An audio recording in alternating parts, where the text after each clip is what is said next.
Good evening everyone and welcome back to Scandinavia live in Divergences of Darkness fanfork in single player.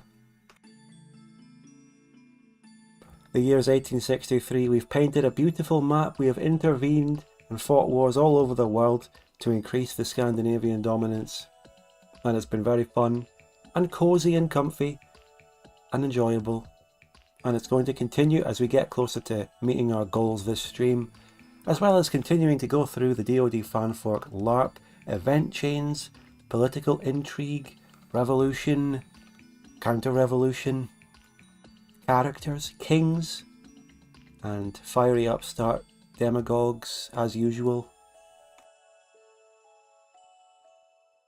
I will give you an overview of the country and what we've achieved so far when we get in game, but we'll just have a little bit more introduction and saying welcome and talk about everything and anything. So hi, hello D-Pamer over on Twitch. Taco Man, welcome and Merry Christmas.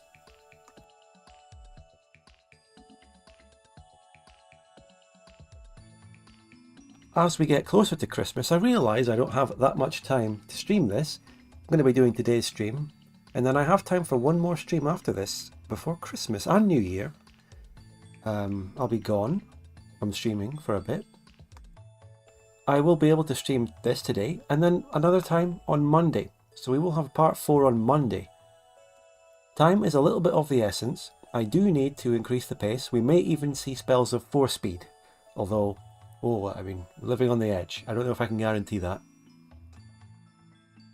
But I've got to at least make a good crack at getting my goals done and reaching some end game content in the mod, hopefully. After the chaos of last time where we defeated all sorts of Poland, Bohemias, we've got a very good position from which we can probably go forward quite fast. And hello, a brunette, welcome. Glad to have you here, and everyone, welcome, hello, Merry Christmas. Can't believe how close to Christmas it is, doesn't feel it. 5 days.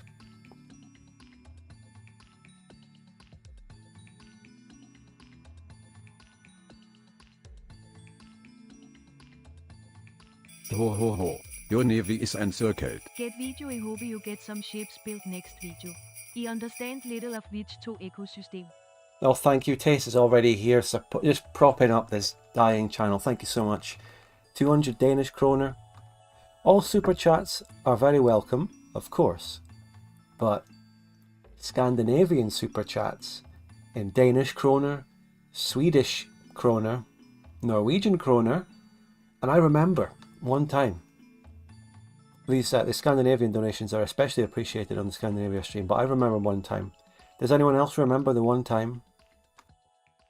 It was during the Scandinavia multiplayer campaign of 24. Let me get...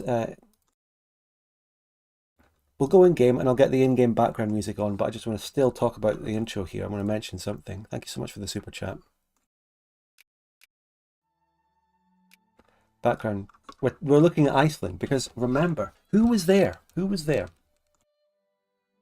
I can't remember what session it was in the Scandinavia campaign of last year, the multiplayer one. But it was a really bad session. We got fucked. We got defeated and I was dooming, but on the stream someone gave a gigantic Icelandic super chat on the YouTube stream, because it was only on YouTube, because I was not multi-streaming then. I multi-streamed for Burgundy, but anyway. And while we're here, I can upgrade the port of Iceland. Can't remember how much it amounted to in what, but it was a mystery currency initially, and then I realized, is that Icelandic? We had a gigantic Icelandic super chat, one of the biggest we've ever had on Spudgun Official here. It was like an equivalent of £200 or £300. Mental. One very generous Icelandic person supported me that day and kept Scandinavia, the dream, alive back then. And yeah, that was a rough campaign so long ago, a year and a half ago. It was early 24. I mean, the VODs are there if you want to go and check that out. The Scandinavian multiplayer campaign of 2024. You can see me suffer. It's there. The VODs are out. They've been out for ages. I can't really remember any specifics of it or what happened on any given session, but it was brutal. That's what I know. So, Scandinavia. And of course, over there on Twitch, I would greatly appreciate subs and bits and the super chat, the tip link, which we finally went over the threshold for a payout and saved Christmas last time. And Tace mentions my video. A bit of a sad with the viewer count on the video. I know that the Exiled Netherlands viewer count has been on that downward trajectory, and it got hit by the algorithm in August, as I talked about like ad infinitum last stream, but it's sad to see that this one in particular also just continues the flopping trend of going down. Because I thought that this one was just going to be a bit of a revival, because I put way more time and effort into it. It's great. I think it represents a very interesting, unique situation which I portrayed through storytelling and movie scenes and what have you. And let me just refresh the YouTube chat so I can read it. And hello, Power of the Tsars, Gabriel, Merry Christmas, and hello and welcome. People struggle, people say that they didn't get it recommended, but when they actually watch it, people, like all of you have probably actually watched it, so I'm preaching to the converted, but when you actually watch it, you'll see it's good. People will say it's the best in the series, people will say it deserves more views, but I don't know. And it's sad that that'll be the last video that I put out for Christmas as well. Like, I have to have that on my mind throughout Christmas, but whatever. I am a happy, contented man with my life. It's fine, I can handle it. And we're going to come back swinging in 2026. I've got all the plans for content there. We got, obviously new series coming and different new interesting things, as well as, don't worry, I've got DoD slop. Do not worry. I've got like multiple DoD slop campaigns recorded, not streamed ones as well, ready to go. I guess one lesson is in 2026, maybe I just won't edit any videos out of streams. I will just use recorded content in 2026. I'm starting to get used to saying the name of that year now. 2026. We got to get used to it, folks. We're about to be in it. And it's just crazy how time flies. But anyway, we actually have to get through the Scandinavia campaign here. As I say, we need to speed up a bit because I only have limited time left. But overview is, like, it was an absolute deluge in Central and Eastern Europe. We crushed the Poland-Lithuania Commonwealth with the help of this Ruthenian Republic Hetmanate thing, which we got in the sphere. They won't ally me because they have cores on me, but whatever. They were useful idiots for some time. And we defeated Bohemia, reduced them to just core Bohemia, while getting the Elbian Federation released as a satellite. Although I only just noticed this. I am just noticing and reacting to this now. They are actually in the Danubian Confederation sphere. They're not my sphere. Which is actually concerning for German issues. The Danubians has all of that in the sphere, mate. That's bad. Look at that. They've basically got Germany. Wow. Concerning. With Burgundy falling apart in its civil war, the Rhenish Confederation has broken free as well, and is in the Danubian sphere. So we've got that to concern ourselves with. Hungary is still our sphere. Remember, in the war against Bohemia, Hungary was a massive bullet sponge, body meat shield. They soaked up half the Bohemian army while I crushed them in the north and crushed Poland. Very useful. A lot of useful idiots. And in America, we quelled things. There was that moment where I thought, the Skraeling Confederation went independent in the Civil War and I haven't gotten them back. Surely DoD fanfolk won't forget about them and they'll give me something. And yes, DoD fanfolk did it again. It was a great moment. We got the Skraeling Council back as a puppet. Masgirland, and I think I spelt this wrong in the description and everything, but Masgirland, yeah. They're my dominion. Vinland is my dominion. They're getting a bit big for their boots. They're a bit strong. Immigration, we'll see that later. And we even got Rhonnst, which means we are poised to go for what I want here as one of my goals. I want to take down Japan and take down the Japanese puppet of the Hokkaigan development thing, because I want to paint the entire north of the map. Can we do this in 2 streams? This one and the next one? Because it's getting rough. Also, loads of funny Indian stuff happened. We just got free casus bellis and inheritances over Indian land, even South Bengal, where we're starting to spam out units, I believe. Fun times. Don't need to fund the army now, by the way. Because we have the Philippines, which is going to be our sort of base of operations if we ever want to do something against Japan. Which we need to do. We also do want to take the Ainu puppet, probably, so that we can get that northern map painted. But we want to somehow push through Russia. I don't know whether there are more events for me to push through here, scripted events, DoD fanfork LARP, or whether I have to start bringing out manual CBs. Quite high on infamy. We'd have to use a conquest for 22 infamy. I could easily start painting all this, but I'd have to bring out the infamy commands, and we know how I feel about that if you've watched my previous fanfork content. So let's slowly unpause as I keep sort of talking with going through a bit of an intro. But we are ready to keep going and playing though. We're ready to go. Let's continue. Australia, of course, also a very fun place. We have to watch out. We don't want to have a colonial crisis against anyone over this, so we'll just be careful. Do I have the colonial power? No, I'm out right now, but I am building ironclads. Hello, Radic and Cyberhawk. Cyberhawk, what's up with Bohemia's puppets if they seized that from the Poland War? Bohemia's puppets are just those. I think they always had them. I think they were there even before Poland fell apart. I do believe. Did some map... Oh, Burgundy reunited just now. Live. Burgundy has just reunited. We just saw that right now.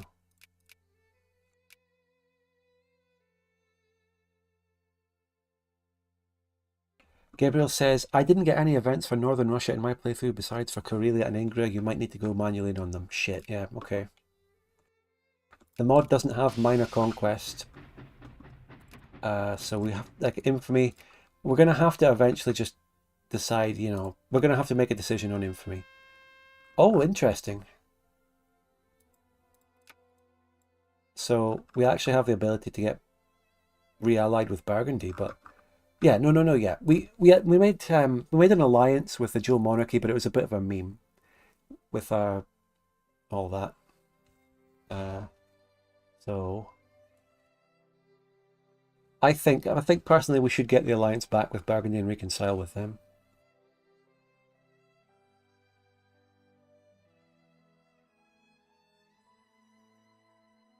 What do you think, my council, my advisors, chat? Quickly now, because we need to advance with the game and get the speed back up. Oldenburg.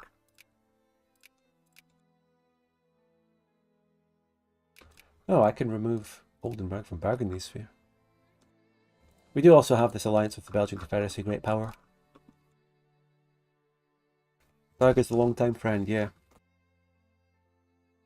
So you all agree with that. You all agree with that. Burgundy's our ally. But do we actually get them? Well, we broke it with the DM. We, too many alliances from one of us. We didn't necessarily get it, but we're not allied with the DM. The DM should be our enemy. We may end up fighting the DM at some point. I don't really know. So...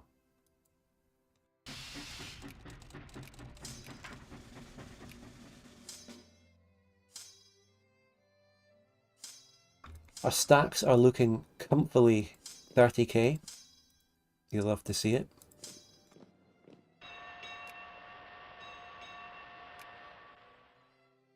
Don't know how many colonial points I need for this, but I don't think we can win the southern one. I don't think we can win either of these races. I think we just give Burgundy the south and give the DM the north of Zorau. I don't think that's a problem.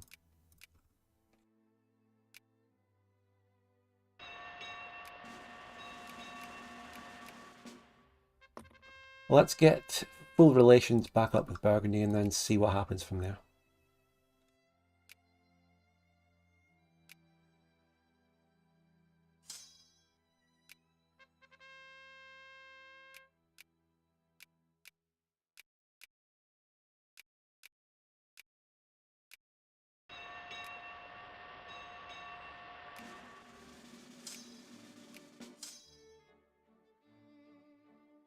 Sphereling Bengal, I don't really care for that, but I might as well.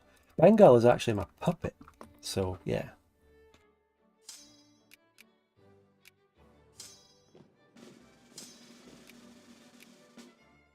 Do I have eastern transports? Because I need some. Aberdeen. I need to bring some transports east. The Rhonnst. Loyalists and royalists.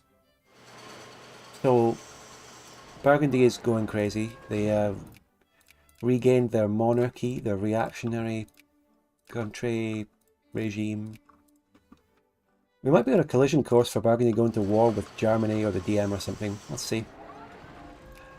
No, I'm just going to decide. I'm pulling out of both these. I don't care. Let the DM have the north. Let Burgundy have the south. It's fine. Also, I want to see if Burgundy gets the East India Company back. I don't know.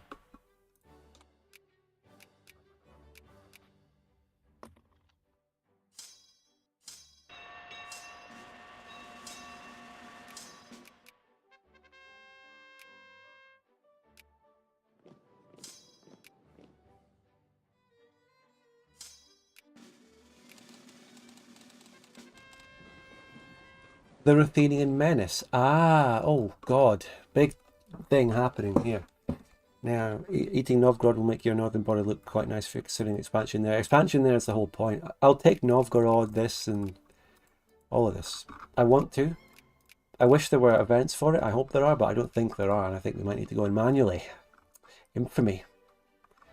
So we had hoped that an independent Ruthenia would stabilise Eastern Europe and prevent either the Poles or Russians from going too powerful. It's now clear that this plan has had a fatal flaw. It did not account for Ruthenia embracing pan-Russian nationalism. What the fuck?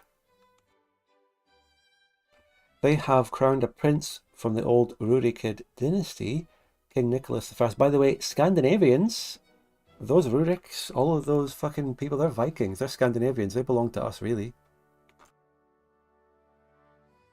So a unified Ruthenian-led Russia must not come to pass. Oh, I mean, I agree. We have to take the most interventionist approach. So yeah. Get back and potentially fund the army, boys. Oh shit. Something is happening.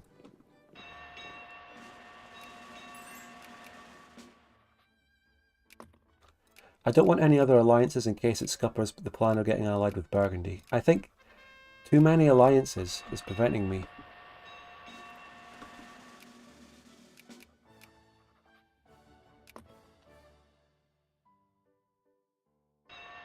I think if I already did annihilate the fucking Belgian Confederacy. That's already gone. Oh, here we go. We have to fight Ruthenia. It's a bit of a diversion. Diversions of darkness. Okay. Can I just sit back and let my puppets and allies do it? To an extent, but it won't be enough. Army marches once again. Okay, let's go.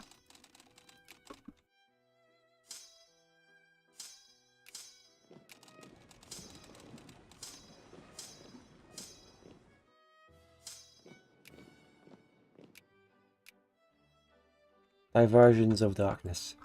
So it's just Ruthenia. And it's going to be a treaty. Hopefully what we do here is balkanize Ruthenia. Oh, DM Alliance? No. Yes, Burgundy. Yes, Burgundy. Yes, Burgundy. There we go. Good. Burgundy. That's our true friend.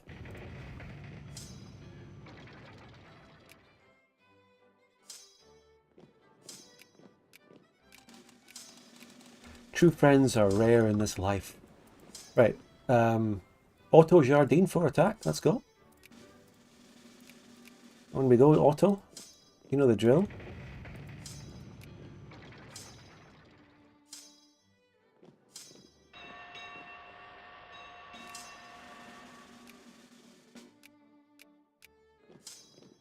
That general was called Adam Dodd. He's literally named after the mod. Adam DoD.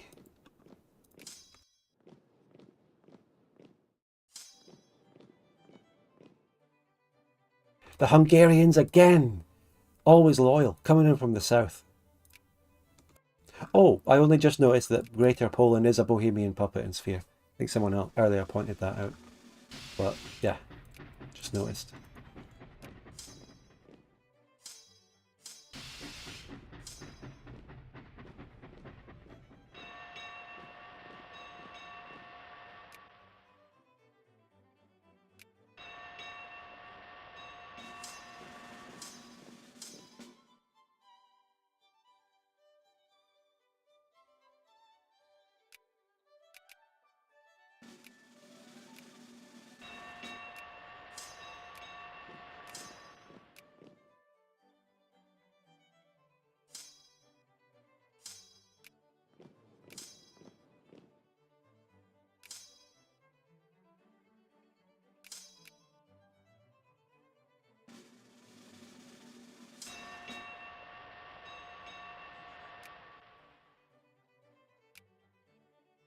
Social reforms, big.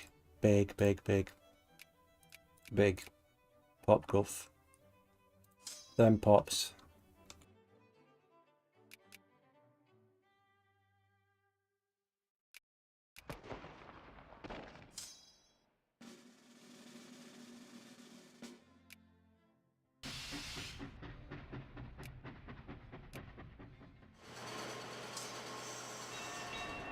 Whoa. Olaf Ferguson. Here's my 4 defense. It looks like they were about to attack me. We got Otto Jardine. N. Enderenatuido says, how close are you to keeping the Scots from rebelling? Good point. We do have to go through some event decision things for the prevention of Scottish rebellion. Alleviate the hollowing and all this is possible too. But we just need some techs. We are not far at all. Also, empiricism. It's about time I got that.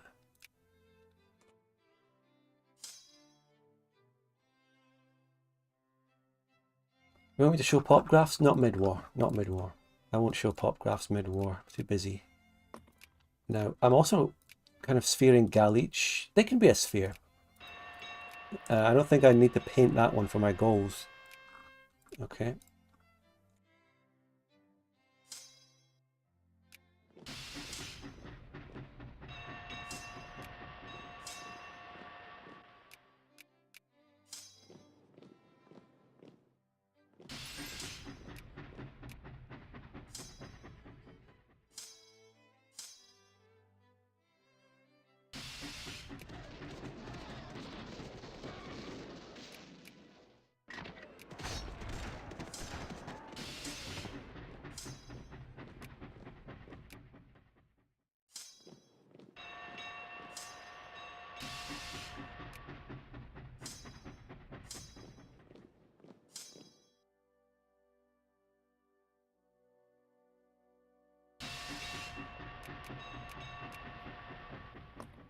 I need to do the stop and start method on sphering the Elbians before they ban me, I think. Oldenburg.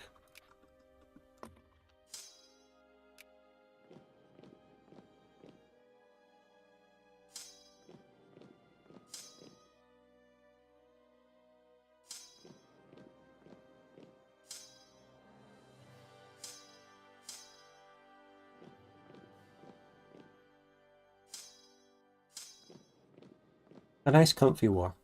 Now, obviously we're fighting the AI. Obviously it's not that crazy. Obviously we outnumber them so much that it's not a challenge.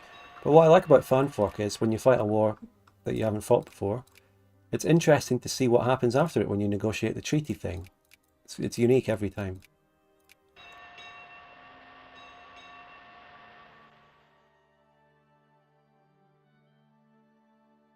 Ruthenia got too big for their boots. I just wanted them to be a normal little sphereling.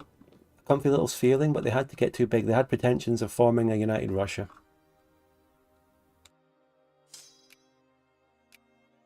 So we had to put that down.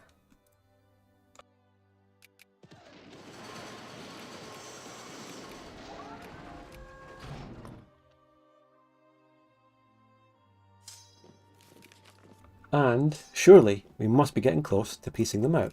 Surely. Well, Hungary has added a war goal, so let's see if they're close to just piecing out for the one thing.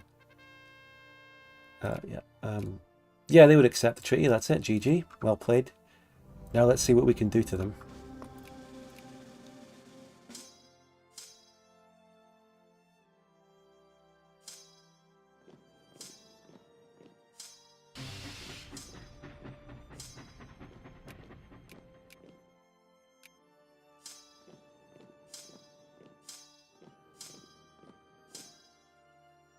Three speed, come on, and unfund the army for money, because money's an issue actually.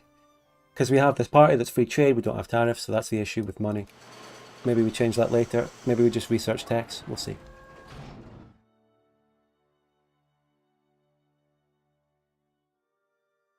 Ruthenia got too big for its boots. We had to put them down. Normal things. Okay, the Treaty of Vilnius. Oh my god. Any of them going to be remaining my spheres? No. Rik Przyjęcia. So it did not bode well for the Nordics. Yeah, despite our efforts in preserving our sovereignty and to uphold our free God-given right to exist, all of it was for naught. Yeah, they're submitting. It's over. Yeah. This must be a relatively new event in the mod because it's spelled Kyiv. Must be new. So that's great. Good to see. Another beautiful use of this painting. And I think this means we gain all of this in the sphere, do we? Yes. Oh, that sphere. Principality of Volhynia. The Polotsk one has one core army, so they will not be an ally, but... Well, it's not all, I don't have all of it. The Principality of Ruthenia down there, though, yeah, they are an ally. The actual Russian shit, the Muscovite shit, we don't have. There we go. Map status, painted. The sphere map is painted, though. Oh my god, look at that sphere map. We could easily sphere the Russian shit if we wanted to, you know. Nothing's stopping us.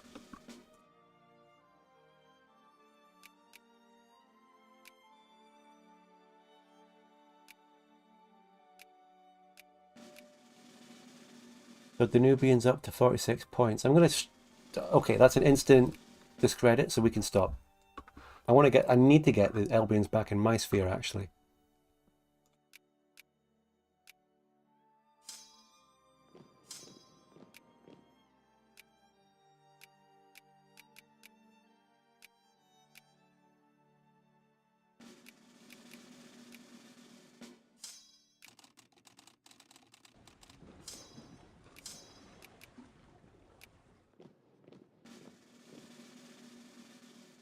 Right, great progress being made. I think we force speed it to just move up, you know, make progress.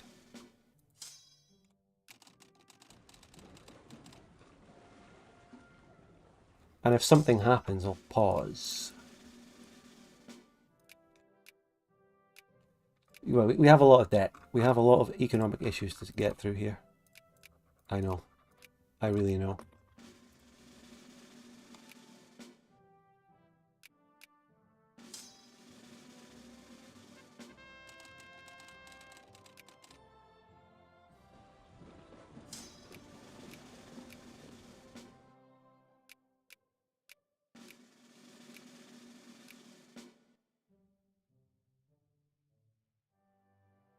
Right. Bengal again.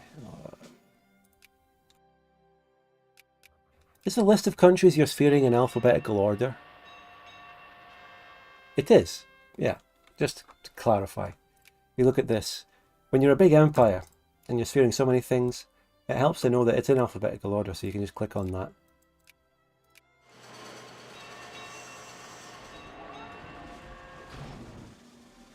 What else was I doing? Not even making money with army and navy unfunded? Oh my god. It's the clipper shipyards. That's what it is. Hold on a minute. I'm deleting the steamer shipyard as well, actually. The steamer shipyard in Lowlands. Even that's a fucking problem. Wow. Why would the Lowlands one? It's coal. We don't have enough coal. I need to do mining techs and all that. But we don't need... We absolutely do not need so many clipper shipyards anymore. We really don't need that.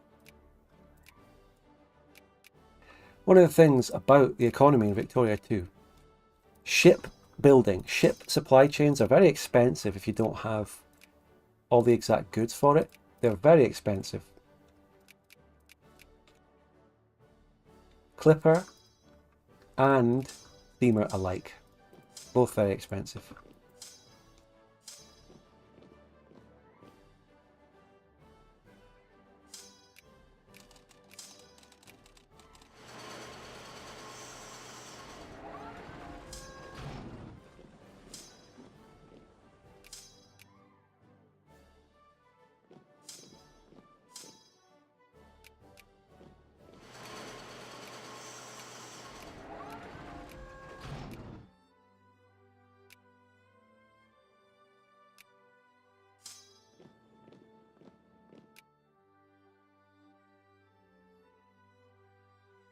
I have to start discussing infamy with you now at an early stage, just to lay the groundwork for what may happen.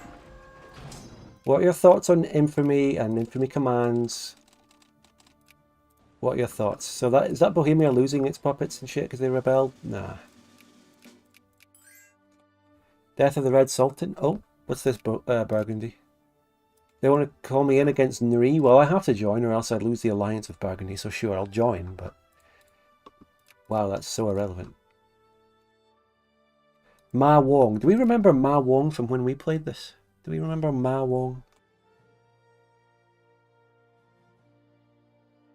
So, something about outside help. Something could happen. We could end up getting all of Jurau. Something could happen here that results in us getting everything. The Rhenish Confederation is back under Burgundian sphereling, which is good for there not being a Germany. Gabriel says, go nuts and have fun. It's single player. No need to worry about infamy. Thank you. You know, that comment is pretty much all we need. That's the justification. That's all I need. That's the go-ahead. I just wanted to know where we all stand. Infamy commands are fine, but what are the infamy commands in Fanfork again? I forget. What do we need to press for that? Let's test the waters a bit and start expanding on the northern coast. Let's drop a conquest on Pomor and see if we can keep that within the limit for now. Let's see what happens here. This will be interesting.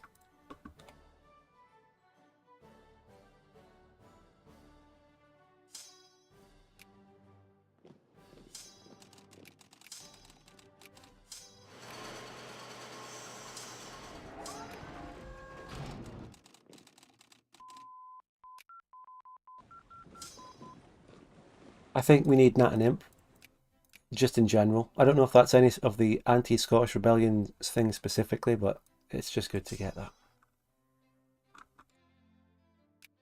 Bengal Sphere.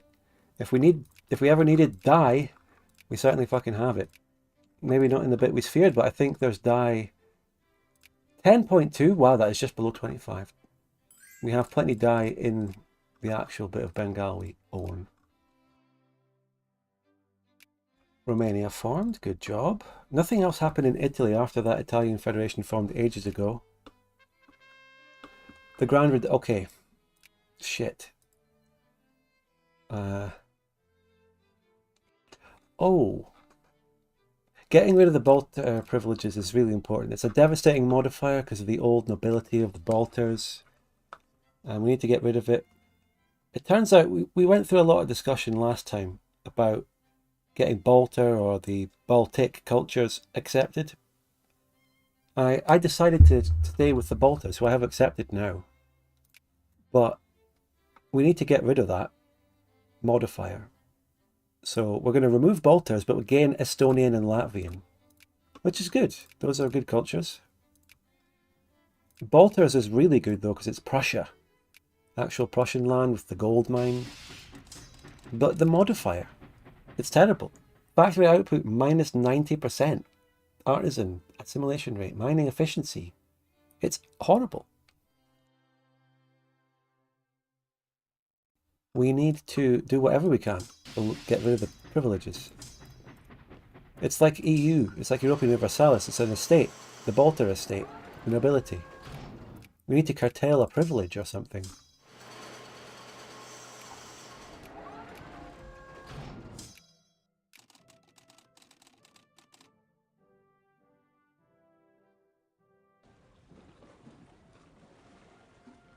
Interesting that Aragon goes into Vietnam.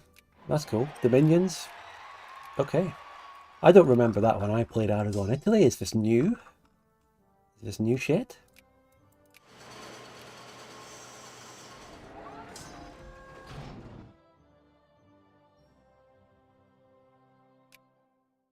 There's an extra decision you can take that'll automatically set your infamy to 24.99. Yeah.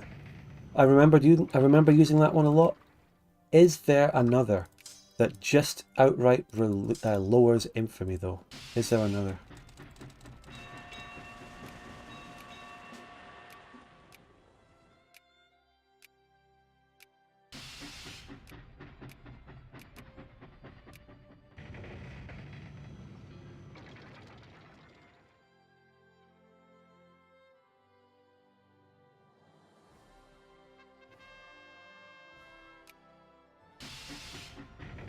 Oh, the Indochina Protocol is a random thing about the Great Powers. Got you.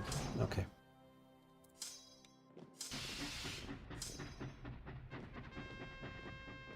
We don't even want to win elections. What's the anti-Oresund party? The anti-Oresund party is my biggest party right now. Are they social liberals? Okay. This party is a disaster. This party is awful. It's free trade, laissez-faire and anti-military. They've got nothing going for them. What the hell? And what do they have against the Oresund? What did this sea ever do to them? The hell? I get it. It's against Denmark or something. But I don't know. I would support the liberals. Chartisters.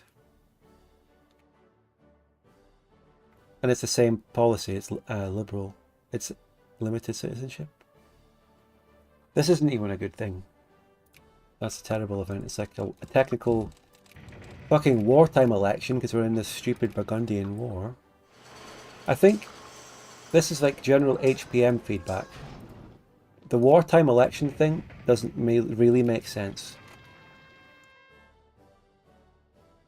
Which party? Pro-military. Contextually, it could be a small random colonial war that no one cares about like this. Or it could be a devastating great war. But it's all the same. You know. Wartime election. But I think, yeah, it's an HPM, HFM thing. Maybe even PDM.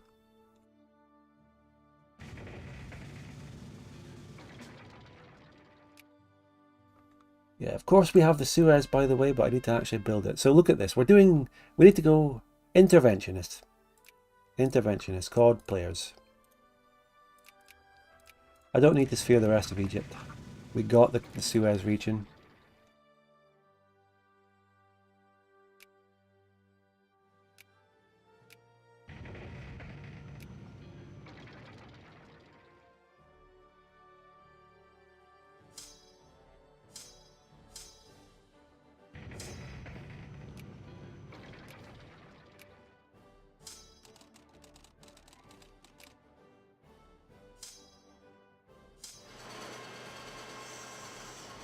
Child labour, yeah, we should reform that.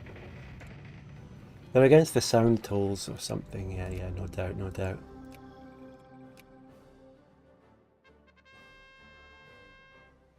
Okay, free trade, unfortunately. I want to move people towards protectionism, but free trade is the only option we have. Oh, the Pomor CB, I forgot. Jesus, what are we doing here? The Malmo Convention? What is that anyway? Oh, infamy plus 0.01. Terrible. Sure, do it. Because we're not going to be worrying about infamy. Thank you for reminding me about Pomor, the whole point of the campaign. You conquer the northern portion of the map. We're making our first unilateral move towards doing that.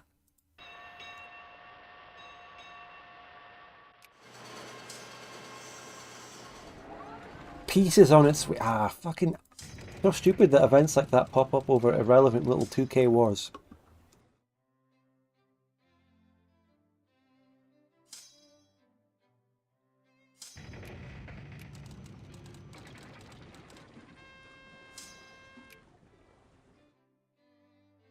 Lose 10 war exhaustion. Why are we getting all of these? I'm going to make them jingoists. They might elect a more jingoistic party.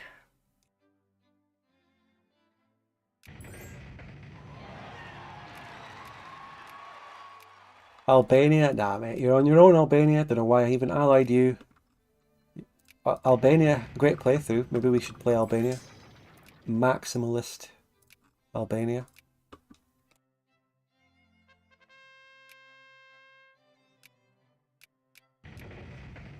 So yeah, it's officially over for the economy. It's done. It's over. We have to just press through a horrible period of economic downturn and hope that one day we can come back through the late game and get a good late game party like the Paternals. Remember the Paternals, everyone? DoD fanfork enthusiasts will remember Paternal Party.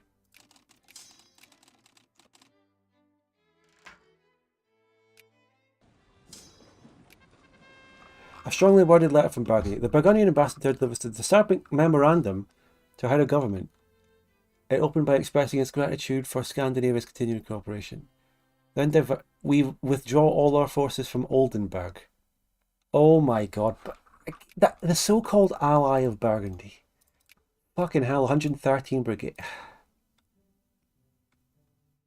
Inherit Oldenburg? My god. It says inherit Oldenburg, but I assume it's not. I don't care enough about Oldenburg. Why not change the ruling part? Oh, you're so right. But let's see. We'll look at that in a second. But again, Burgundy, they're fucking horrible. But I just don't see Oldenburg as being worth breaking the alliance. So have it. Have it. I'll keep the alliance. Changing party. I'm taking a save to experiment with this because I don't know if I'm really allowed to change parties. Like universal voting, secret ballots. Like, I'm going to change party, but I really think that it's going to fuck my country. There's a thing in the mod where you might be able to change your party, but it actually fucks your country. And I'm not going to change to a crazy party. That's the Paternals. Okay. Ooh, trade policy. I don't know, but let's change it to something reasonable for now. Just the Conservatives, nothing bad. But I'm going to revert to a save if we end up getting the thing where it fucks my entire country massively. With a modifier for doing this. Be careful. I'm looking out for it.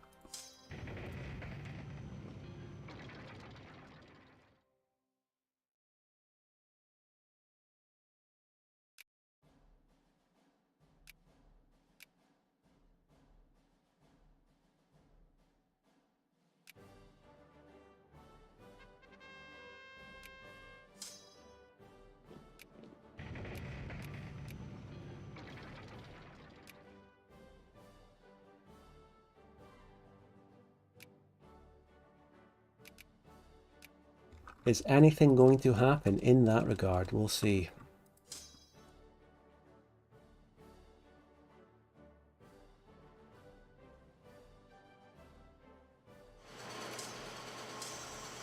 Chat, do you think we got away with it? Chat very slow today, by the way. Let's see.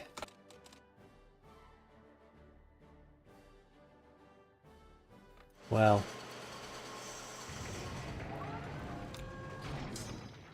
I just want to complete the goals of the campaign and get through the whole fucking event chain. If there are any more events. We'll do it. Power of the Stars is saying he doesn't think this will happen.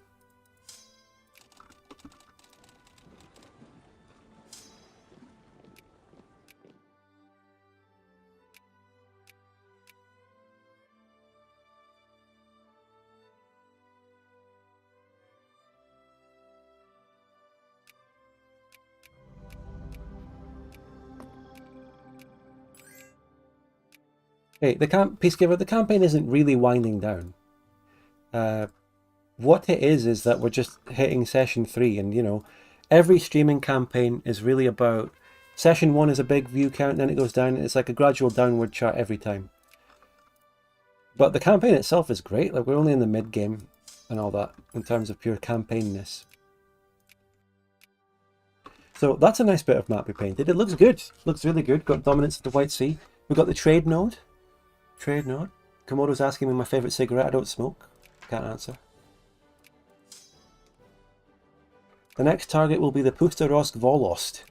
But we have to also go after the 7-nation army here and then the Kondia so that we can get direct connection through to colonising. And we might have to go further south. This is late game colonisation territory. Constitutional crisis. I think... Oh, yeah, that's it. That's it, you twats. That's it. I think. That's not... It's infamy, it's prestige and plurality. But that's not that bad. This is what happens when you change parties as a constitutional monarchy. I think there is a difference... There's a scale of severity with this depending on which party you put in or how many reforms you have. Some people... I just don't know it exactly. Some people might know.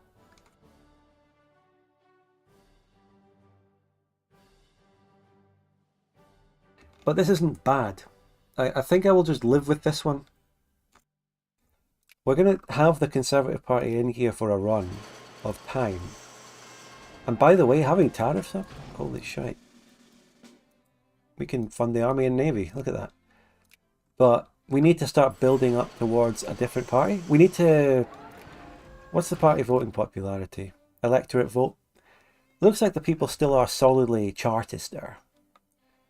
Like, they will actually win the next election if I'm looking at this.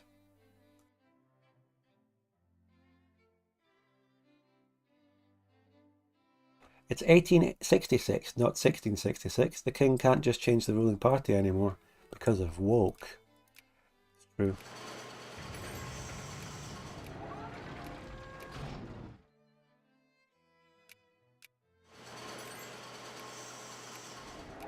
I need to start rejecting random alliance proposals. This is getting it out of hand. Ruthenia? Ruthenia allied me. Okay, that's fine, because they armor sphere. I thought it was the ones that I killed that just allied me.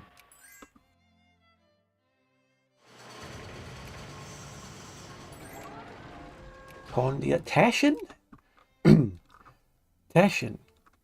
It looks like Bohemia really did lose everything. I think they dropped out of GP status. They lost spheres. Fuck it, let's sphere Teschen. Bohemia doesn't even have cores on that, so they wouldn't be able to just quickly annex it while it's out the sphere.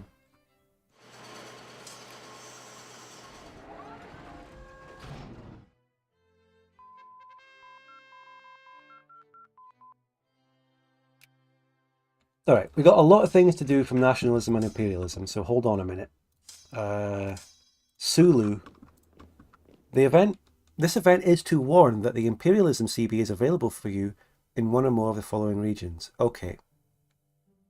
The CB doesn't need to be constructed, gives 0.5 to 2 infamy and has a random truce of 1 to 5 years. Okay. So hypothetically, I can just use imperialism. Can I?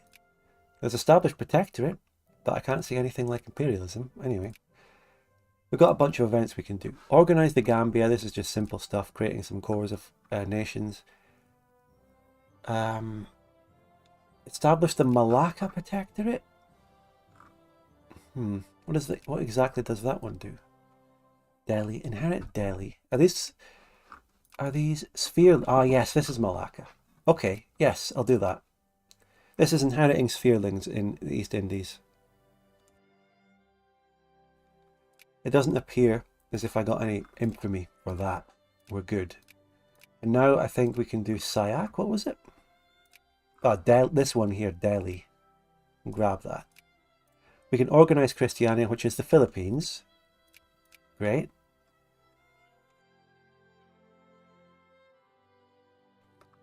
There's also all sorts of other shit we can do that we need to do. Finalize the Great Reduction. This is the Balters, okay. Looks like, well, we need revolution and counter-revolution and then several other reforms. The Scottish problem is that we need to do the Highland clearances. We need to get investment banks.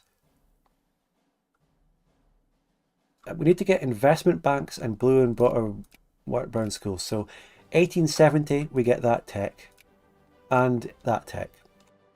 And I think we need to do it really quickly because 1875 is like the time limit on that. So for 1870, we desperately need to research some techs, okay? Keep that in mind.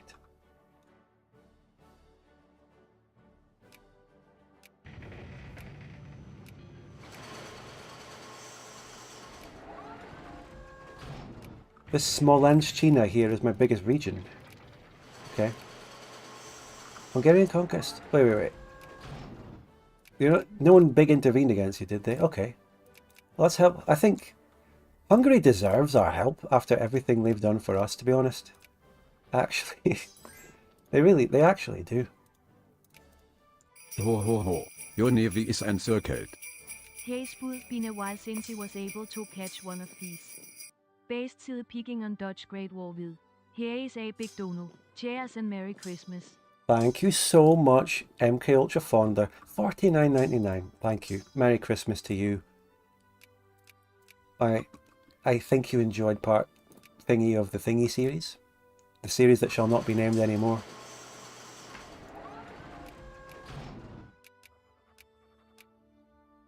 Hungary does deserve our help, let's be honest.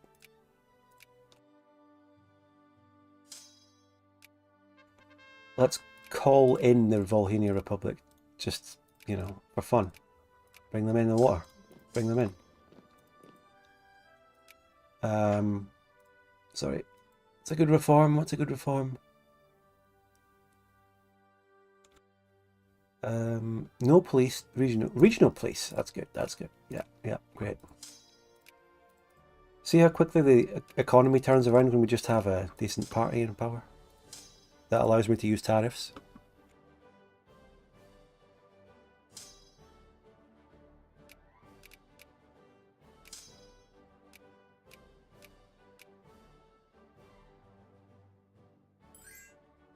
Don't want to be caught attacking out of neutral, do we? I wouldn't have been if we went to Hungary. That's going to friendly, but I remember I used the Dobby is free clip from Harry Potter Chamber of Secrets in the video. And it reminds me, you just reminded me of another scene from that one, I think, where, who's that guy? The creepy old guy who patrols the corridors looking for the kids, and he's like, oh, don't want to be caught snooping round here, do we? And he's got a cat that gets fucking petrified. What's his, Filch? Filch, that's it, that's him. I could use that in a video. I could have him go like, oh, don't want to be caught multi-province retreating round here, do we? The Johnny, Filch. One Nation. Is this us becoming #1 GP? Leadership modifier. Import cost plus 25. Not good.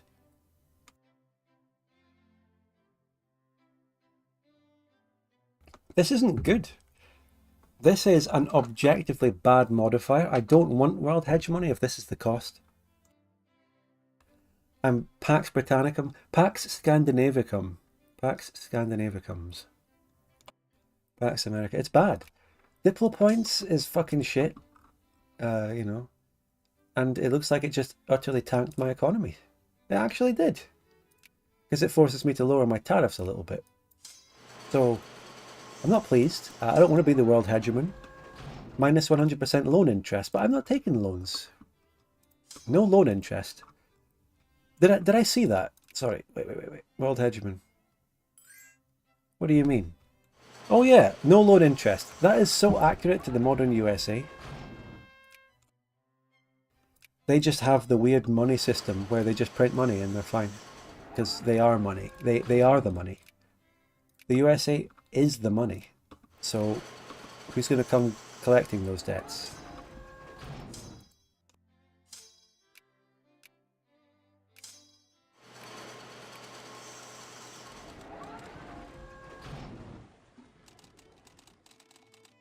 So I guess it doesn't matter if I go into debt. I won't pay interest on it. But imagine I just make myself spiral uncontrollably into debt because I'm the world hegemon. I can get away with it. And then suddenly, for one tick, I just drop out of world hegemon status.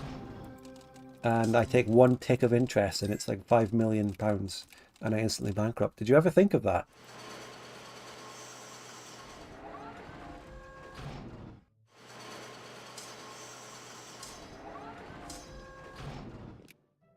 The Nubian Revolution. Well. Okay. We need the Elbian Sphere though. Like, I need to keep working on that.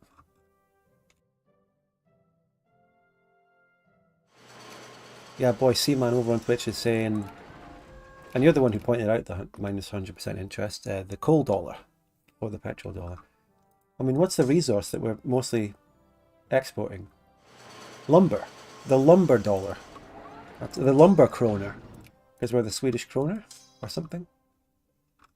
Just the economy runs on wood.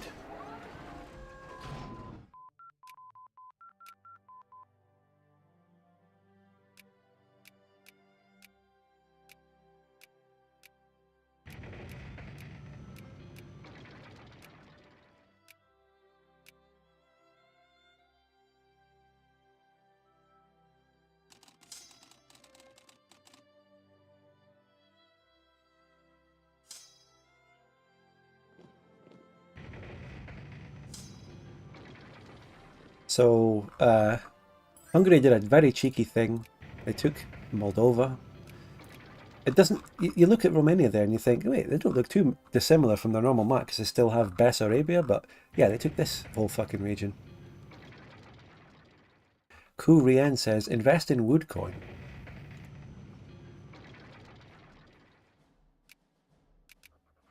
I'm sphering shit so fast. I think my world hegemon does something for this. I don't know. I think it makes my Diplo influence faster. Which is a good thing. World hegemon and being able to sphere shit instantly. That's what it's all about. I've already just removed the Elbians from the Danubian sphere. Even though they discredited me, I'm just so fast. They are getting their points back, though. I'm going to stop and start because they'll just ban me. They will probably be able to ban me before I go in.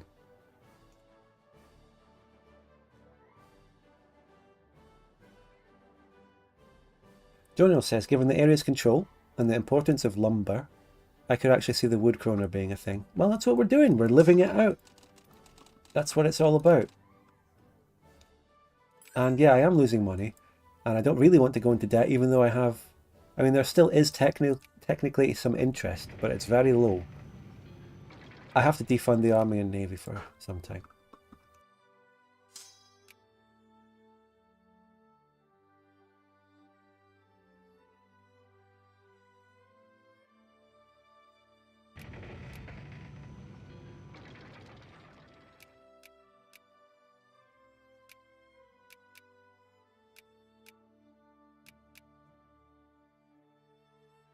I don't think I'll ever be able to take down the dual monarchy's economic base, though, unless they start losing England or I take England or something, because even that with AI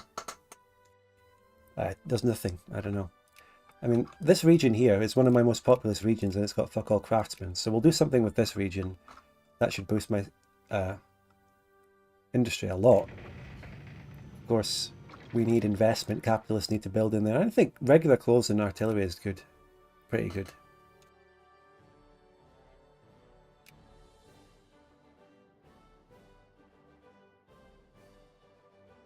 If I start putting in points again, they should discredit me. Or just sit there. There's a discredit. Start and stop, start and stop. I'll wait for that discredit to expire and then go back in again. Then they might discredit again, but then it'll be probably too late by that point and we can just speed up and get that.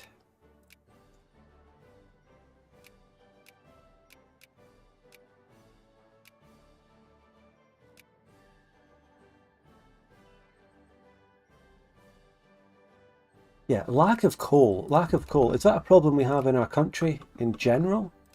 We've got a lot of Scottish coal and we've got one in Stockholm. I don't think it's really a resource we need to scramble for actually annexing. I think what we really just need is industrial techs. We've got a whole row here. If I just do this one, and this could be maybe the last tech I do before the 1870 wave that I need to prioritize, will be good.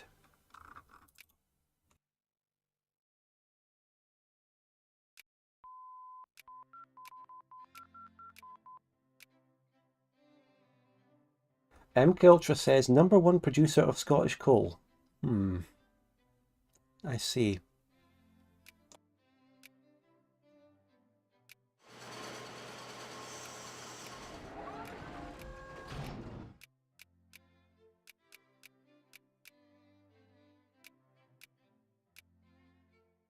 Save up for investment banks in 1869. Yeah, I've got you. When's this one going to be done? May. Okay, I mean, saving up from May 1869 is fine. That works. We've got 5 years till 1875 anyway. We'll get those 2 techs done in the time and then get the Scottish stuff. It saves Scotland from rebelling and all of this just to have our king actually visit Scotland for once. Crazy.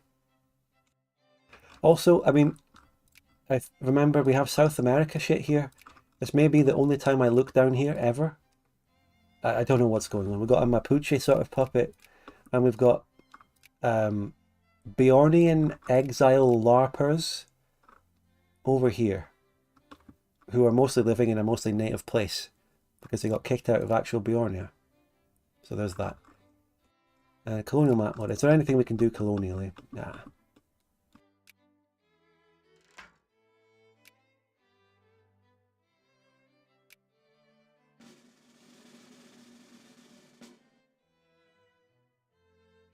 We need to start talking more seriously about infamy. We need to start reminding ourselves, what are the actual event numbers?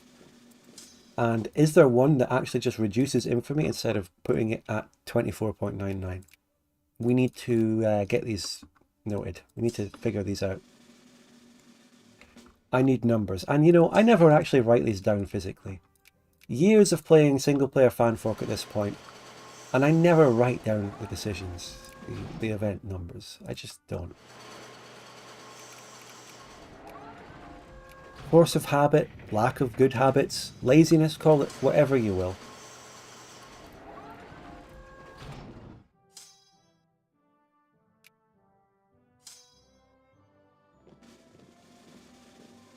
Oh, M. Culture Funder was actually asking me about my control map mode. I thought he said colonial map mode, but it was good to look at the colonial thing anyway, to see if there's anything I could colonize. But there isn't.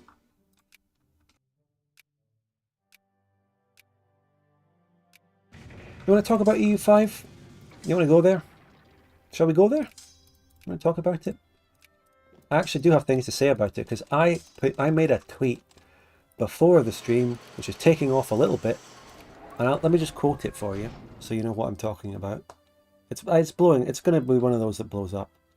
And the tweet itself is going to blow up, and it's going to blow up for the exact reason of what I said in the tweet, which is this. I said this.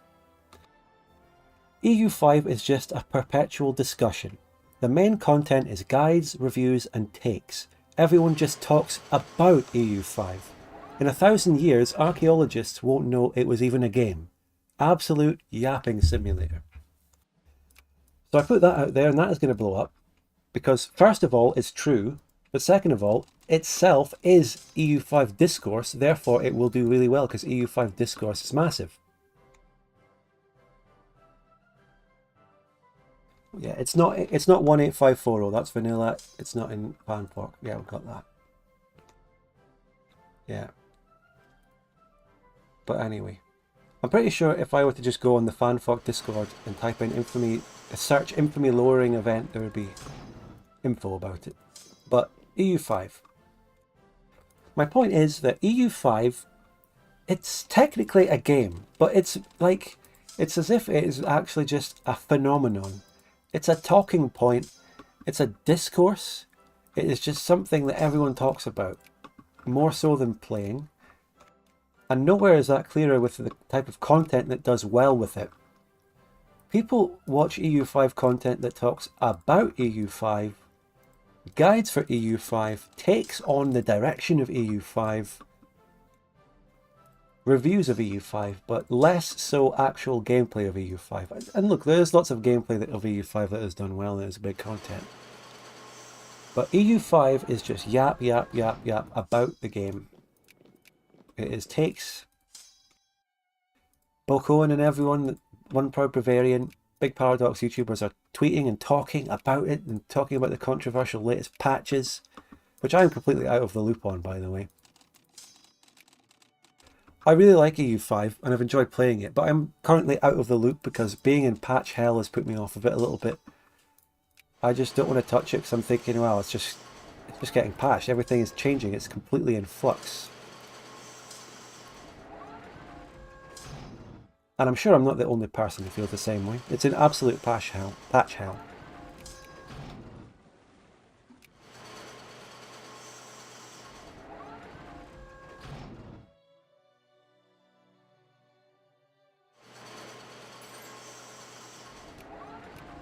That's everything in modern culture, I feel like. A lot of hobbies I notice is just a phenomenon of armchair journals discussing the culture around property rather than its substance mechanics. Yeah, it's... I mean... movies. People, I mean, with a game you play a game, but with a movie you watch it once and then the discussion starts. I feel like that's normal.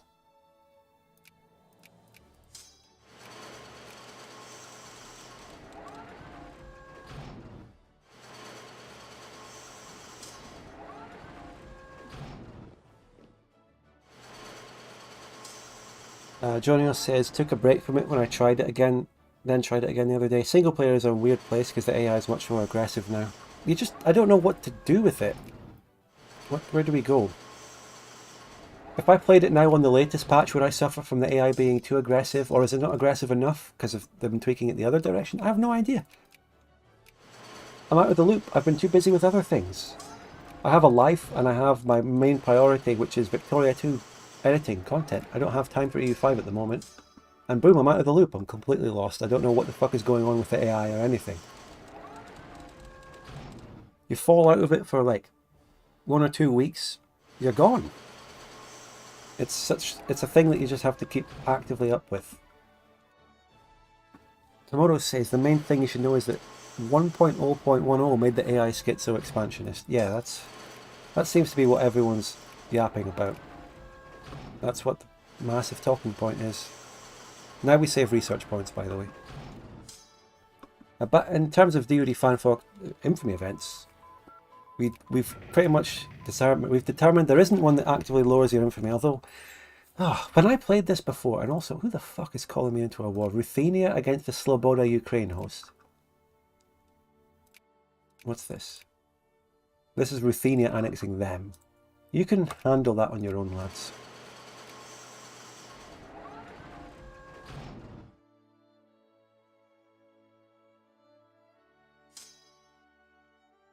What was I saying? I feel like there actually is a straight up infamy lowering event that I've used in previous DoD fanfolk runs. Can anyone remember? I need to write it down, mate, but I don't have any notepads to hand.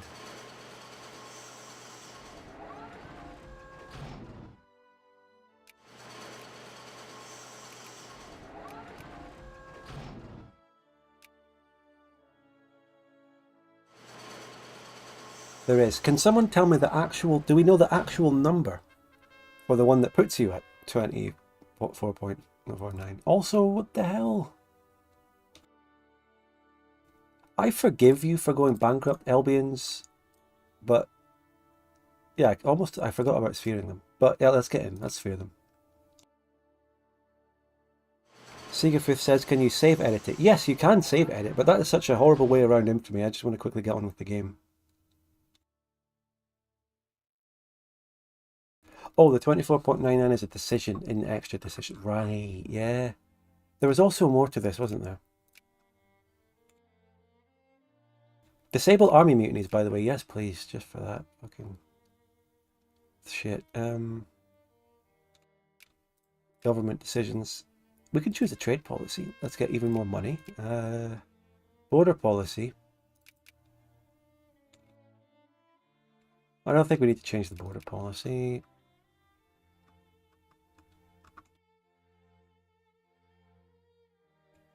Clearing infamy. So if we're over, say, 22, this is the thing we can...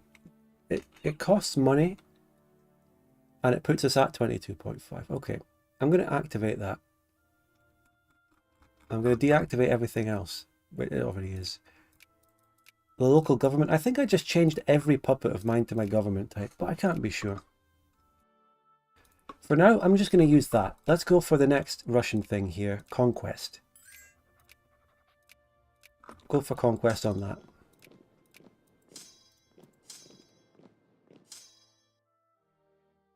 We could get a lucky infamy hit. You never know. So yeah, getting that industrial tech is going to solve our economy greatly. We're going to get a lot more money and shit. Our factories will be doing much better because they'll get more coal, lead, iron, everything.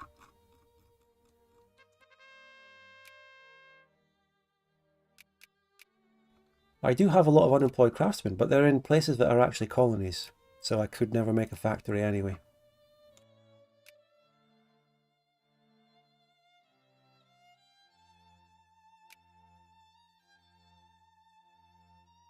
Hold on, so Siegfried is saying that 96150 is if you win against a coalition, but it resets your infamy. I'm going to note it. Oh, 2.1, mate, we are getting lucky anyway. We don't need to use that right now. Let's note that. Hold on.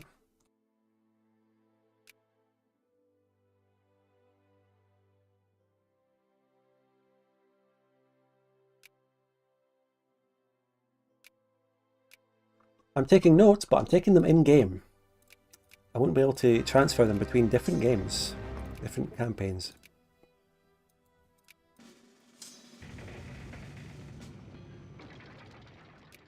The next ones I want to go after are the 7 Volost.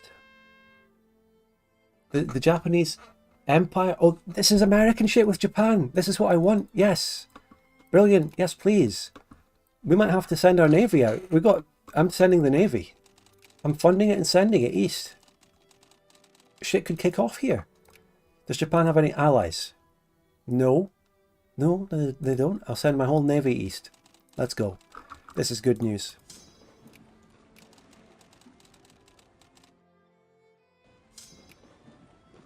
I dare say that we are back.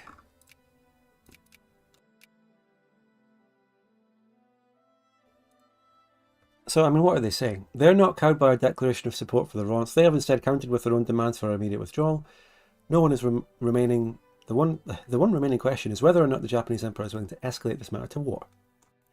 So far, our exchange has been restricted to mere words, but the Japanese Empire has shown no sign of retreating from the global dominion of the. I mean, it's just about going in or backing down, and of course, I'm not going to back down. They're currently our puppet, but it's like it's not fully a puppet thing. Oh, here we go. And I have to go through all my millions of allies puppets instantly joining. The Prairie War. Hilarious. Now, I don't have any units in America, but I think my puppets deal with this. I think Vinland and Masgirland and the Skraelings just win that for me. What do you think? I'm going to just see if they win that. I'm going to let my puppets do it. Fuck it.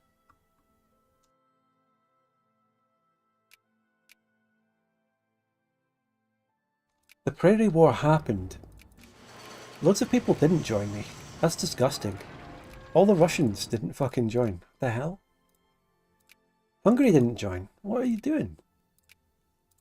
Guys.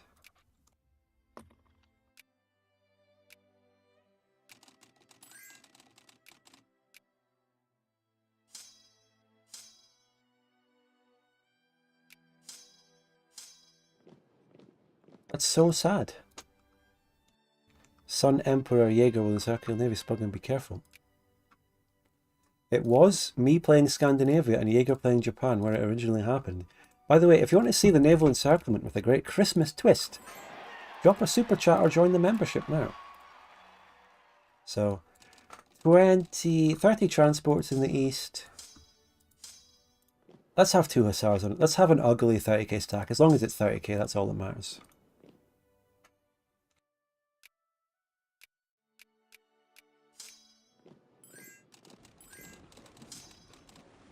Shit, random alliances, Italy, yeah, sure. You there, you there. We're getting ready to deploy troops. We are... I'd love to see the treaty from winning this war. I hope we get to go further than Rhonnst in the actual peace deal. Bang Hu? That's, Bang Hu and the death of the marshal, that was something to do with Qing Chu. There was a Qing Chu marshal that went there. That's funny, that's good stuff.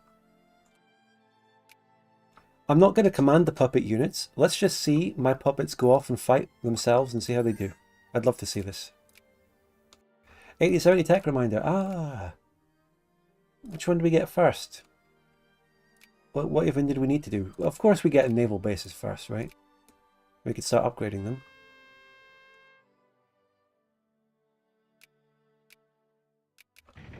Elbian Federation speared. Teschen, ban Bohemia. Bohemia became a GP again.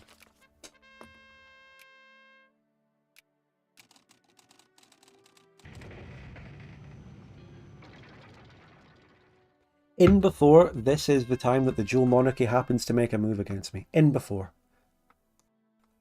So, politically, we are now looking at a battle between the Socialist Party and the social liberal people. Full citizenship. Socialist, they're pacifist, but they have really good economy options, so we have to go socialist. They're just better here. I have troops taking attrition ready to go on transports somewhere. Where's the first stepping stone? Taiwan? Get over to the Philippines. Hopefully they don't have a navy out to kill them. If they do, bad luck.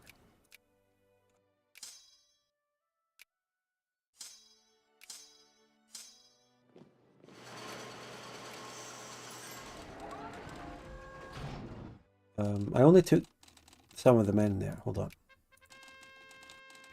Full citizenship again for socialism.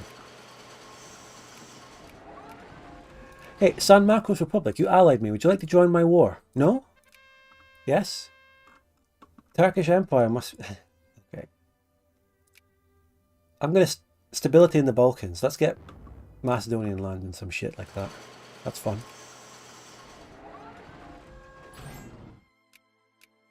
Hey, Oman, thanks for the alliance. Do you want to join my war?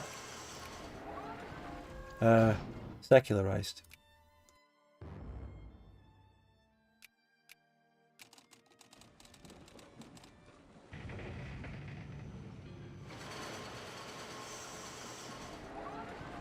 It does feel like the AI is giving me vision alliances. It really does feel like that.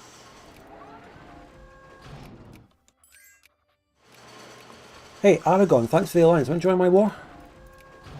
No, okay. I don't even have the alliance with Burgundy anymore. What's the actual fucking point, man? What's the point? It's supposed to be my permanent ally.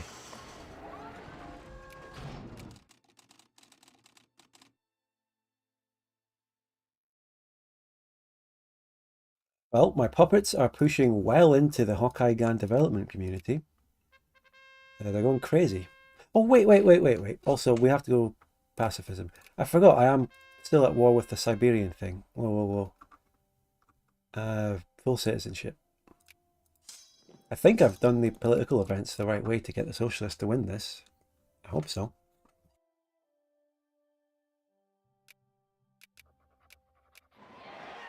Yeah, there we go. Let's go.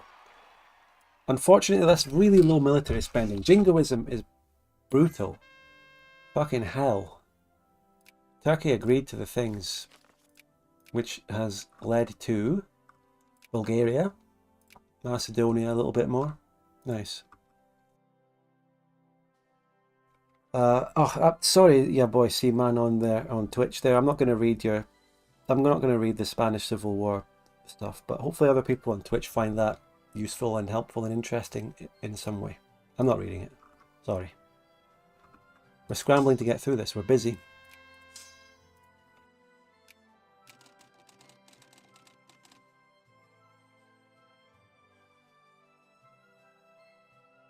Have we spotted any Japanese naval forces anywhere? Elbian Federation. Wait, the Elbian Federation has a navy? Well, good job, guys. Influencing Greece? Okay. There's a Greece? It's just... It's the Knights. That's all it is. Okay. Cool. Good to see.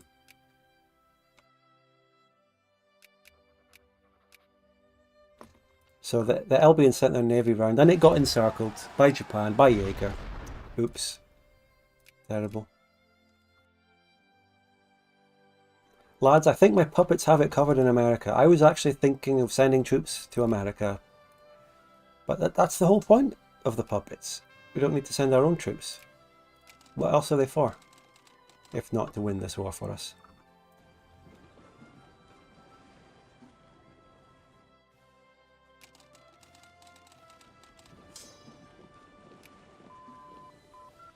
That was my really good 4-attack admiral that just died. So we can do man the English border now. That's one of the Scottish events. The next one is investment banks. We're still in 1870.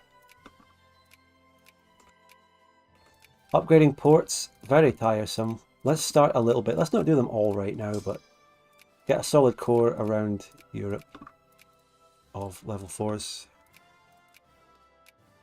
God, I put so much fucking good stuff in the part 11 of the Edit of Netherlands. The Spanish port stuff, I thought that was funny. It didn't even receive any comments, I think, about it. But I thought that was good. The Empire of Dust scene, yeah. Thought it was perfect. I was also thinking of having some kind of clip from some sci-fi movie or something. I couldn't think of anything. But a scene where the characters are walking through the ruins of an ancient civilization from the future or something and going, like Cubans walking through Spain with its level 4 ports, not having a clue what they're for. M-Culture Fonda, I did see your recommendation in your clip. But I may not have seen the right way. It was something about a guy making fun of Swedes for being half Mongolian or Finnish. Is it that you meant? About Sweden? I did look it up, but I didn't quite get it, and I thought, surely M Culture Fondly has better ones than this out there up his sleeve. Because what I saw was pretty cringe.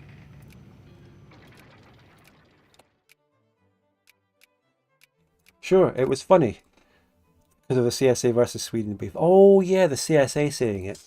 I could put that in part grand finale. I thought, you know, that bit was funny. The guy saying that about the Swedes was funny, and the fact that he was some old CSA LARPer was funny. But then all the other characters around the table are like, racism much? And all that. Very millennial. Not funny.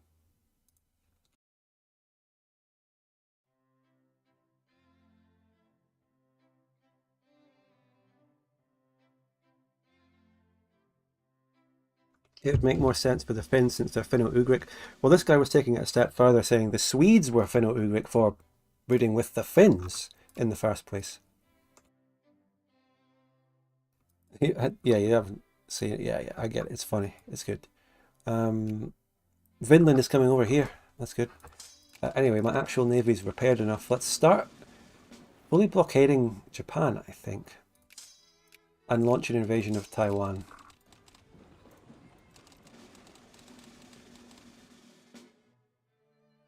If you look at Finnish people, though, if you look at Sweden and Finland, it's the Finns who have become blonde-haired people more than the Swedes have become Finno-Ugric. Like, that exchange is only... that exchange has gone one way. When you look at Finns, they don't actually look Asian. It's a bit of a joke, I think. It's a bit of a LARP based on their heritage or whatever it is.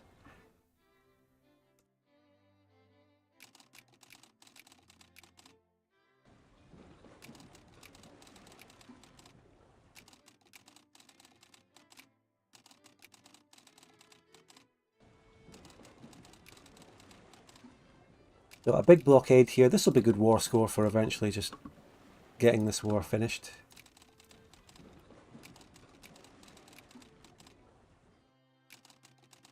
Let's send a contingent, a pretty sizable contingent with an admiral to America. I'll go to America with some of these boys. Okinawa invasion has happened. I think this is as far as we can go. Let's go. We can go to Chuju. But, you know, with all the Japanese stuff, and they can probably move across straits, I don't want to do much of an invasion there.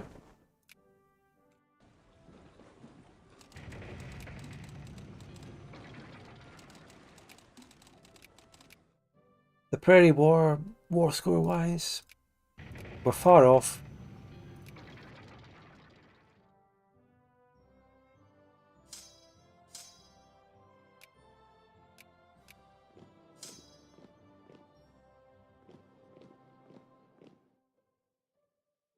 We could do a real landing somewhere around here if we wanted to try a bit hard, but yeah. Also, the blockade does take attrition past a certain point.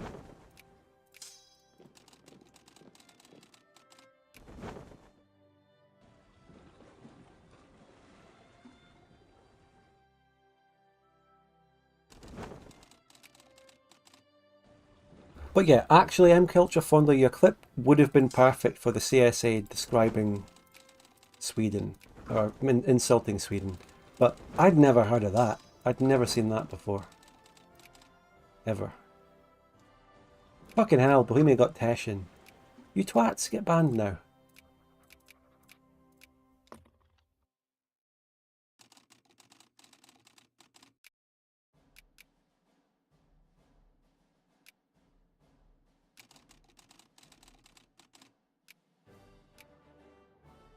Sven, hack, come up here and kill the Hawkeye guns Navy. And that will allow my allied American troops to walk across to Vancouver Island, or Otorishima, as it's called here. Even the Vinlandic Navy is doing well. The Elbian Navy didn't make it though.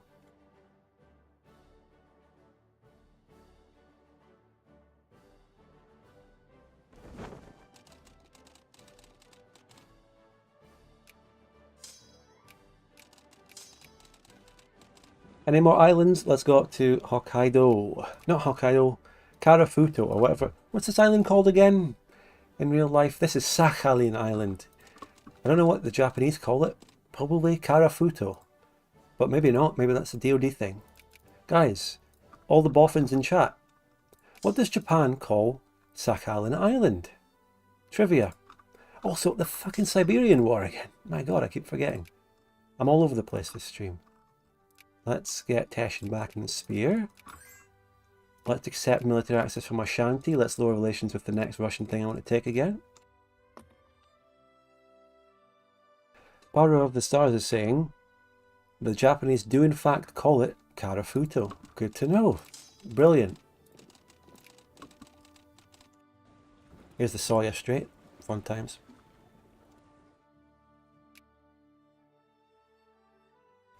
Right, we've got to pay attention. Right, this fleet, you've got to go back to port. This is not sustainable. The attrition is getting too bad out here. And where do we actually get 70 war score? To be honest. Where do we get 70 war score for this? When you're fighting a colonial style war against Japan, all you can do really is go to their mainland if it's a high war score target. What else can you do?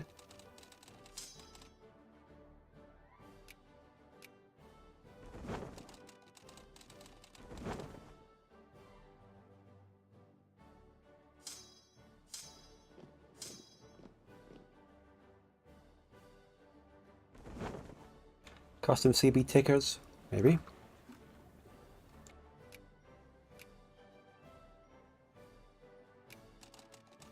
Here we go, destroying the Hokkaigan fleet. Oh, there we go. Destroyed. Destroyed. Hyperion says, it also used to be... What was that? This happened unilaterally. Mid-war. What? I didn't even get anything for that. The Rhonnst have... Fucking Rhonnst, everyone.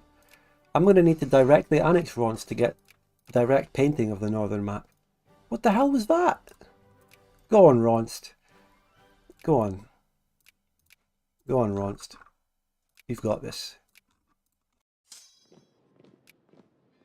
Rhonnst FC. But yeah, tickers is a way to beat Japan. It's true. It's true.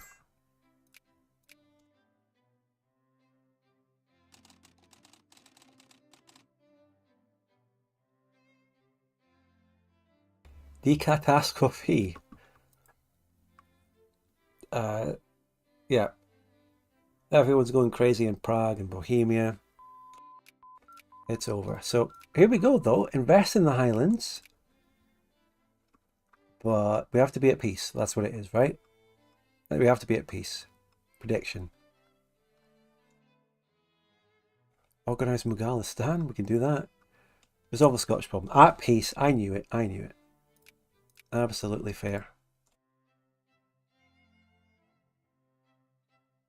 Yeah, boy, Seaman says, Chekhov lied to me about what the Japanese called Sakhalin. Who's... I don't know anything about that. Rip Michael Douglas, by the way. Legendary actor and Scandinavian general. Passed away.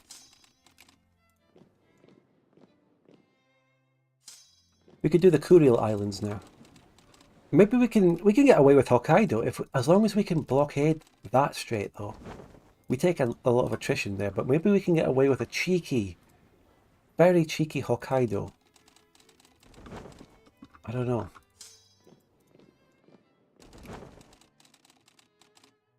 So we'll do the Kuril Islands first.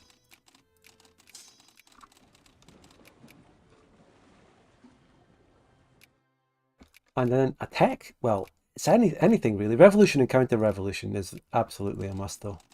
That'll unlock more shit for us.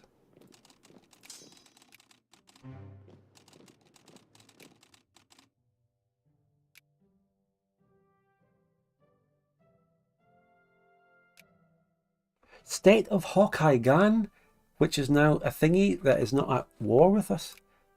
I feel like half the goals of the Prairie War have been met mid-war with separate weird things happening with Rhonnst. Because this State of Hokkaigan thing, we're not at war with it. The death of Hans IV, oh rip. He died from pneumonia. Can we get a salutes from channel members and Fs in chat? Culture Fondler, you're not a member right now. Do you notice? You're not a member. You can't use a salute. What the fuck? Ascending. So we've got Christian III. Unionist party scandal. He proceeded to reform the government. So Hans did great jobs with a bit of liberalism. He did a lot of good stuff. Oh, who? Christian III was the old king. Yeah, the reactionary king. Rip. So our new king is going to be, where is he again? Alexander. Let's just note it now. That's a very traditional Scottish king name. Very good Stuart name. They weren't Stuarts, the Alexanders of Scotland, but it's a traditional Scottish king name, so it's good for Scotland.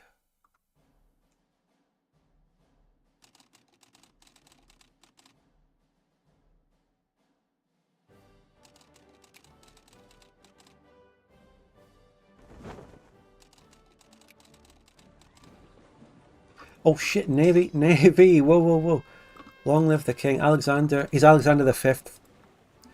Maybe that's because it directly is a descendant of the Scots Alexanders, who were, well, you know, there were about 4 of them.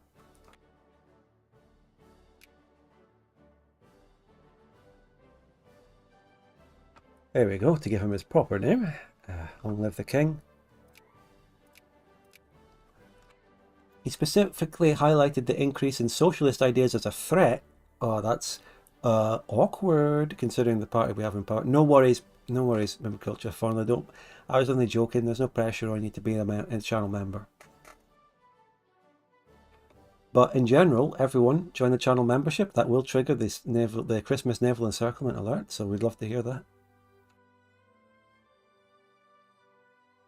Oh, he's a paternal king. I wouldn't mind the paternal party. They're good. Yeah, we could go with that.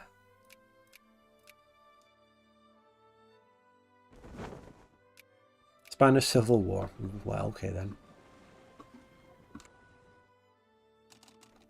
No transports lost. Come on, retreat transports.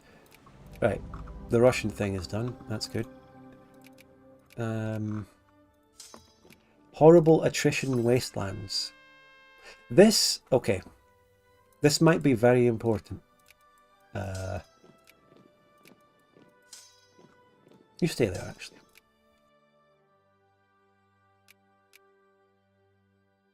Fulfilling his promise from his coronation speech, Alexander V has drafted a slew of laws which collectively are being called anti-socialist laws, while we have a socialist party in power. These laws would not only ban all unions in the country, but it would set the stage for a purge of any suspected socialist leading government officials and public persons by making associating with socialists a felony. His laws have been received with concern from the current ruling party, the Socialists. That's actually a very accurately written event.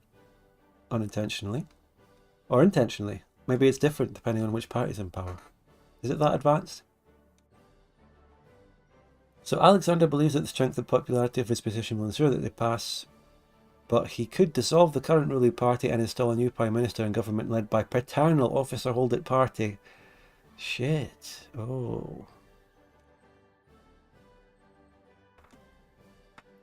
Take no chances, appoint a new prime minister. The government will see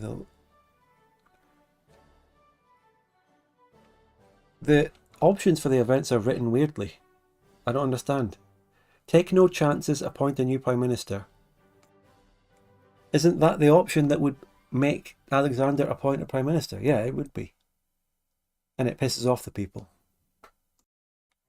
Or that the government will see that these laws are necessary. Or that this is one where we just let the current parliament vote on the laws. I kind of get... So, in order to go paternalist and appoint a paternal, we do this top one, which makes people communist and pisses people off. And the other one, just thingies. So, I mean, where do we go? I think the LARP, we were talking about going paternal. I think I do that, but I don't want to get things directly spoiled, but I just have to ask. And there's no way of really knowing at this stage without asking or having foreknowledge. Are there any different levels of expansion based on the choice I make here? Paternal party is objectively better for us because it has jingoism, whereas we're currently on pacifist. From that gameplay perspective, I'd go paternal.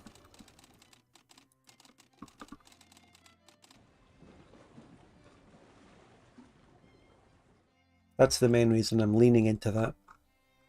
Also, 40% in go to land is fine. Let's go schooner. This place deserves some craftsmen too.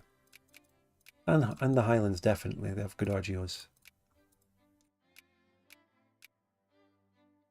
Why does Gotland only have that? What's up with our admin efficiency, guys? What's up with our admin efficiency in some places? Ah, fuck it, it'll sort itself out. Peacegiver says that this is definitely more of an internal kind of thing, but do people have knowledge? Is Komodo here? Gabriel doesn't know for certain. Gabriel says that the paternals let you LARP the Northern Empire stick even harder. It's, yeah. I'm about to click paternals, and we have to consider time here.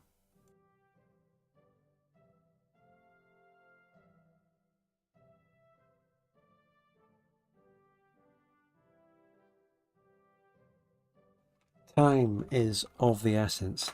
I'll give you a second. Let's see how that tweet about EU5 discourse is discoursing. Yeah, it's going crazy.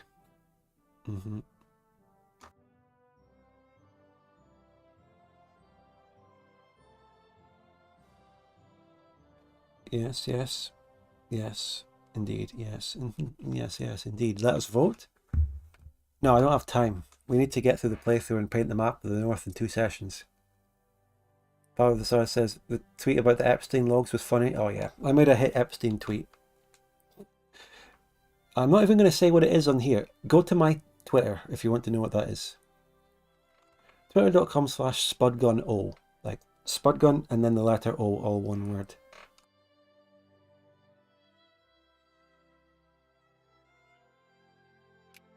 I'm going to appoint the Prime Minister and we're going to move on. That does change my party. I hope we don't get a constitutional crisis event from it. But we did just change our party. Let's go to the Soya Strait and Hokkaido now.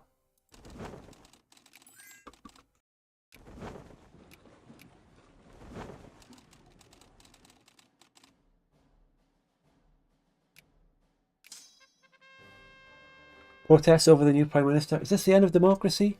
It's large protests. We might have a civil war or something. Fuck. It is what it is, though. No spoilers now. Power of the SARS. Yeah, there's someone replied to my EU5 tweet saying that discussion of EU5 is more entertaining than the gameplay of Vicky 3, and it's true. When I talk about EU5 being a discourse game that everyone's just perpetually yapping about, I'm not even complaining or saying it's bad, and I do think and maintain that EU5 is a good game. But I will say that the whole patch hell thing and the game constantly changing in patches is a thing that is holding it Your back. Navy is encircled. High effort content and correct opinions. Well, thanks MK for following that. You know, that's what we're here for. That's what I'm here for. Fund a local sanitarium because it gives pop growth. Yes, yes. I'm here to give objectively truthful and correct opinions while being very entertaining, witty, smart, handsome. That's what I'm here for. All of it.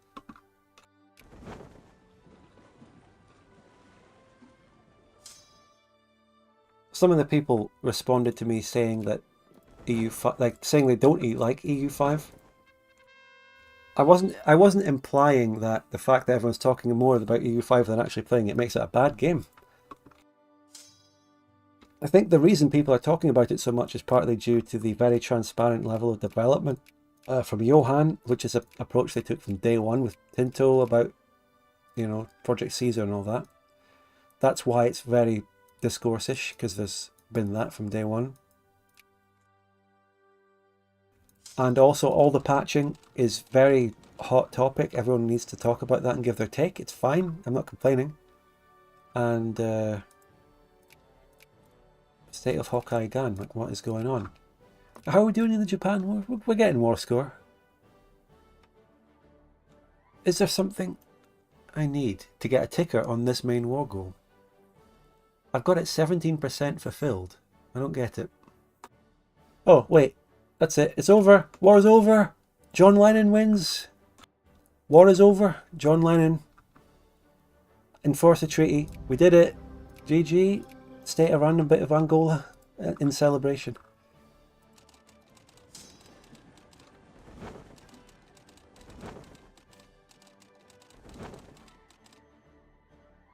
Me starting to walk into Hokkaido was the equivalent of fucking Hiroshima. They just had to surrender at that point.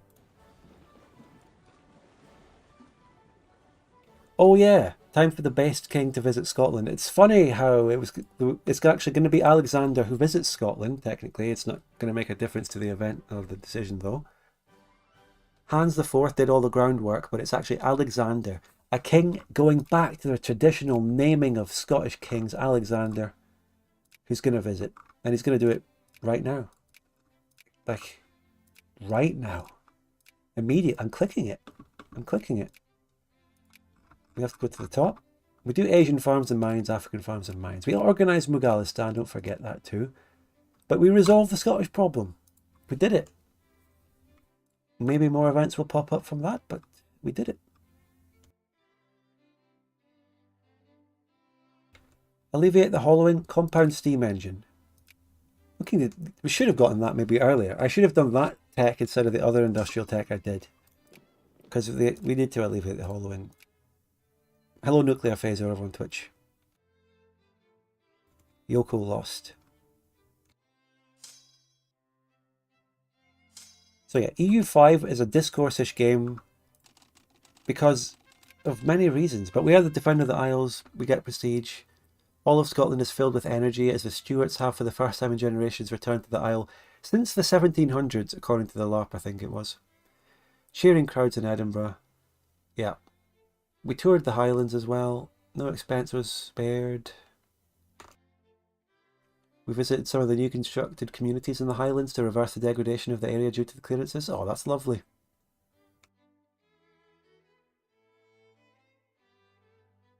This opens up the potential of advancing our position in the Anglo-Celtic Isles, long a dream of the Stuarts. Oh, it wasn't all for pure LARP, was it? Also potential map painting ramifications. Any new decisions?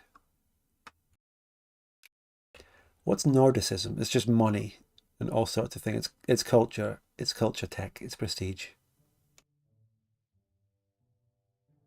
Hello there on Twitch, Amelia Hoy4. Thank you so much for the kind words. Have a good day. Economic reforms in the Philippines. Could do. That's Max Havelaar in the Philippines. The movie, the Dutch movie I used in the Exiled Netherlands series. You must know what I'm talking about. I had a good chat with a Dutch guy on my Discord who knows about the film and talked about Dutch historical films, but you know the one I'm on about. That film, Max Havelaar, what it actually is about a very liberal, anti-colonial, pro-native guy who becomes the Governor General of a region of the Dutch East Indies, tries to help the people and gets fucked over. And the final scene of the film, he's clutching the portrait of the current king of Oranje, or whoever it was. And he's like, this is being done in your name. And I turned that into him looking at a portrait of Juice de Kock, going, I'm going to become you. But the original film's interesting, and I haven't watched it, but I've skimmed through it looking for scenes to use in the video. So I've basically sort of seen it. Joe so kind of Dutch Lawrence of Arabia. Nah, it's different. It's very much about this guy trying to reform the existing Dutch colonies with some idealistic views. Film came out in 1977, or that, roughly that. The general strike. So the anti-socialist laws are making people strike. We're fucked. Factory output. Oh, this is okay. Jesus. Thank you, Jonil. The editing in that video was top tier. Thank you. Does this completely grind my industry and RGOs to a total halt while the strike is going on? Because it's not great. In the meantime, we keep painting the northern map. Let's go directly to the Kondia actually. If we go directly here, that gives us access to the colonization land. Yeah, we're in bad political times in the game here.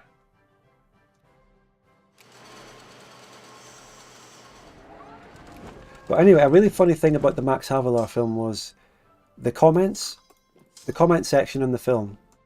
There's loads of Indonesians in it, praising the film, thanking them, you know, oh, this guy, they're thinking the film is nice because they're trying to help. But also a load of Indonesians in the comment section going, yeah, that region, it's still fucking horrible and corrupt and oppressive to this day. The region called Badang or something.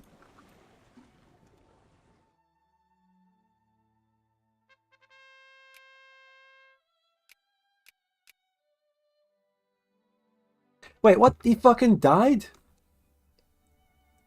Oh. Oh shit, this a twist. He died. He visited Scotland and then came home and there was a general strike and he fucking dies. Gets criticized once.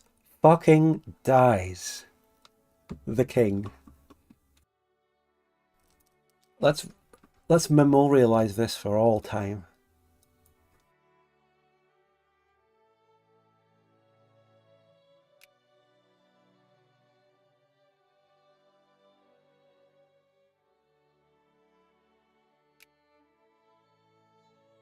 The king who got criticised once and fucking died. He caught cholera in Scotland. Cholera morbus. An ambitious king, he worked to pass a series of laws. There were concerns, his health preventing him from seeing them through. Many people are relieved, and some people are sad. It's Charlie Kirk. It actually literally is Charlie Kirk. Sorry to go there. The people that were on strike are now making memes and editing Alexander V's face with AI onto various GIFs. Alexander V's consort, Queen Margarita. Oh, no, that's his younger sister actually. But you know, his consort, whoever it was, is now going out onto stage with fireworks, dressed in weird skimpy outfits. Just, you know, and making sure that we're not allowed to criticize, I don't know, Al-Quds. I don't know what fucking country we're not allowed to criticize in this timeline. Yeah. We're not allowed to criticize Al-Quds. That's what Alexander V would have wanted. Rhonnst? I agree, but look, Rhonnst actually is our ally here. They actually are our greatest ally. Rhonnst is fucking amazing. I actually love them. Or am I just falling for the propaganda myself? I don't know. We are King Alex. We carry the flame. The Queen Regent is groping the new Prime Minister in the funeral procession. Oh my god. I forgot about my navy here though. Shit. Where can I put them? This contingent of my navy might be fucking dead. By the way, I still am waiting for a post-Prairie War event, although it feels like the Rhonnst thing that we got mid-war was actually like part of that. It was like, that was victory. What have we got down here? This navy's genuinely fucked. I think we can go to the Empire of the Inca. They're our ally. Yeah, we'll go to the Inca. Try and make it down there, boys.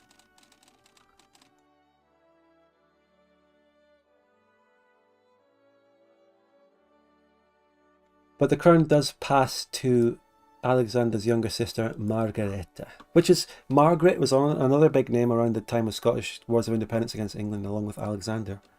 Queen Margaret, something like that. That was a name back then.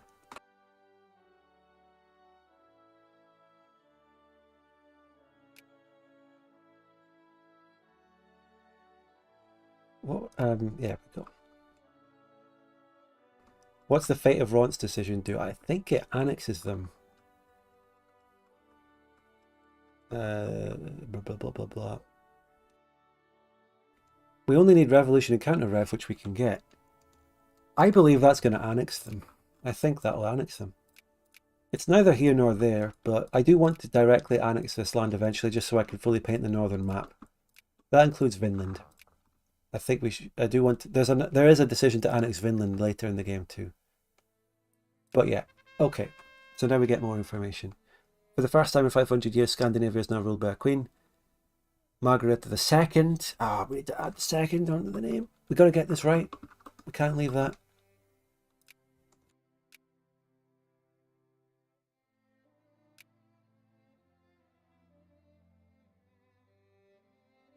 Okay, Margaret II. Yeah, she wasn't trained for the running. Okay. Hopefully she rises up to the task, like... let's not talk about Charlie and them anymore. Okay, let's... No. There was a Queen Margaret of the Kalmar Union originally? Oh, I didn't know. We're going to start choosing the kind of government that we get based on her. Paternalist Party is weird, by the way. There's something... You can't upgrade factories, but you can build new ones. And by the way, steel artillery is what we need. Steel artillery, not bronze artillery, steel artillery. I need to sort of phase out bronze artillery because we produce way more steel. Steel is better. It's a very interesting nuance of the PDM-based economy. Bronze artillery factories versus steel. They both produce artillery as normal, but it's just they take different goods in doing so. Bronze versus steel. Oh, the colonial lobby form of government. The Queen set to work undoing the damage Alexander did. She dismissed the officer-holder government. Paul Sorensen of the Market Liberal Colonial Lobby. I'm gonna get a spoiler. What fucking party is this? Oh no, you bitch! You fucking bitch! No! Tell me, is Alexander V always meant to die, or was there a random chance of that happening? Because this is terrible. They're putting in the worst party! Oh, fucking hell, Margaret. No! Not them. We're changing my national value from equality to dominion. No, you bitch. Dominion, assimilation rate down.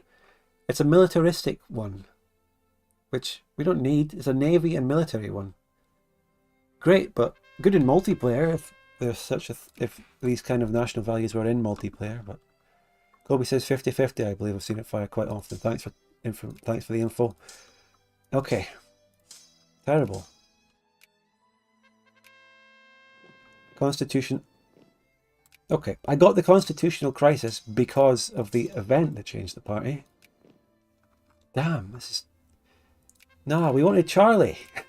Bonnie Prince Charlie Kirk, we wanted him. Then, no, don't die. Look at the fucking economy. I need another colonial crisis, another constitutional crisis. I'm changing back, I'm putting the Conservatives back in. Jesus Christ. Turning Point Scandinavia back in power here. Come on. Oh my God. It's bleak. The anti-socialist laws are discarded. The dream died with the death of one man. Margaret didn't try to go after the perpetrators, aka cholera. She didn't research medicine to get rid of to punish the people responsible for this. Ugh. Disaster.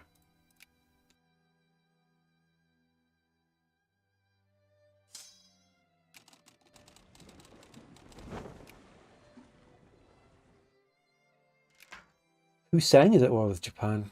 Tobacco. Yeah, it's tobacco. Once home rule. The Crown Colony of Vinland has presented a request to the government of Copenhagen to be elevated to the Crown Colony given home rule. We get a decision. We're now getting the option to go back to our previous option we had. The current Duke of Aberdeen. Oh, I've got to let the Duke of Aberdeen become a High Commissioner. What the fuck? I would love nothing more than the Duke of Aberdeen to become a High Commissioner of a semi-autonomous Finland, but no. No. No. No, I just can't. Sorry. No, I can't do it.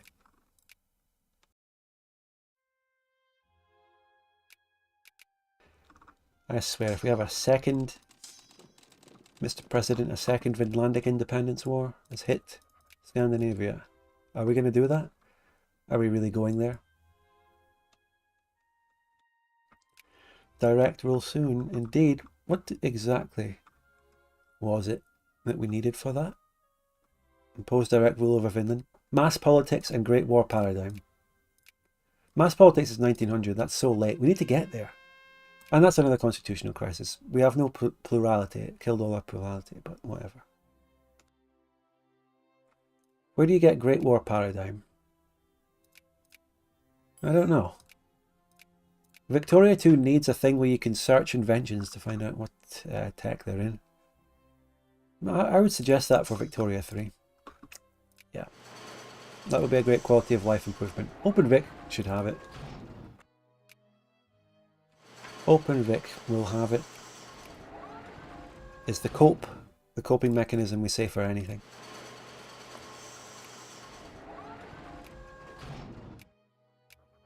Right, we have to do a conquest, so get ready to use the clear infamy decision. We've been very lucky with infamy hits, though. Whoa, whoa, whoa, whoa, whoa, whoa, whoa. We've been lucky with infamy hits, he says, as he gets a bad one. Clear infamy. We spend 100,000, we lose prestige. But there we go. I feel like it's fair to pay something for it when it's kind of so easy.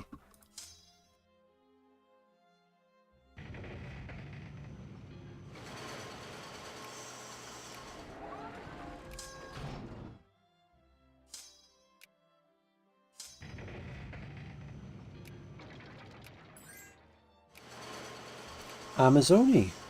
Cute alliance. Let's sphere them.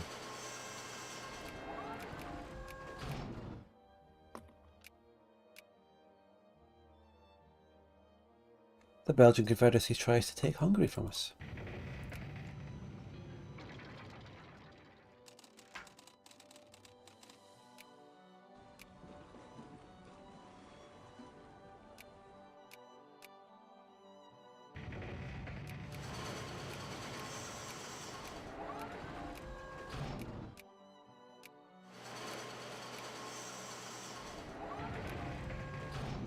And then there we go.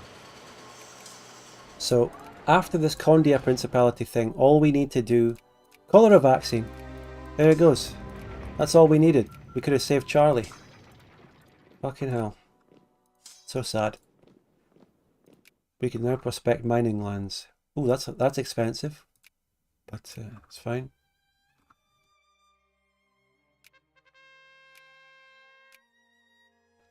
Now what do we need for anything in general?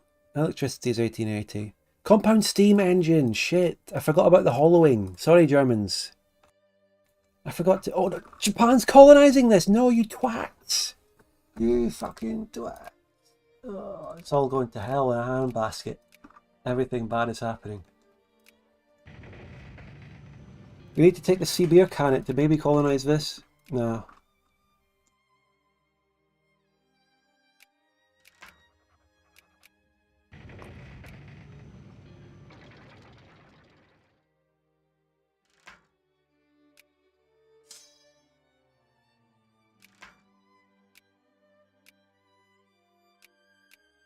What's with all the flashpoint tension? What is it all about?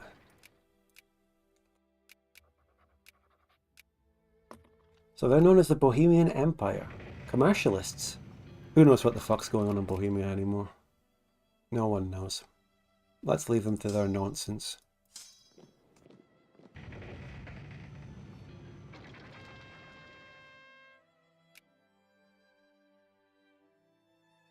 Japan is going to be the final enemy to deal with, and we already kind of dealt with them, except I didn't see any direct event for winning that war, the Prairie War.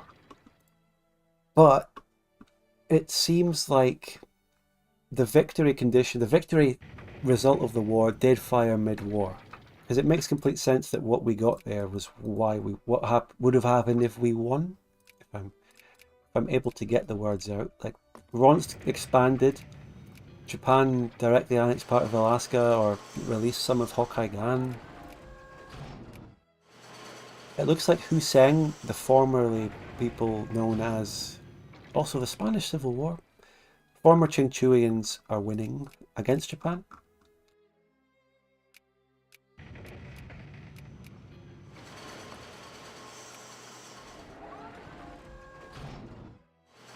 So yeah, the Castilian Civil War, and we've played Spain and Aragon, so we've seen this close up, but it's crazy. It goes crazy.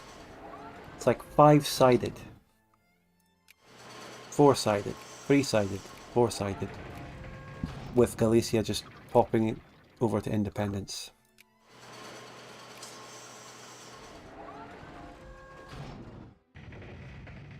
When I did my Spain run, did I try to reconquer the New World? I've kind of forgotten what happened.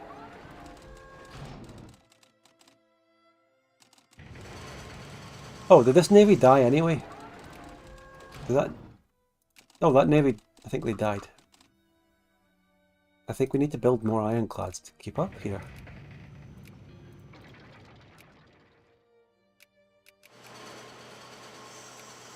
I think another wave of ironclad building is actually needed.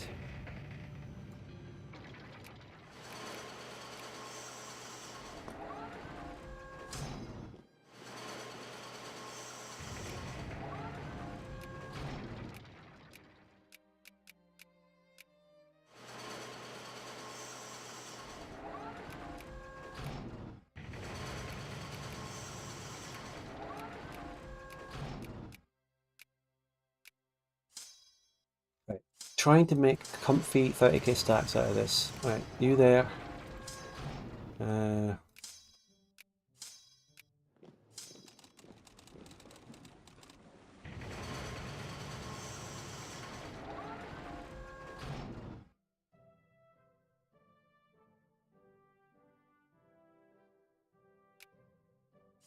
Someone is saying, did you check your decisions for stuff regarding the British Isles? You should have gotten some from doing the Scotland decisions. New decisions here? I didn't notice any new decisions. Unless I missed something over Scotland. New decisions here? International African Association? Well, I don't think that's to do with Scotland. No, there's just the weird wageo thingy that I can't do anymore. I don't notice any new decisions about the British Isles.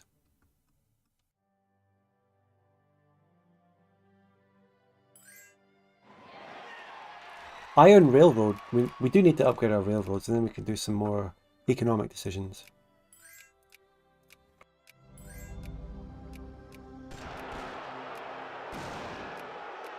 Excuse me? Who the fuck? Whoa, whoa, whoa, whoa, whoa. I can just make that place a state that is, well, right next to the place that's rebelling. Right, okay. The fate of Rhonnst? Okay, okay, hold on. African farms and mines. Take a reform. Take a reform. Pensions, I don't care. Blah, blah, blah. Upgrade a factory. Troops. I need to have the navy funded so it repairs. The fate of Rhonnst. With Rhonnst firmly under our control, we must now decide what the future will be. We can keep them around as a bulwark. It may be better to instead compromise and incorporate them into Vinland. It's all the same, really. But if I make them go into Vinland, then that means when I do later fully take control of Vinland, I get them, which is what I want. So I do that, I suppose. That's what I will do. Yeah. They've outlived their usefulness. It's going to be a war rather than... it would be lovely to leave them, but I want to paint the map the way I want to paint the map, so I've got to put them into Vinland. And I don't need to send a single troop for that to happen. Vinland themselves, they can earn their map paint.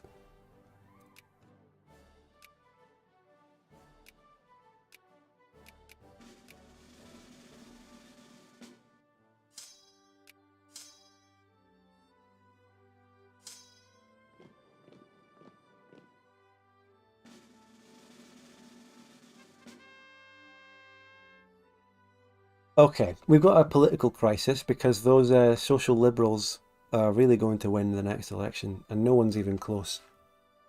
Limited citizenship. I'm thinking of just trying to get the Conservatives to win, but I might just manually change every time. Because that party is unbelievably dog shit. Unbelievably dog shit. The colonial party.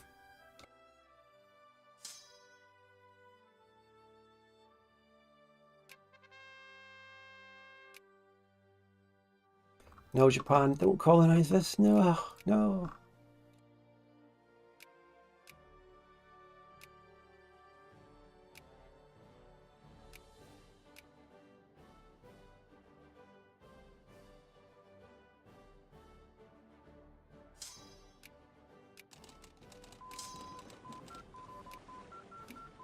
Alleviate the hollowing. It's gone. We're back. The hollowing's over. Now we do Iron Railroad.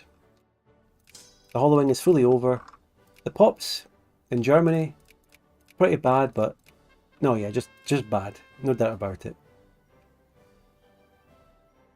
I think we actually try and go for the secular. I think we try and go for... we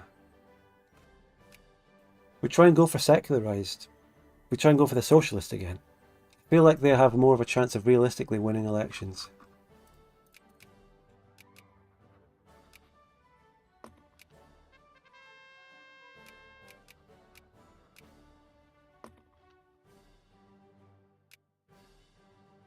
Oh god, money hoarder. Remember that?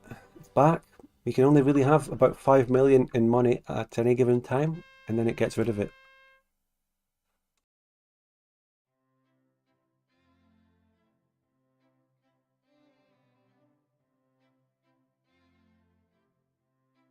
Maybe by allowing Vinland to take Rhonnst, that might open up future actual decisions to go after the Japanese Hokkaigan fully. That's what I'm coping for and hoping for.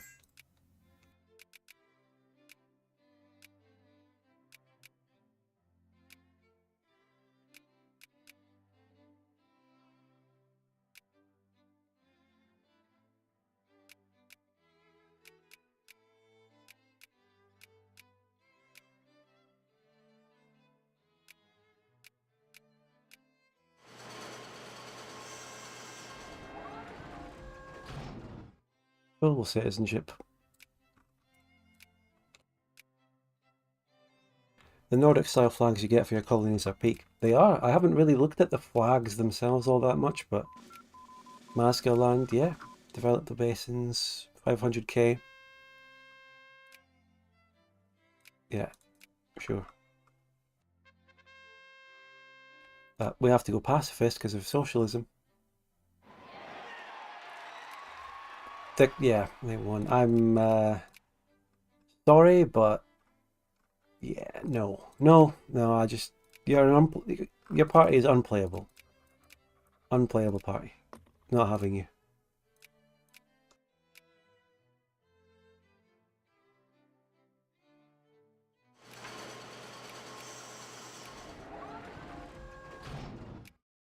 Yeah, the flags are good. Even Rhonnst, but yeah, Vinland, Masgirland, even the Skraeling Council gets the cross. It's good stuff. The Elbian Confederation's flag, that's good.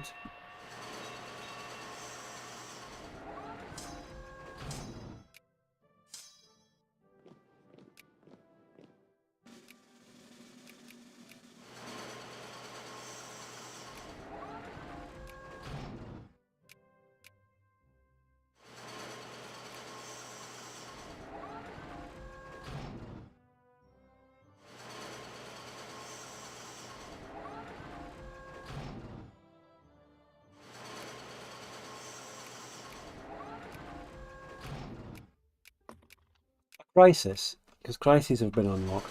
Where? Crisis over Buyeo national reconstruction. The Korean people of North America want to be free, but nobody gave a single flying fuck, so never mind. I couldn't have done it. I'm at war. I'm at war. I'm busy. No crisis.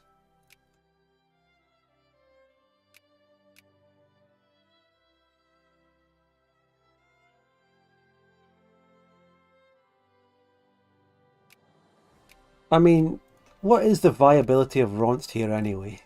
It doesn't exist. They have no army, 100k pops. Can they even be played? Rhonnst, are they playable?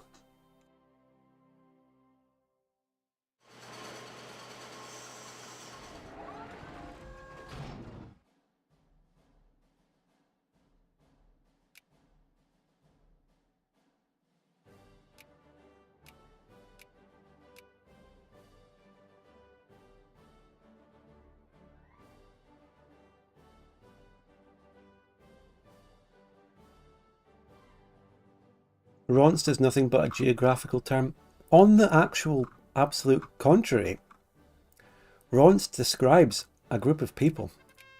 They are Nordic settlers who mix with natives to create a kind of Métis people, specifically. Also Arcadia formed, which is very deeply interesting.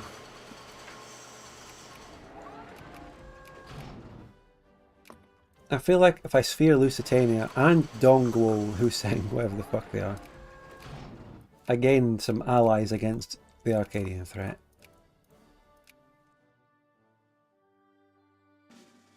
But of course, no, Arcadia is kind of sphering those places. But they're also in my backyard trying to sphere Hungary, the twats, which they'll get banned from right now. Lidoge is saying they're a Norse-Chinese native hybrid. I hadn't heard of the Chinese impact, but maybe in Fanfork they've added Chinese to the mix. I don't know. All I knew traditionally from what I know from the normal lore of DoD was that they're a Nordic native mix.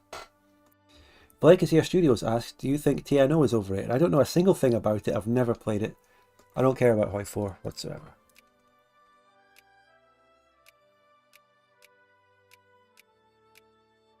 So I'll say yes, but only because the whole game's overrated.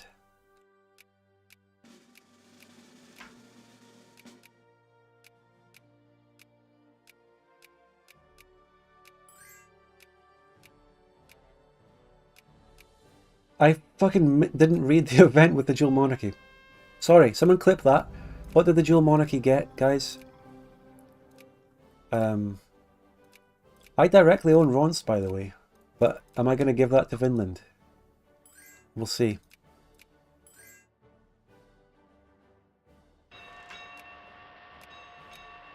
Oh, it's going to them. It's going to them. It's going to them one region at a time. Yeah, sad. They got English and French. That's not good for an English revolt then, is it? It doesn't bode well for any of our interests. One province at a time though, really? Come on, you can do it regionally, come on. Speed this shit up. My god.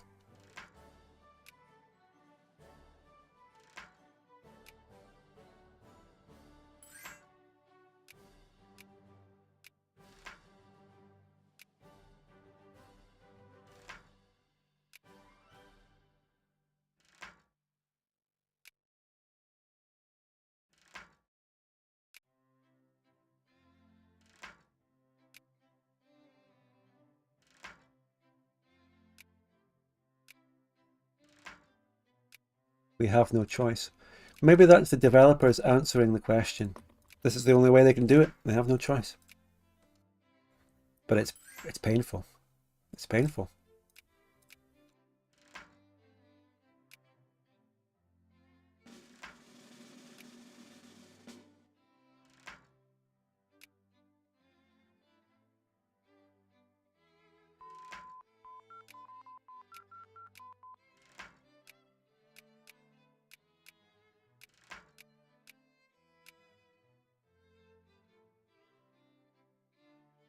Oh, it's gone now, but yeah, there was a Saddam Hussein-shaped province.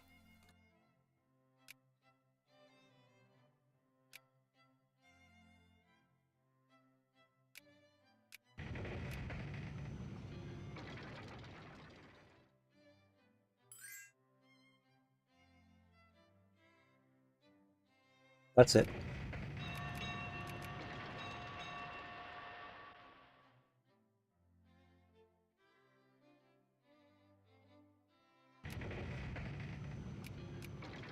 Hussein is just already in the Arcadian sphere, and now they're gonna kill me.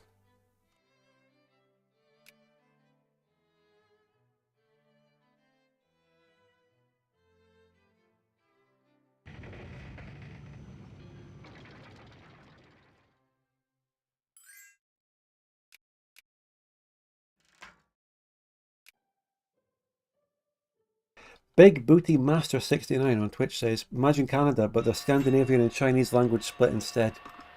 Wow. The one thing about this Vinland is that there is no French thing going on like Canada. It's just Vinlandic and natives. There's natives in Canada as well, but people care more about the Quebecois than them. The natives never got any independence referendums. Castilian Spain, okay, good job.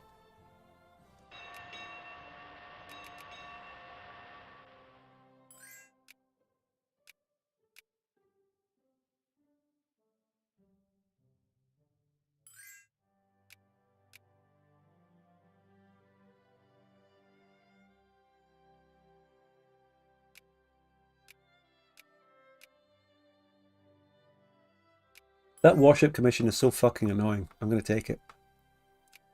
Build someone an ironclad. Kill Novgorod and my life is yours. It would improve the map somewhat. It would connect me with this enclave I have. Yeah, you're right. I'm going to kill them, and I'll clear my infamy as required. Even if it takes 2 wars because they have 2 states and I can't annex them directly, I'll do it. I'll do whatever it takes. I'll do it. Because it needs to be done. Hello, Tibbles.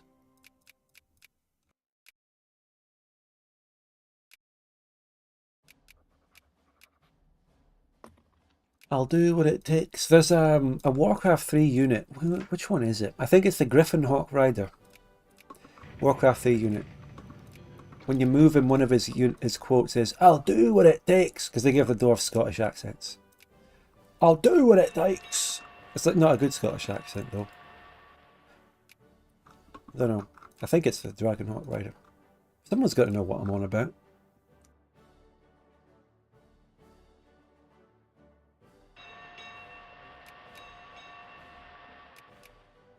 Novgorod immediately gets decked on when they lose my protection, or they're actually going on their own rampage. That's what it is.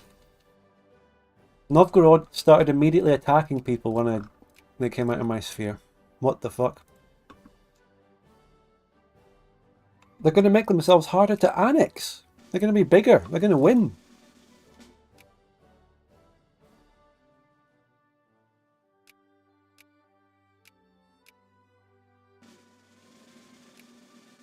Cuban War of Independence. What next? I remember.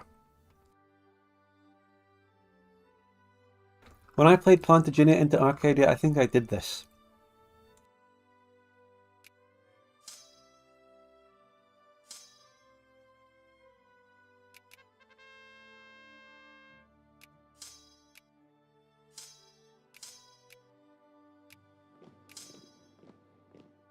Yeah, boy, see, man, says Total Monopoly on beaver pelts. What, all that way north, Mace? Man, what are you talking about?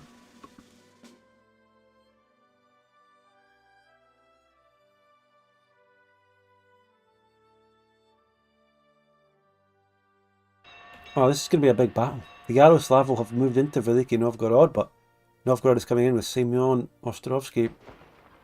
Ooh, the roll went against them. Novgorod might lose here.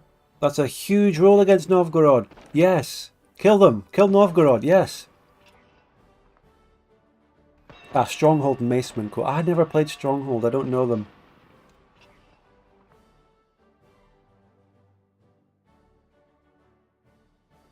Get fucked, Novgorod, but they might be about to fully siege down Yaroslavl.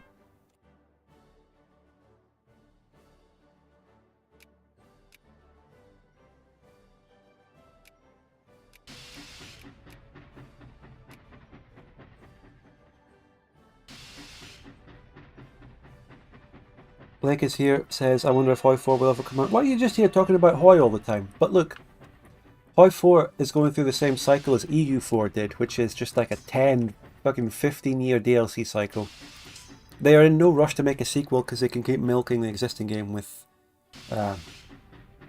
DLC. Same as EU 4. Is occupying Veliki Novgorod enough to make Novgorod white peace before they annex Yaroslavl?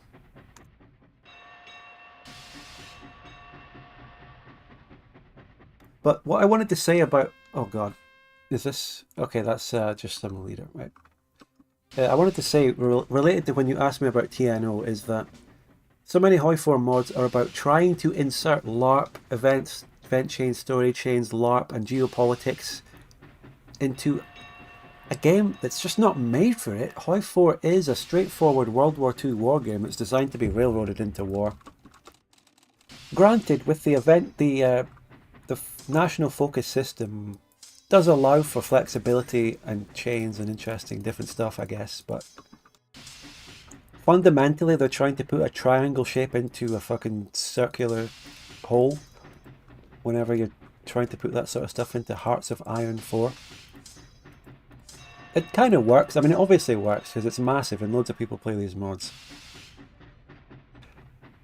But when you know about Victoria 2, which is so much better for these kinds of things, it's hard to go to Hoi 4 from the perspective of a big Vic 2 player. For me, this is just infinitely better than Hoi. But Hoi is more mainstream, has loads more players, and this is niche, so people don't know it. This is obscure. And yeah, Novgorod won. So we've got to think about how we take them down.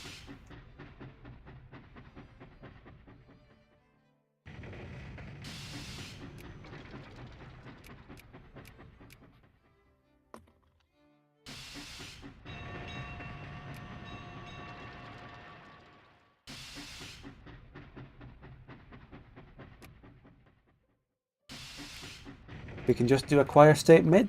We just acquire... Oh, the second Elbian Revolution. Excuse me. What? That can't... Oh, for fuck. They're in my sphere and I'm at war with them. So they get my goods. This is sudden. This is like a jump scare war. Just no build up. Nothing. Just out of nowhere. War. The fuck is going on? Fine. I'll fight it.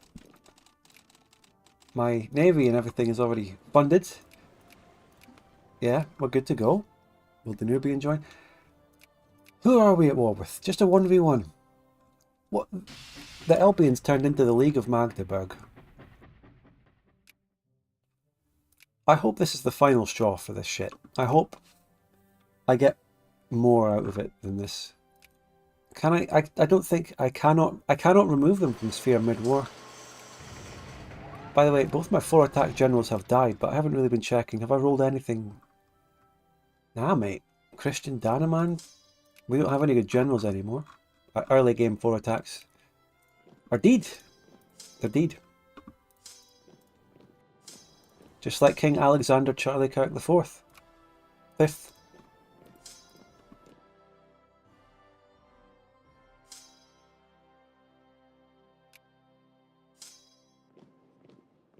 I alleviated the hallowing, and this is how they repay me. Vanguard party, dearie me. Clear infamy.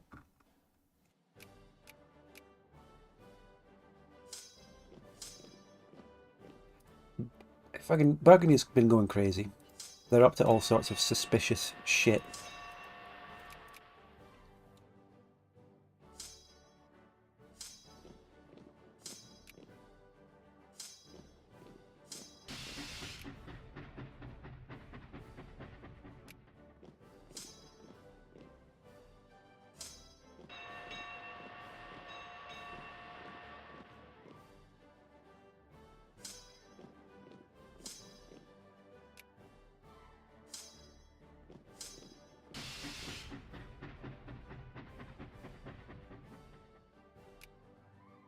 I really hope we punish the Germans for this. Big time after this war.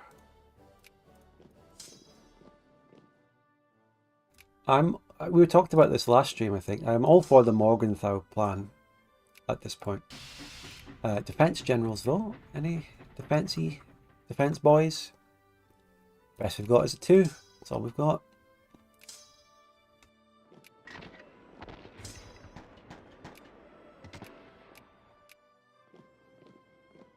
Best I can do is 2. Fucking hell. Best I can do is nothing for that battle, but we're still winning. We have way more military tech than these clowns. And no, I'm not joining your Ruthenian war. You can deal with it yourselves, lads.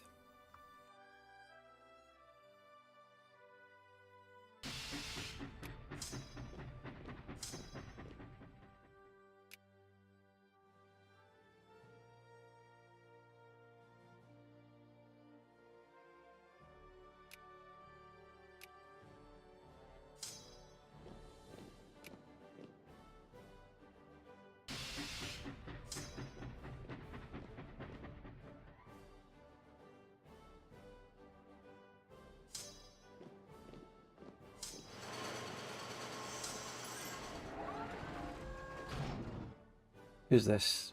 Who the fuck is Morelia? It's Russians. Okay.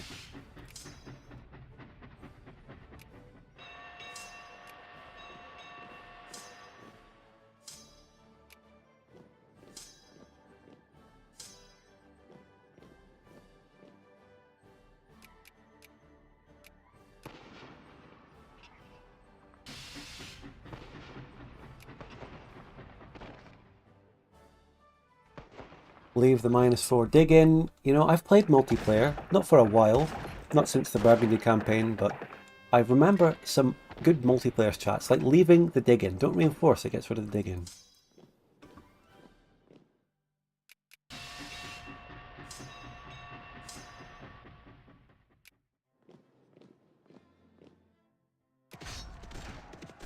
But now, at this point, we should reinforce because the dig in has depleted.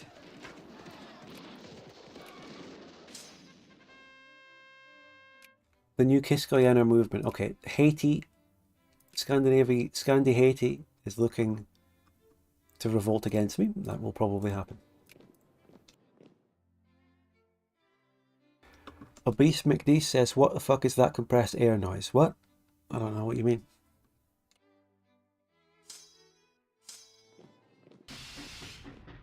Oh, that's the sound of a railroad being built, I think you mean?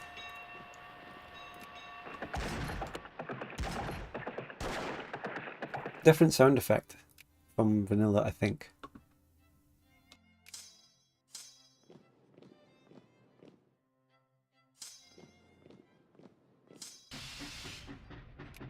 Oh, you fucking twats, Bohemia going for Teschen again. You twats. Sphere, Hungary. Arcadia.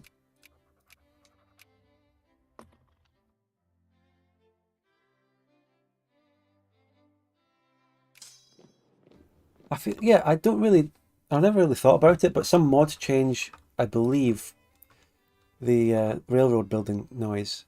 Normally it's like the sound of big hits, boom, boom, you know, metal hitting metal construction, but this time, or some mods change it to actual railroad sounds. Anyway, we're ready. We've got a justification on Novgorod, but I'm not ready for that. We're too busy. We don't have enough troops without mobbing, and we sent loads of troops overseas to Asia, so we have to call that off for now. Hopefully I don't lose the CB, hopefully I don't forget in before.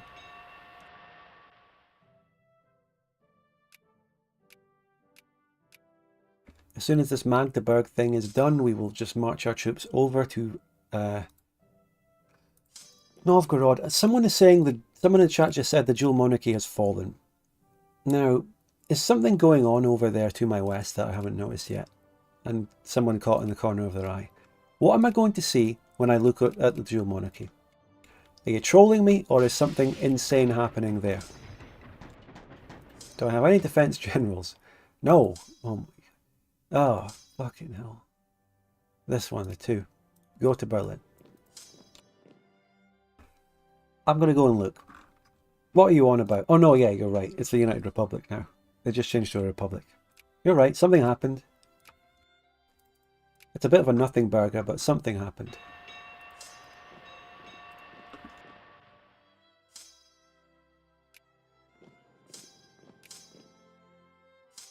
Battle of Berlin. Huge battle, everyone.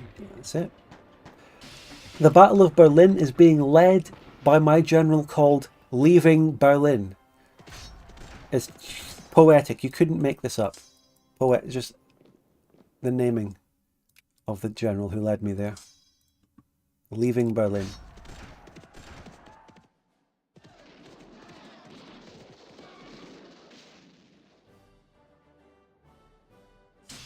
Oh god, they attacked me there. What's next?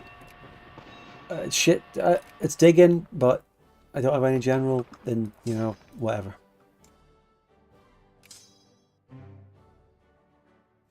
Take a 7% attrition hit and then follow up.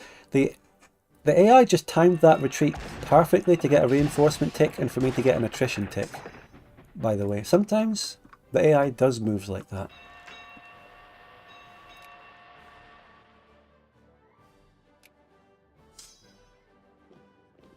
Now I've got a 3 attack general on that stack, so I'm attacking.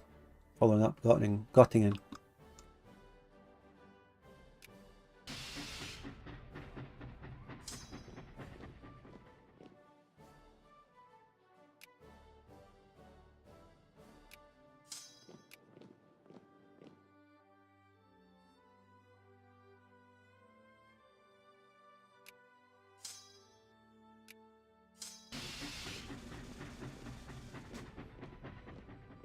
Where are they fucking shooting Magdeburg? You got nowhere to hide now, you twats.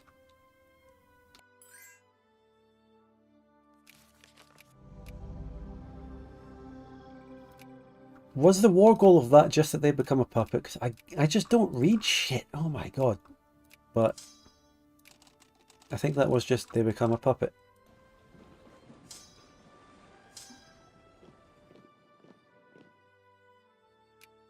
Really just... Oh, what the fuck is this? Oh my god. Over the last centuries, cultural ties between Copenhagen and the various German statelets of the whole Roman Commonwealth become increasingly close. With a shared religious outlook and a strong linguistic bond. Now, after recent decades of domination and reconciliation with North Germany, now it's time to come and embrace German cultures. Elbian accepted. Whoa, whoa, whoa, whoa. That's huge. I inherit them. Oh. That's worth it. That's worth everything. But before I do that, does anyone know if there's another option where I could actually go and get... Oh my god, claim Ireland. What the fuck? There's your British Isles. But I need to own Northumberland, which hasn't rebelled from the dual monarchy and may never do so. Before I take it, are there other paths I can... Are there mutually exclusive options towards getting an expansion route, so to speak?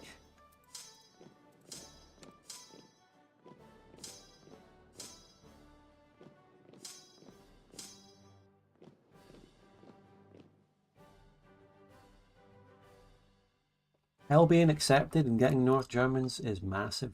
That's great. Really good.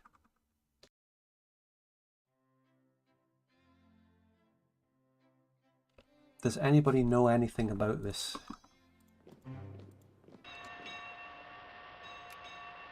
When's my Casus Belli? 79. I've still got 2 years of Novgorod Casus Belli. We're good. Toby says, I think not. Folks, is that good enough? Is that confirmation?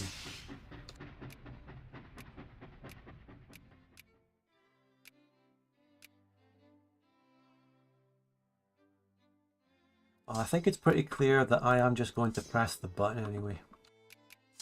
We're just going to press the button. Why not? It's there.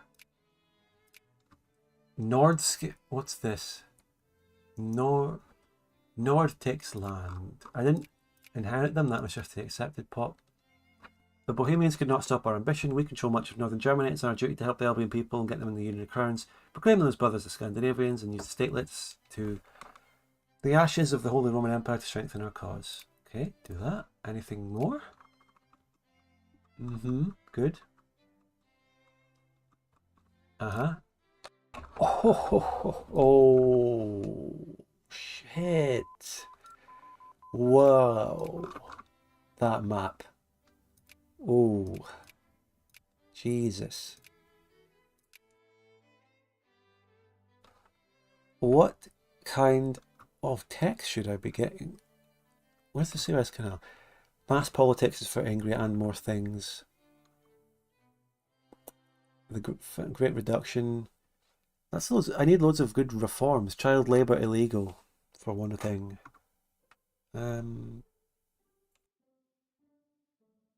Market determined exchange rates. What's that? That's all the way down there. That is a hell of a map. Electrical power generation. Down there. Let's get a placeholder basic industrial tech, which might help us get the canals. Oh, the railroads. Jesus Christ. They all just appeared out of nowhere. So that is a lot of units.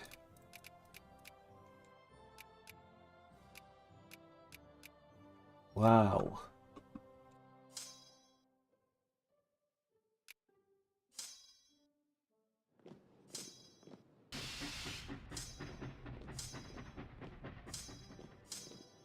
We really mapped that map. That was some real mapping. It's gross. And you know, Poland there has 14% Albians. You know, it would be a nice addition. The oh, what the fuck did they call that? Transrhein. Transrhenanie. Right, Ledoge? Puppet of Burgundy, who I hate. Burgundy are a dick. They were supposed to be my ally, but they've been nothing but a twat the whole game.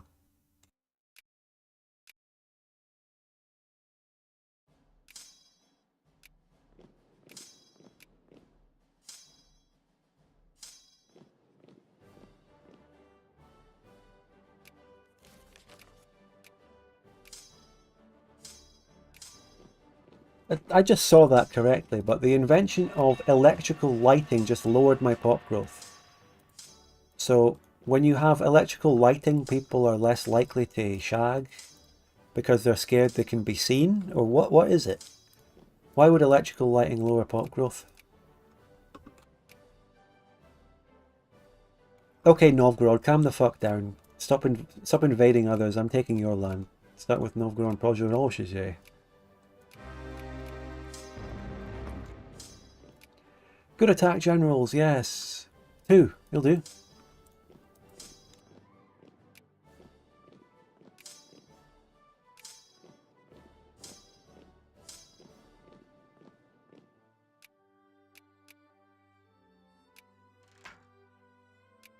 All of that, the admin efficiency will go up itself. None of those places, due to the fact that the hallowing previously happened, none of these new places really have many pops.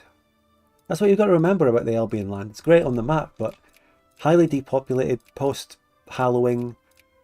But there still are quite a lot of pops. And also the great thing, the resources. Coal, well, 1 coal province, some iron, couple of bits of sulfur. So good resources coming in. But do we really care that much about managing resources in the economy in this all that much? No. It is what it is.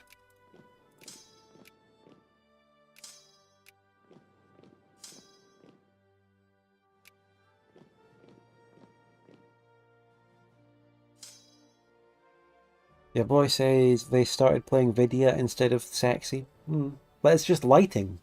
But then maybe the lights allow them to play cards more. Or something. Or read books in the light.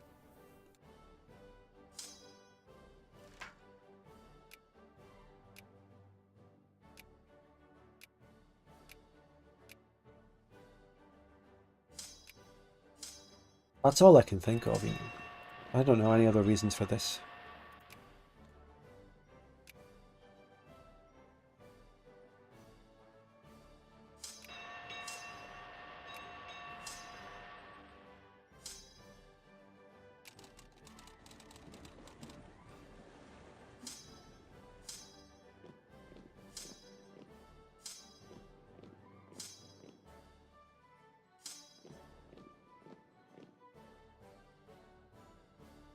MK Ultra Fondler says, in the UK at least, it's because it lets you see better the British women's faces. This gets you out of the mood.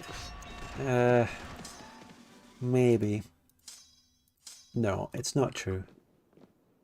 Everyone jokes about British women, but they're just the same as anywhere else, you know? Nice. And there's, you know, different people. Different shapes and sizes, different faces. It's all the same. It's all the same. But I must say about the UK, there is a tendency to do horrible makeup and all of that. But let's not go into it. Let's not get into it. But that's an optional thing. It's not inherent to how the women look.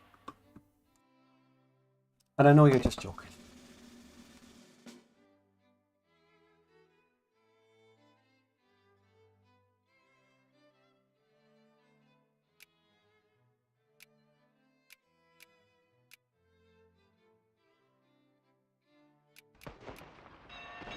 Manifest Destiny I just unlocked there.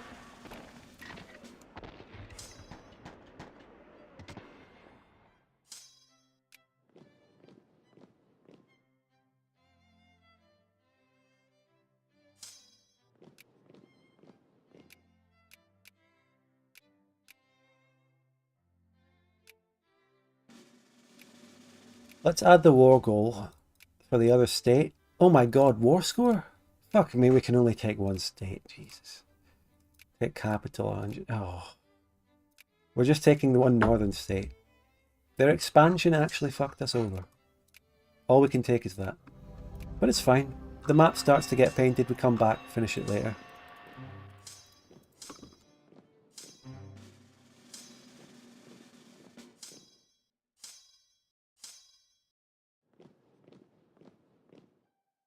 Hello Lingsun8225, welcome to the stream, hello. By the way, super chats, memberships, Twitch subs and all that, let's get it going. We need to see something from Twitch. And you know, you have the option to use Prime over there. A privilege that YouTube people just don't have. They just do not have access to that. A free sub that comes directly out of Jeff Bezos' pocket.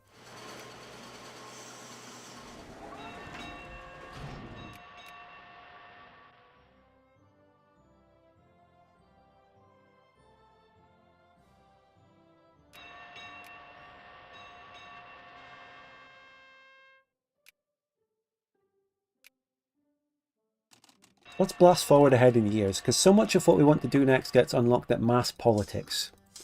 Endgame content, mass politics. And in terms of the dynastic royal event chain for Sweden and Scandinavia, I mean, Margareta the Fourth, is that it? We just have the non-paternals. I feel like we missed out on so much with losing Alexander V. This guy was being set up to do so much. To get us Nordicist, North Sea Empire. Also, we're at a very loud point of the game here. This is insane. Very loud. Ships being built. Just all popping off at once.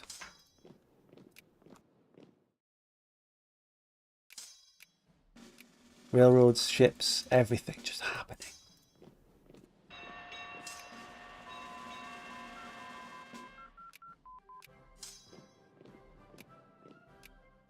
And techs, steam turbine. I feel like steam turbine goes towards the canals, at least just from what I remember.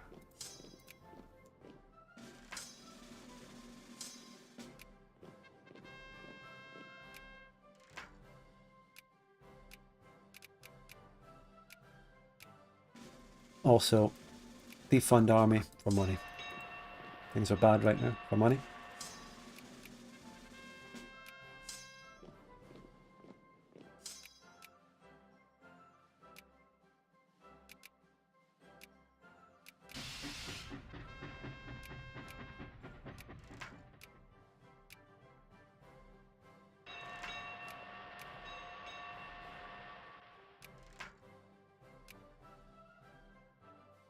Some point I want to make quickly, I haven't mentioned it. I wanted to mention this while I was talking about the sad, unfortunate low viewer count of part 11 of the Exiled Netherlands series, even though it's a good video that deserves more views. Initially, when the video, in the hours immediately after the video, I have a thing available to me on my YouTube screen in Studio, which shows me a comparison of the current recently released videos' views in relation to my other last 10 or so videos, and it compares them all in terms of their performance in the same period of time after release, if you follow me. The same period of time after release. So this video got this many views 2 hours after its release, and it compares the last ones. And I really hate the fact they added that, because it just makes me compare all the videos and viewer counts, and it's, you know, every time a video does worse than the last few videos, it points that out, and there's just these grey numbers popping up instead of green numbers, and it just makes you feel bad. It's one of the reasons I'm not looking forward to Fridays when I release my video anymore. It's demoralizing.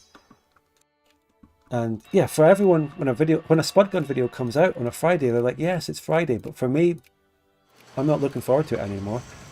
I love making the videos. I love the process. I love reading comments. I love all the stuff surrounding it.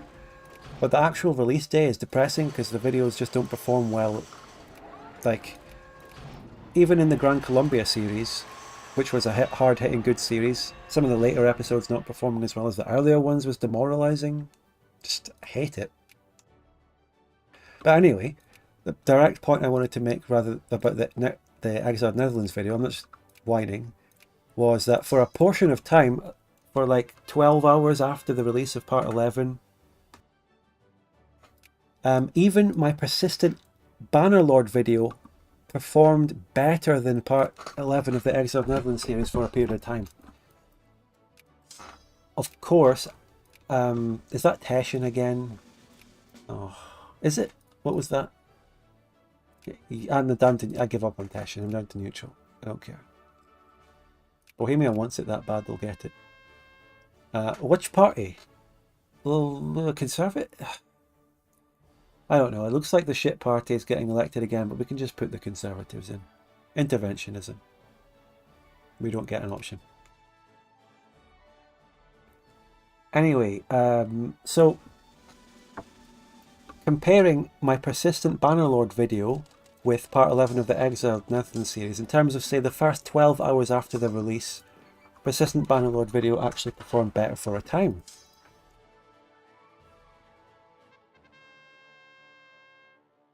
Which, you know, meant that actually I'm thinking, does that mean that persistent Bannerlord content is actually viable and I should make the next video in that series if it's actually doing better than the latest Victoria 2 video? There was a crazy thought. Because the persistent Bannerlord video would most likely turn out to be just a one-off.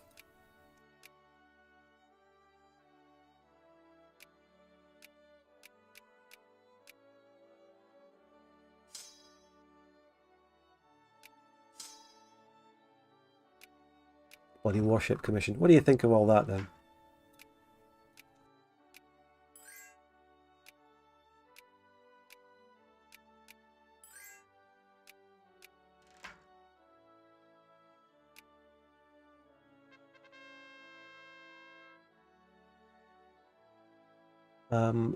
Pro-military. Pro-military.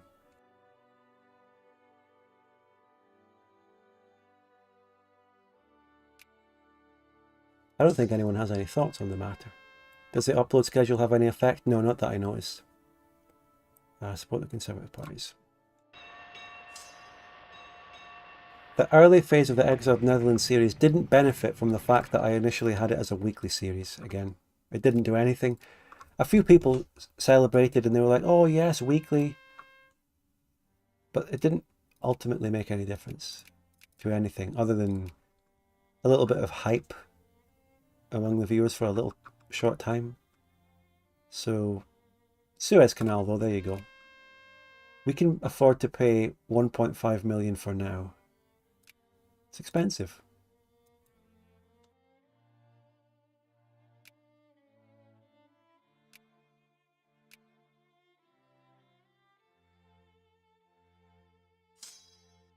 I saw that can't possibly be true. What? Which bit? The regularity, the schedule, the upload? Look, there are loads of things that should technically help channels in theory, but don't for my channel because it's so niche. Like the hype feature. What the fuck was that?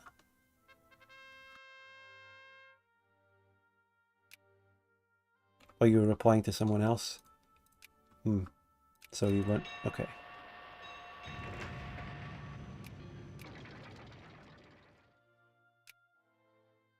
Oh yeah, that party won again. We put the Conservatives in. We just can't live with them. No laissez-faire.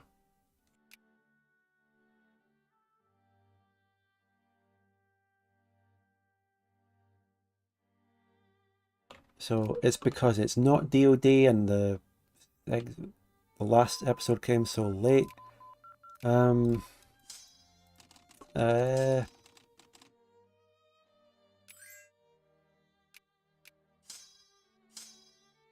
I don't know how the schedule can have any effect on it, but I can't really I can't think about it because I can't help how long it took to release the episode.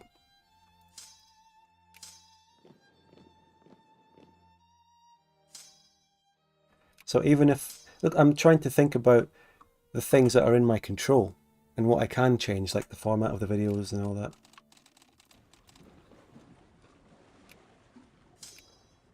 The series is cursed in a way, Fourth Kaiser, because it suffered from whatever the fuck YouTube did in August with its algorithm and it introducing the shitty useless hype feature. All of that bullshit. Can we expect a Trail of Khan series in 2026?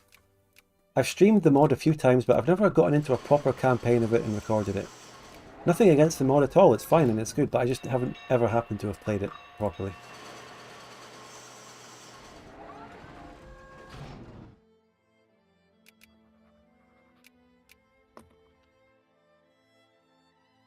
Passion, why am I still... No.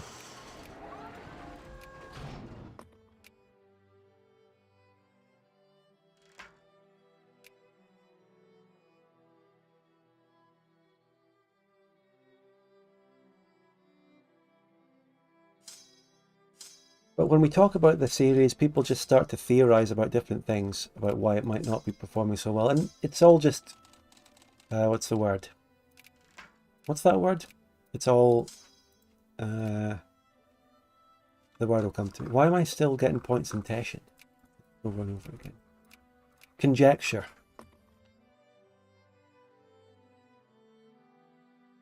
Let me just Google that. Yeah, it's conjecture. It's an opinion formed on incomplete information. And it's... The thing is, I'm asking about the series and we're talking about it now, but I am the one with more information than anyone because I have access to all the fucking analytics and everything. So if there's anyone who should know about the series, why it's not performing so well, it should be me. But the analytics are a little bit overwhelming, and what the fuck do you glean from any of the so many different stats? It's just so fucking much. DM Berg War? Oh. I don't even notice half the shit. If I was playing this without a chat to keep me right, I wouldn't notice anything happening. I would be getting fully occupied by Poland, just managing my industry, no idea what's going on. What? DM Berg War. Is it Berg? It's not. Yeah, it's Berg amongst other people. Constitutional crisis. I just clicked that, but again, I didn't check exactly how bad it was, because I don't know, I'm out of it. I'm not reading shit properly. I'm just skimming. I don't know. But I'm trying to get to mass politics.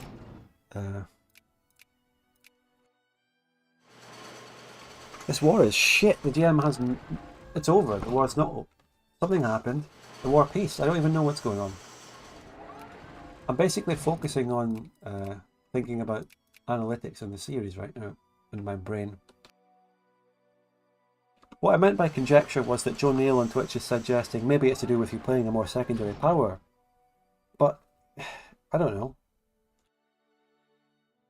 But then I get the point. And Northumberland is free. Jesus, what am I? We need that. What if I...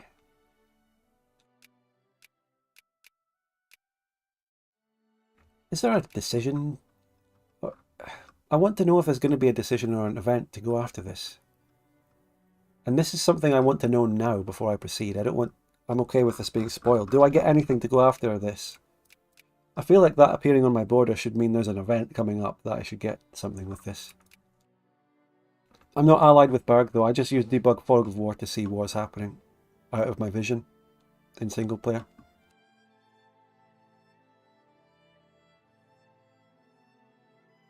The fourth guy was saying, my 2 cents is the series didn't land particularly well and then declined in views progressively as every other series does. Yeah, but I just don't know. There's just too many ways to look at it. There are too many possible reasons that you can't select any. So it just constantly plays on my mind and there's no way I can come to any conclusions. It's so annoying. But then, let's say for example, there's a lower viewership in the series because there's a lack of interest in what's going on in the game. Someone commented there hasn't been a very big, interesting change in the diplomacy or anything since part 6 or something. Someone says I've already met my goals in the campaign, so it's not as interesting anymore. Let's say those things are true. I wish I could still make Victoria 2 multiplayer content as a secondary power and people watch it. Do I only have to play as great powers? Do I only have to play as countries that are on a constant existential crisis like the American bloodbath throughout the whole game? I set standards high, I guess. But look at the Muscovy series, that's what everyone thinks is the gold standard, but there wasn't an existential threat outside the very early game when maybe Poland and Scandi were partitioning me.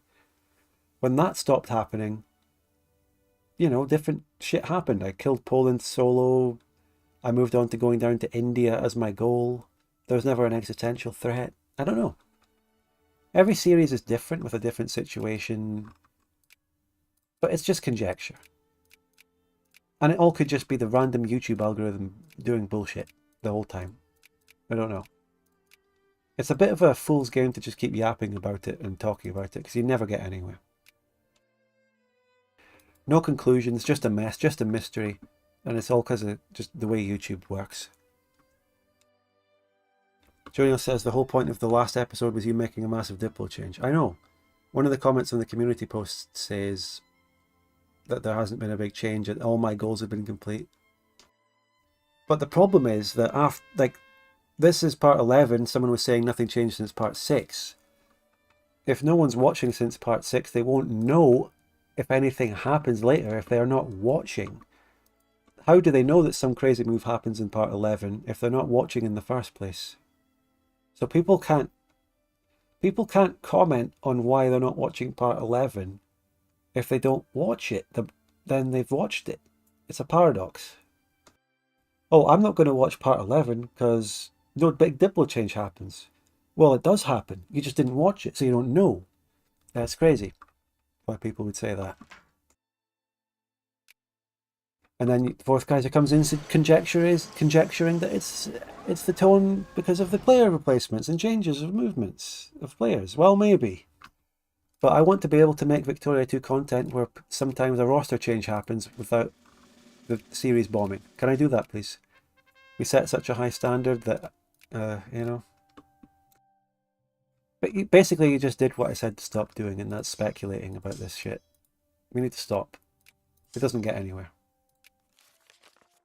And frankly, none of the suggestions about why this series is doing badly are going to affect my choice of what I do next anyway. No. Stop. Stop.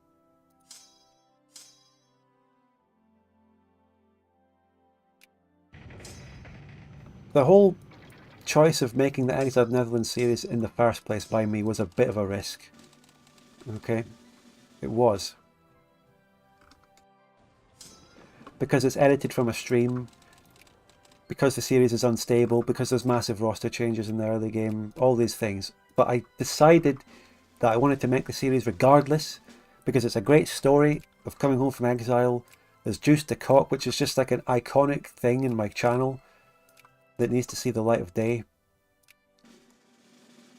Like there's so much from the series that's iconic that I wanted to get out there that just happened on a stream from ages ago. That should have been more known on my channel, but wasn't because it doesn't have video. I just wanted to get that shit out there. And then another point is that what happens in the grand finale is also a massive part of why I wanted to make the series, but you don't know what that is yet unless you were there. Don't spoil for those who know.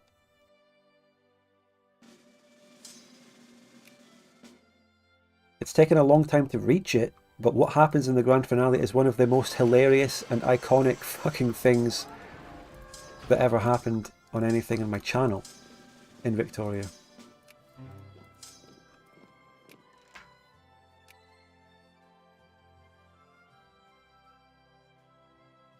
So if I want to make some real feedback, it's just...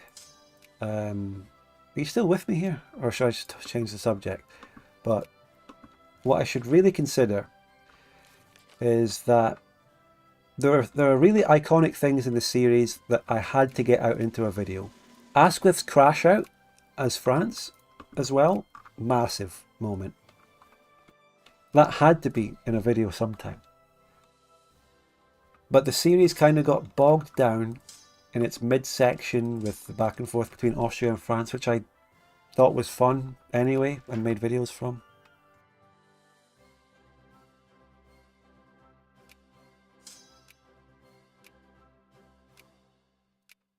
I think, and this is genuinely good feedback from myself, and it's something that I only really know about because I make the videos, so other people might not be able to necessarily make this point, but back in the old days of previous series, I used to skim over a lot more within campaigns.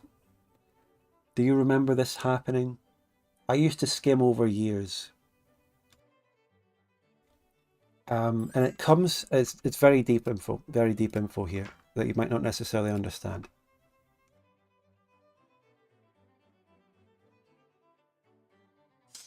And it comes from my change in editing skill. And in a way, an improvement in editing might be my downfall. I know that sounds a bit arrogant, but I'll come back to your point, Fourth Kaiser, because it's really true and good, but let's see if I can word this properly. Back in the earlier days of my editing, it also comes from Persistent World and Mount and Blade editing. My approach to, when I was faced with a gigantic video file of a Victoria 2 session that was 4 hours long, I was, imagine you're about to start editing a Victoria 2 video and you've got a 4-hour bit of footage in your timeline. 4 hours, it's a lot. So back in the early days, 2019, 2020, I didn't skim through and cut down an entire session of 4 hours, which takes itself over 4 hours to do. I would go into the footage, pick out the points that I remember were the best and relevant to the plot, and I would cut down the footage and skim over so much shit just to get to what I remember as the good stuff and make my videos out of that. Do you see what I mean? I didn't cut through the entire footage. I skimmed shit. I might have missed shit. I might have missed very good shit because I skimmed and I pinpointed just what I wanted. And then that's my early editing. Also, colonization. But is there any in North? Yes, Siberia. That's what we need. America? No.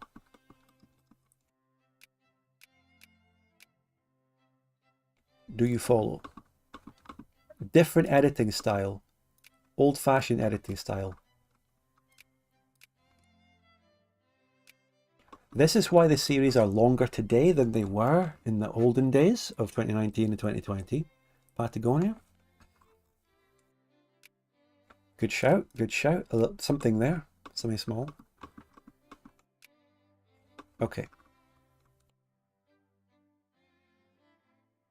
There are disadvantages and advantages to the trade-off.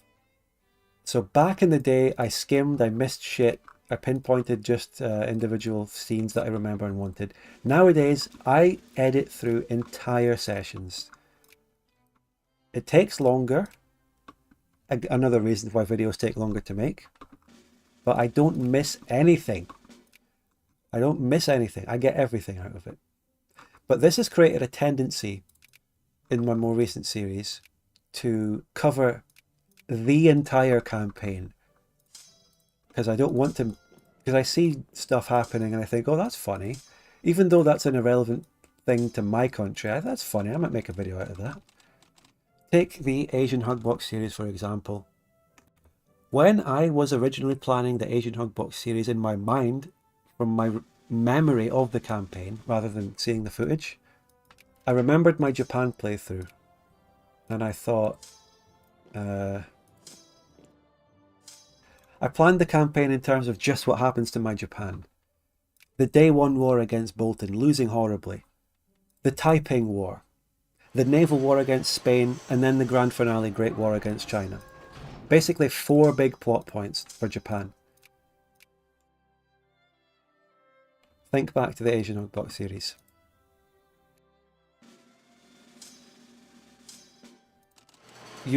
What the series actually turned out to be when I edited it and I started skimming through the whole footage was, I had the Japan plot in my mind, but then as I actually edited the footage, I saw what happened in Europe. I saw the other shit that I didn't really pay that much attention to at the time actually playing. Just sort of loosely spectating. So you must understand what I mean now. When I originally planned the series, I didn't plan for it to have all the side European shit. But when I actually edited, because I edit the whole footage and I don't want to miss out on anything, I thought, this European shit is actually really funny. It's got bad Frank. Everyone will love it.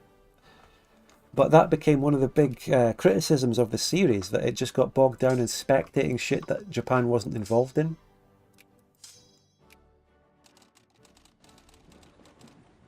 And it had the European episodes where Japan wasn't involved at all.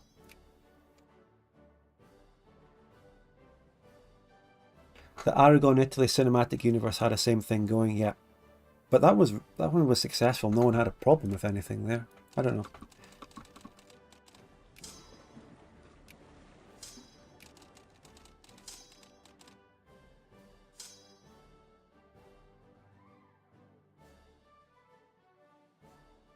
So overall nowadays, I am too afraid to skip stuff. I'm too afraid to skip anything because I think it's funny when I actually listen back to it.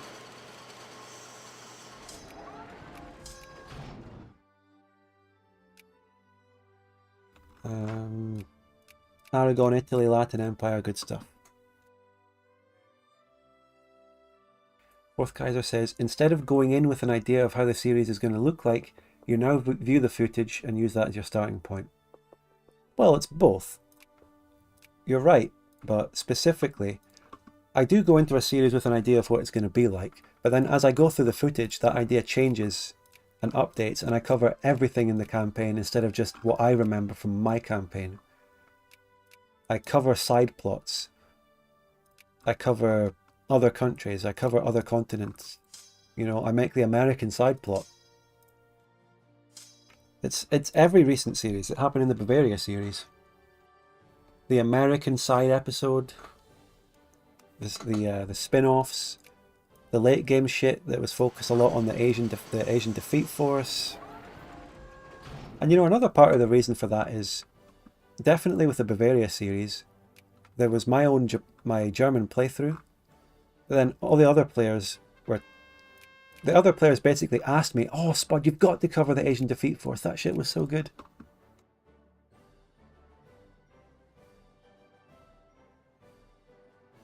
So of course I did. And then the Meme River series. So the Meme River series was a spectating series from the get-go. There was never any... It was never meant to be anything about my Amazonian. Me playing Amazonian in that game was nothing to do with the series. I could have been any country, or I could have been no country at all. So there was never any ambiguity. Never any confusion about that. Say the Asian Hugbox series, for example. It's an Asian Hugbox series. It's about Japan, so people just expect Japan. And then when there's side shit and side plot lines, they didn't really expect it. It wasn't what was signed up for. So that's why people had some criticism or didn't like it. But the Meme River was always about the thing it covered. That is why they're different. Gran Colombia was one of my recent faves. Yeah, how did Gran Colombia series cover the different plot lines going on in Europe and stuff? Because it did cover everything that happened in Europe. The American Bloodbath. The American Bloodbath was part of my old editing format, more of the old days. I think I skipped a lot of European shit in the American Bloodbath, but I still covered it.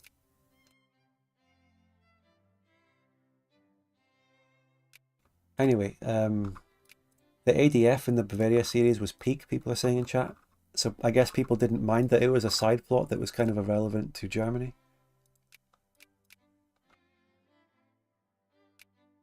I guess the reason the ADF was good in the Bavaria series, when it didn't feel like a distraction, was it was still relevant to the whole campaign, because the Asian Hugbox itself affected Germany. I had to fight it. And they were backing my enemies. Greetings from Azerbaijan. Yeah, good to see you.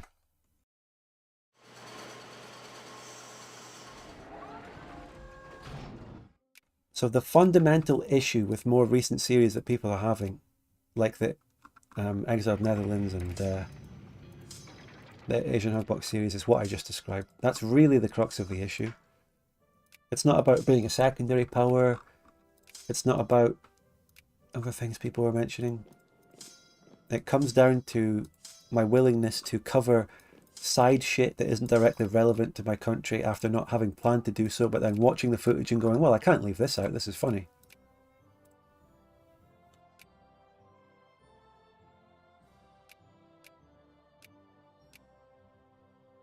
Further much, it says the Asian Hugbox Euro Eps were sold as mainline. Yeah, as in they weren't actively a spin-off. Of course, in some series I do have actual direct spin-offs, which all get slightly lower viewership than the main episodes.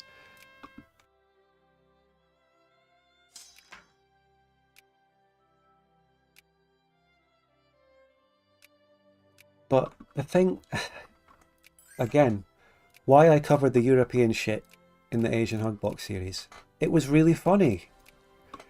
The Bavaria episode, episode 3, that shit was funny and good. And then the triple expansion route Russia. I could, like, if I'm going back to my old style, I skipped the triple expansion route Russia, which was actually one of the best, highest viewed episodes of the series because it was unique.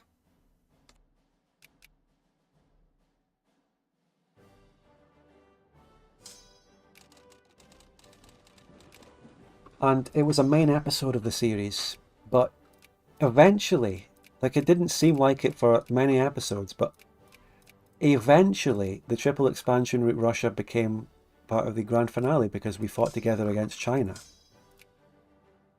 So, I don't know, it came together in the end.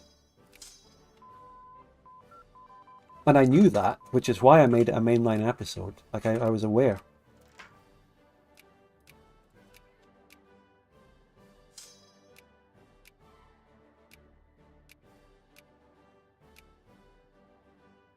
It's sort of like two different threads, two different plots meeting together at the end in the finale. The Japan plot, and then later the Russian plot comes in. All of the European stuff in the Asian Hugbox came to be relevant because it all came into the grand finale fighting China. You know, Spain. Am I just rambling?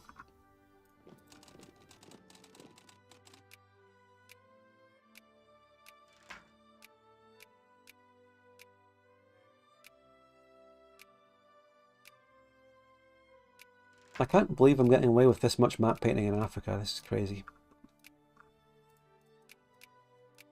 It's a lot.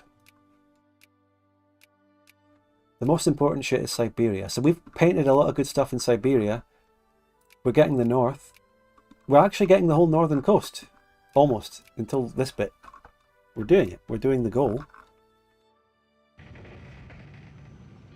That Mughals conspiracy video is so funny. It reminds me of the Big Brains video.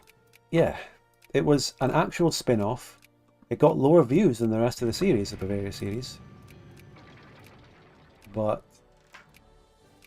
it was funny. It was good. People liked it anyway.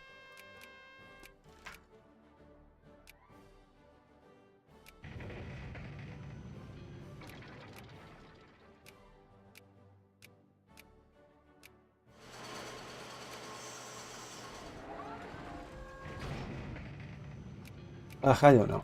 But what Fourth Kaiser said earlier, why do I have a fucking engineer? I bought something from Venice, a colony or something.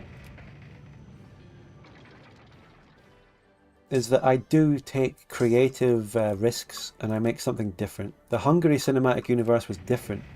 A crazy fucking Christopher Nolan style fucking time out of chronological order Pulp Fiction style series. And the Heirs to Aquitania Alba reprise as Terra Larga. It's all creative.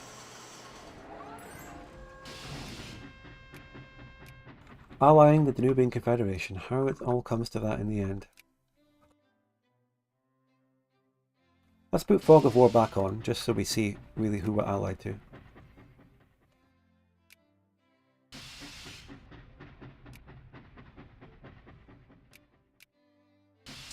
So we're really getting the goal of painting the entire north of the map. That's going well, especially in Siberia right now with colonization.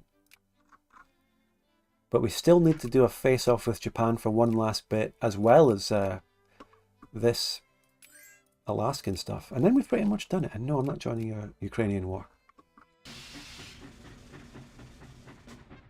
And Mr. Devil Penguin on Twitch is asking me about Victoria 3. I don't have any views on Victoria 3 right now. It just is there. It's there. It has its player base, which is pretty small in relation to more modern Paradox games, but it still has something, and they're enjoying it. I don't really care about it anymore.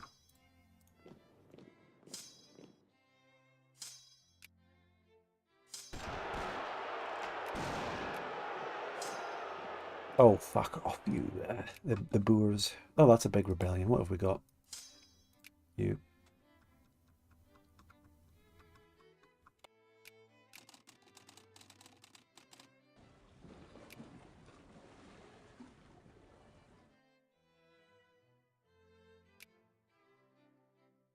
Anyway, there's a long rant about my content and the... Oh, that's a very quick occupation. Let's move on. EU4 mod videos just to mix it about. I'll take some creative choices, but I wouldn't do that.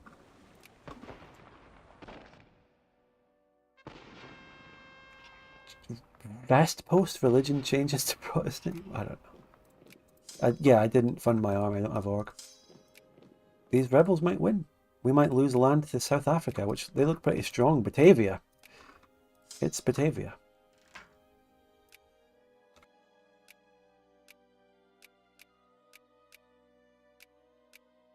Wow, I'm getting the whole fucking Congo, am I? Wow. Oh my god, another free bit. Felix says, it's all up to you, brother. I trust in the spud. I mean, at the end of the day, my creative instincts have always turned out for the best. I mean, it's my channel. I take all these different creative things. I mix it up now and again. And it all works out fine in the end. So...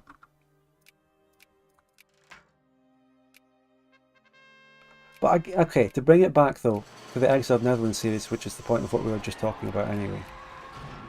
Maybe it didn't work so well with this one. There are a few different factors combining. The fact that it was edited from a stream.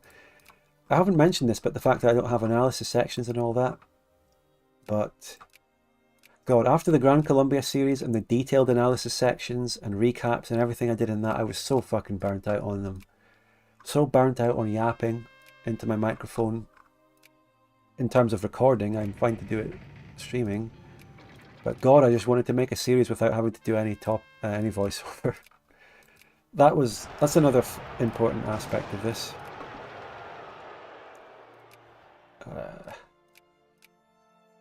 And yes, I do get comments talking about missing the analysis sections. I do hear that. It's true. But I just thought, okay, just let me do one series without them. It's edited from a stream, which means that I do sort of exposition to the stream. I explain things. Like, I don't have to sit down and do an analysis section about the Dutch sphere situation in the British sphere because I explained it to my chat. So I don't need to fucking say it. The gist of it is covered. There's nothing I need to add. It's fine. It sounds more off the cuff and less well written because I just talking in the middle of a stream. You know, that's, I guess, something that people didn't like.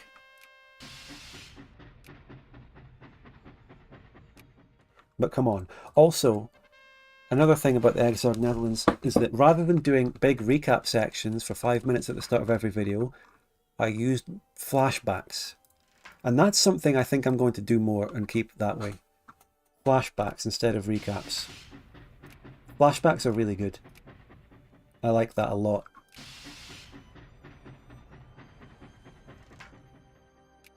Painting this Africa is really not part of what I planned I wanted to do with the campaign, but we're doing it because we can. And what sort of party am I getting in power? What kind of what kind of political crisis are we in? All these parties are sitting equal, but the paternals are back, so let's support the paternal party. Paternals are back as a viable force. Wow! The paternals came out of nowhere. That's good. The ghost of Alexander V rises on.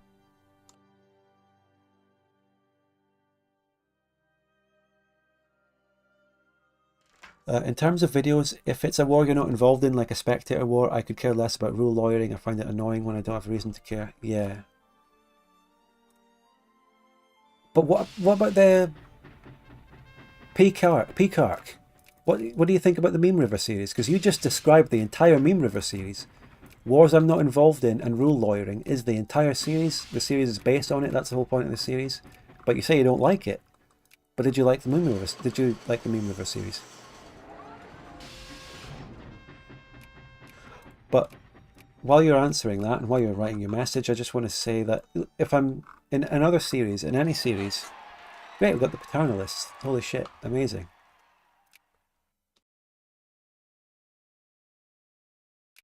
You're not the main character in the Meme River. Yeah, the people, Nurse Reno is the main character in the Meme River. All the people arguing are, yeah. The Meme River is funny because it's got funny players in it.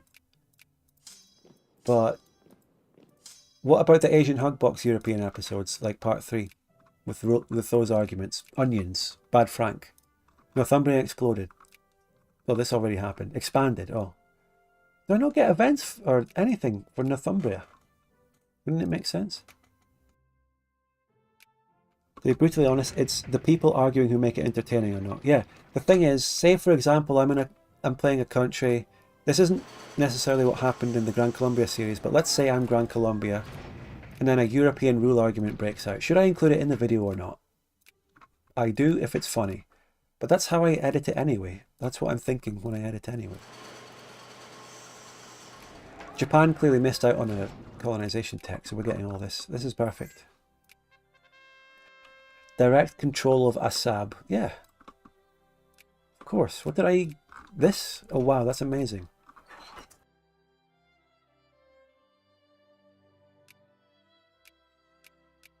If the rule argument is funny, I will just include it in the video. Even if it's not relevant to my country.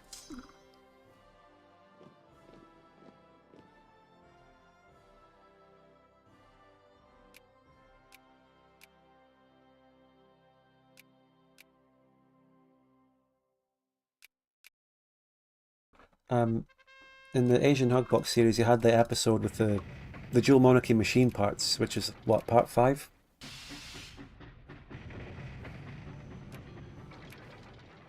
That was a whole side plot episode, but it was a main episode in the series, and it was about. And then Peacock says that was a hilarious shot, one of my favourites. But you're the one who came in and said, it's a war you're not involved in, like a spectator war. I could care less about the rule lawyering. I find it annoying when I don't have a reason to care. But then the Meme River series is all about that, and then that part of the Asian Hugbox series that you also like is that. So I guess it depends. You do like that, actually.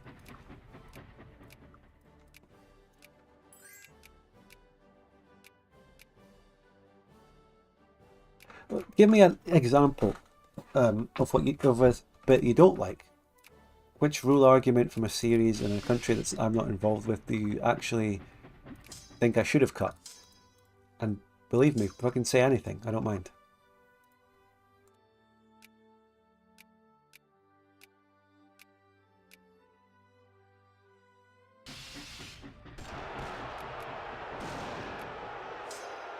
Fourth Kaiser says rule lawyering is fun unless it's not. Well, that is actually true, though. It is. That is true. I know you're making fun of him, but it is true.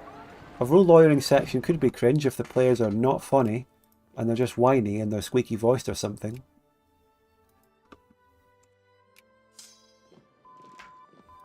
Also, this is a really annoying rebellion. Let's turn off rebellion's equipment. Disable improved rebellions, yeah. Give them less tech. Because look at this.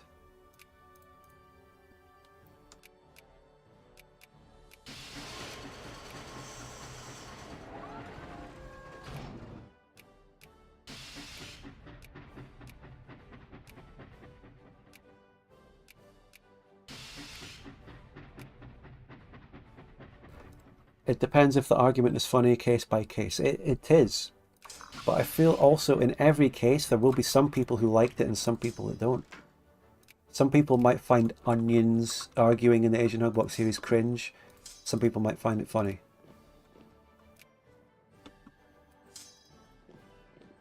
My god, this fucking rebellion. The transports being there are fucking ruining everything.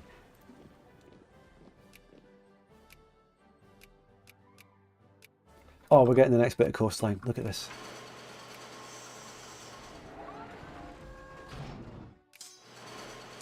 On the bad rule lawyering side, Venice comes to mind, had a lot of annoying arguments. Aye, but see, it had arguments I was directly involved in, like the containment war. This, so I couldn't exactly cut them. They were directly involving me.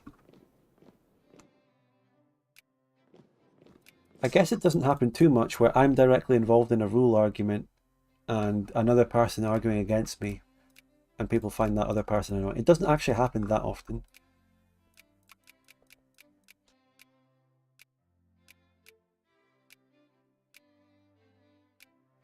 I don't want to build all that artillery in Africa.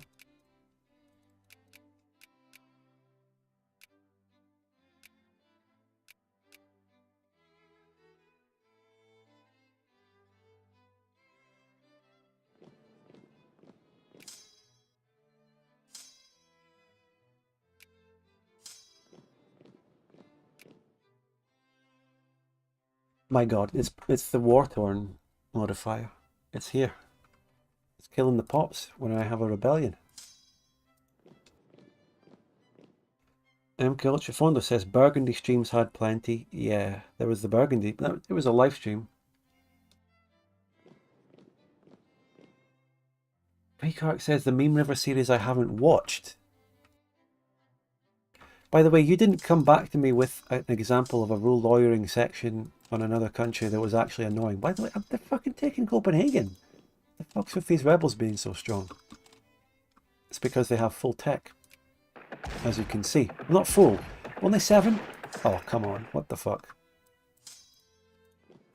It's all wrong.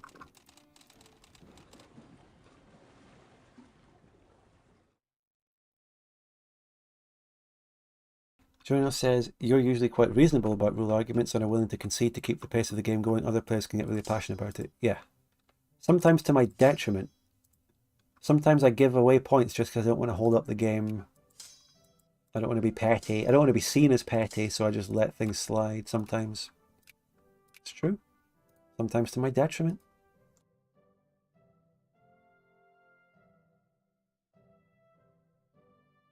You don't want to parse through other videos while I'm on a stream. Sure, it's okay, but...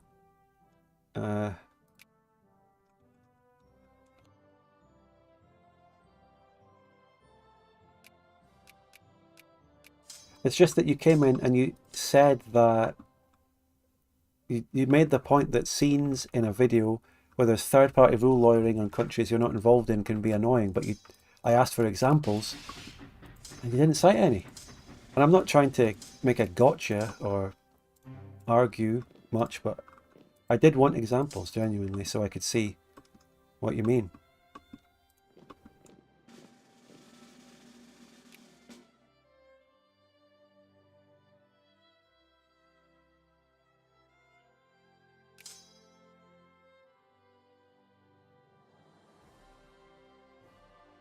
MK Ultra Fonder says the videos need more sex appeal. Put a sexy lady in the thumbnail. Good idea.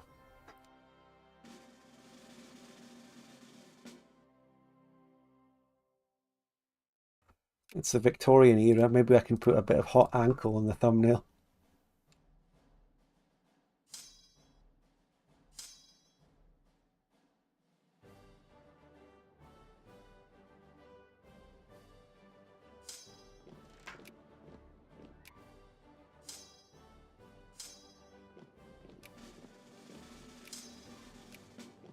I had to take half my army to deal with the rebellion in Sweden and Copenhagen.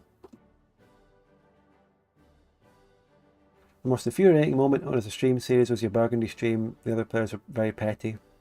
Yes, it is what it is. It happened. Yeah.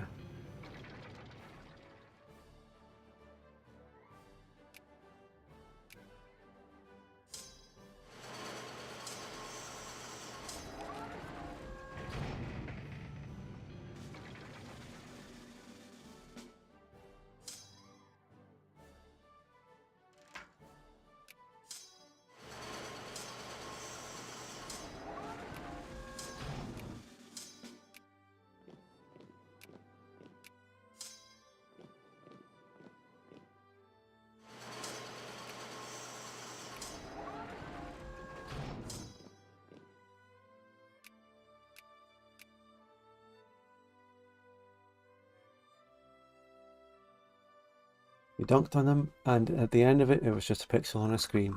Yeah. Well, I remember during that Burgundy campaign, many times, where there were heated arguments, rule arguments, everything, and my chat was getting very heated. People were insulting and going crazy. And I had to tell my chat to calm down many times, and remind them of it just being pixels.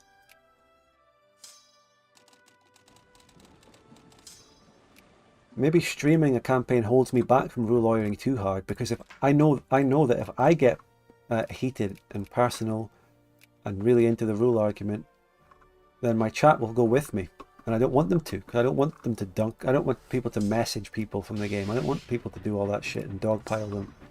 So I hold back. In a roundabout way, you keep me in check. You keep my worst rule arguing instincts in check.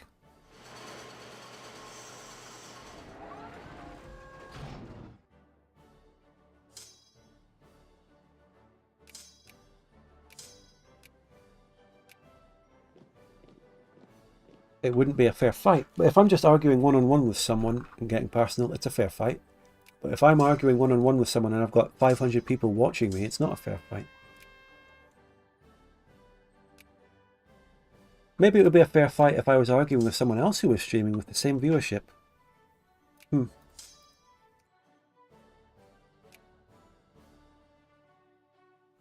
It would then become community on community drama.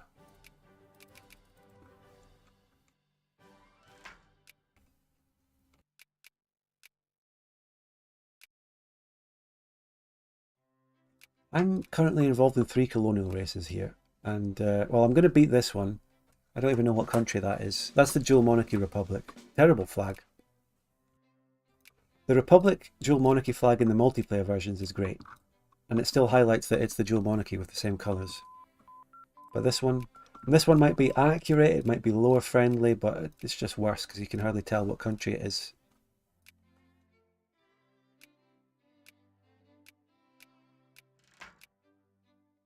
But when I win that race, I'll be able to probably have enough colonial points to beat Burgundy in those races.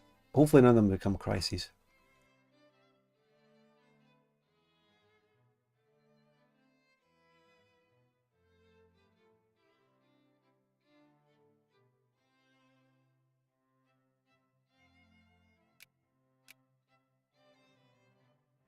Both guys are asking, how did the EU5 videos do, by the way?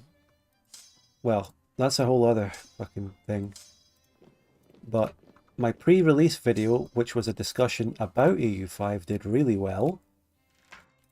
My EU5 videos edited from the day one stream where I'm playing it with PieChucker. Not joining. They didn't do as well. Part 1 did okay. Part 2 of that EU5 two-parter from the first day one thing had a drop off in views of like 10,000. So, newly released game and my content on it flops because, and it was what I'm talking about earlier with the EU5 tweet and what kind of content about EU5 does well. People want guides, people want takes, people want opinions, people want reviews, people want information about the latest fucking patches.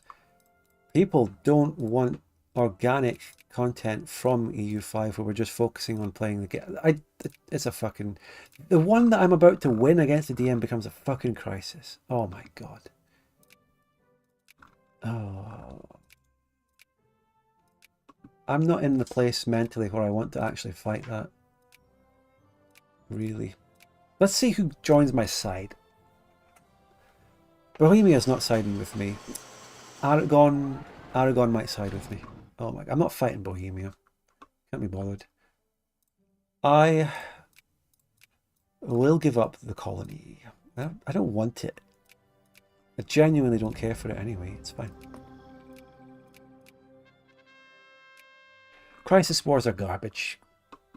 Why don't you make like a review of EU5? Because I don't feel like making one. I don't want to. I just don't want to. It's not what I want to do with EU5.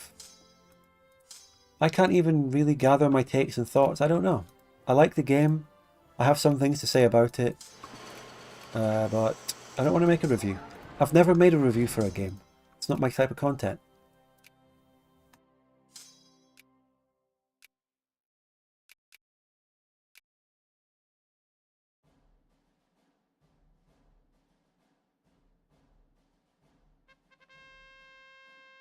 Finally, because the DM lost Northumberland, I've become #1 industry workshop of the world. We did it.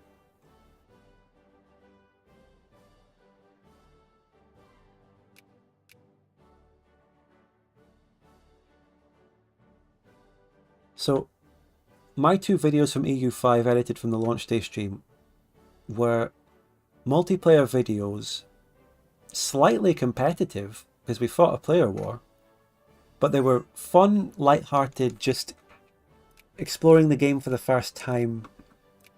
It's hard to say and pinpoint exactly, but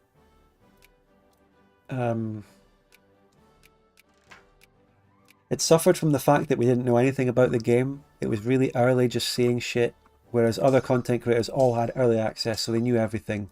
They had real insider information, they knew the latest everything, they knew how the game worked. So viewers would probably rather go for that.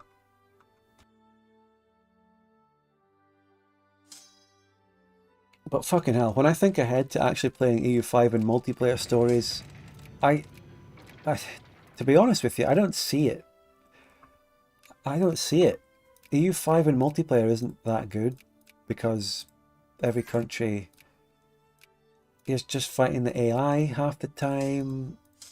I'm not too enthusiastic, but I will make an attempt because I'm going to play an EU5 multiplayer game at some point in January.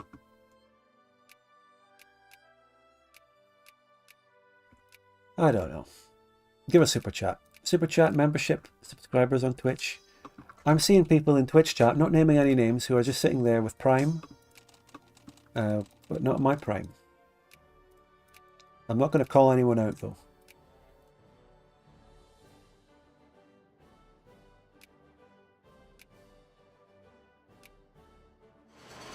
Absolute Habibi is streaming EU5 multiplayer very regularly. He's got big multiplayer games, playing a few different countries. But if you look at his channel, he hasn't got any videos from that. Because Absolute Habibi is a huge EU4 multiplayer guy who's kind of got similar content to me, but in EU4. But he hasn't done any for EU5 yet, even though he's got footage and content. I don't know why. Sorry, Spud gave this month's Prime away already. Oh. You know that picture of someone saying something and it's just basically daggers going directly into them and stabbing them? Yeah. I'm joking, it's fine.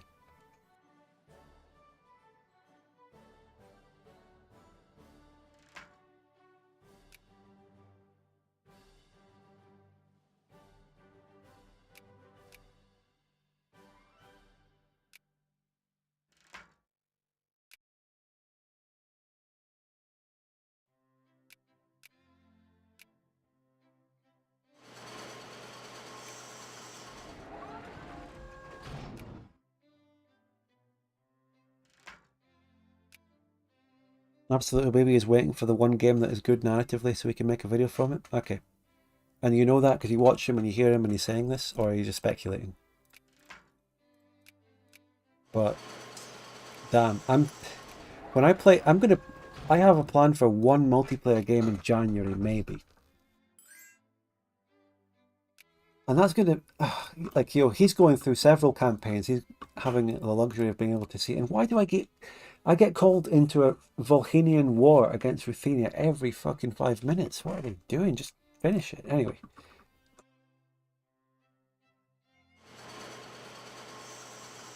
Pure speculation? Oh, well, never mind then. But, yeah, he's playing a I lot. was just sitting on my negus shares. That was weird. I thought someone actually started speaking to me. There's no Twitch alert before the text-to-speech, I guess. I don't know, it's broken. Thank you so much, Nuclear Phaser, for the 2 months of Prime. See, you've got to ask and you shall receive. What else to say? I will beat Burgundy in these races. Anyway.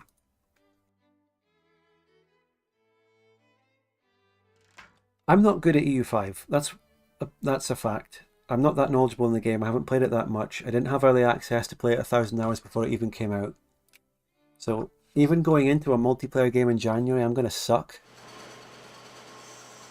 I'm just going to have to hope to God that there are some interesting multiplayer dynamics and Diplo that happens for it to be actually interesting content. Because my gameplay will be dog shit. Oh my God. Let these rebels win against Novgorod. I might paint the map against Novgorod more, but I can't be bothered. I might do it later.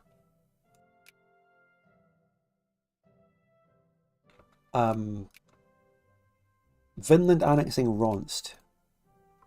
Did I remember that happening? Yeah, that happened. Never mind. That happened. We know that happened.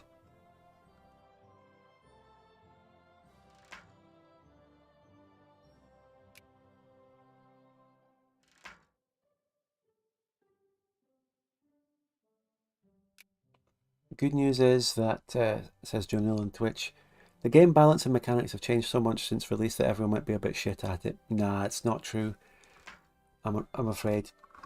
People who have a good grasp on the core mechanics and the way the game works are going to be in a better position to then understand the patches. If you have an in-depth knowledge of the game now, you read the patch notes and you go, okay, that building's been buffed, that building's been nerfed, you know what to do now. You know? It doesn't really matter. Oh, bailiffs have been nerfed. I guess I shouldn't make them.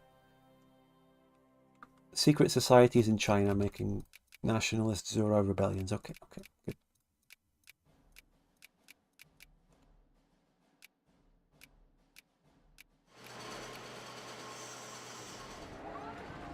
Felix says, any other games scratch you recently? Any other games? Well, Bannerlord, Persistent Bannerlord. That's another thing. Completely different thing. To answer your question, maybe you know about that. I made my video. I played it a lot off stream, did one stream of it.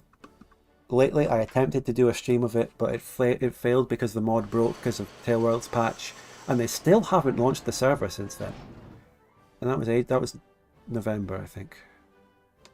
So Persistent Bannerlord is currently dead. But I'm sitting on fantastic Persistent Bannerlord footage to make videos out of. It's just that I guess I run into the same issue I was talking about with my Vic 2 editing. Back in Persistent World footage, I could easily just go in and pick funny moments or cover one siege, make a video, and it really didn't take long. Nowadays, if you look at the Persistent Bannerlord Persistent Memories video, that was a hugely edited video that took me the same length of time as a Vic 2 video, because I just went in and did so much editing, pulled in stuff from different footage, old PW footage, old PW videos themselves. It was a widespread editing, and it took time. And the same would happen again if I wanted to make a new PB video, because I've got loads of footage. How much? I don't know. Can I count the total hours of footage of Persistent Bannerlord I have on my hard drives right now? It's something like 30 hours. It's something crazy.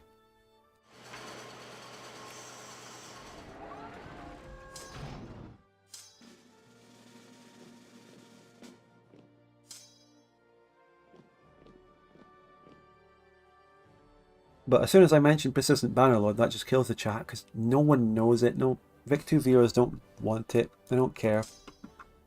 Which is fine. I'm not complaining. But it turns people off. It turns a very small section of the community on. Not in that way. Although I suppose, talking at MK Ultra's suggestion earlier about putting sexy women on the thumbnail, you have, you know, female characters in Bannerlord and Warband. It's just that they look very goofy, but they could work. We could do something. We could work on something with that.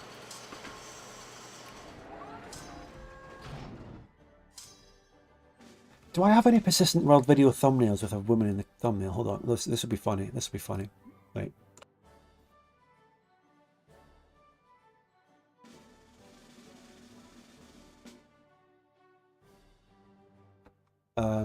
Actually, yes. Wait. There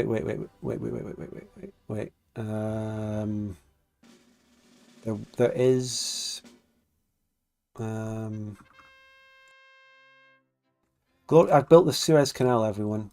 Marvel at that while I find something.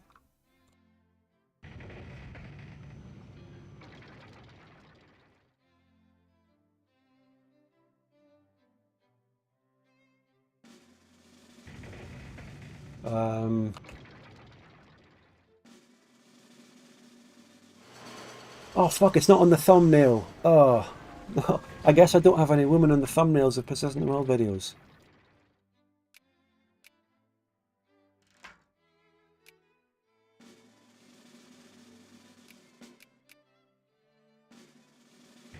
I can find you the image though of the female character I used in some of the videos.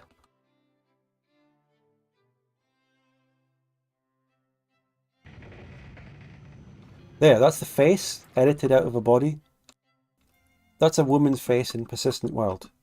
That was a player called, a good friend called Montgomery. It was a Swedish guy who used that female face as his face in game, and I put him in his face in a few videos, especially music videos. So basically, that's your sexy woman.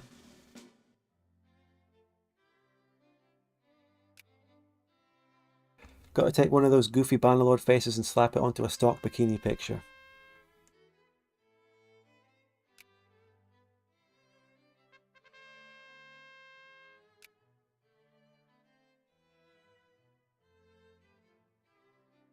$1887 is a bit late for the Suez, I feel. Also the money, what the fuck? I guess max tariffs, well not max, but you know, the right dishy bird she is.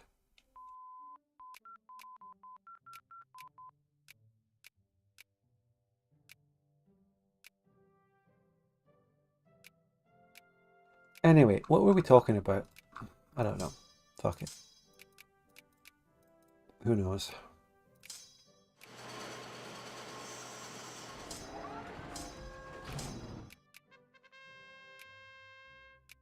I guess we've exhausted the Scandinavian political event chains, eh? Nothing happened after the death of Alexander. Margareta came in, and that's that. She brought in that shitty party, but then the Paternals came into power naturally through politics. And here we are. That's it. It's done.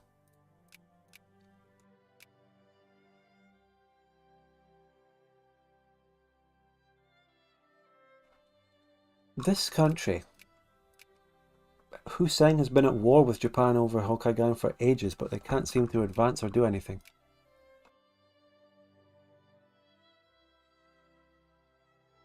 Forces through disastrous liberal administration, refuses to do anything else, lives, does nothing. Yeah.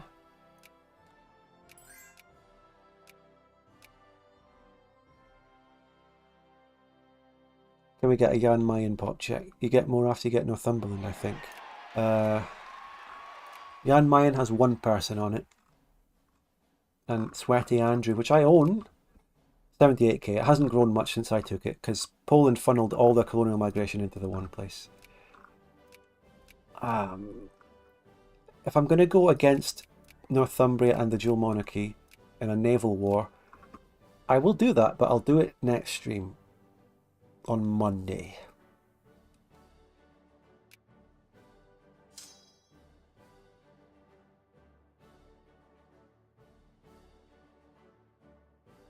Alexander lives there. Nah, Queen Margareta lives there. She's not doing anything. Ho ho ho. Your navy is encircled. Pretty dry donations for Christmas season. Her another from a more developed part of the world.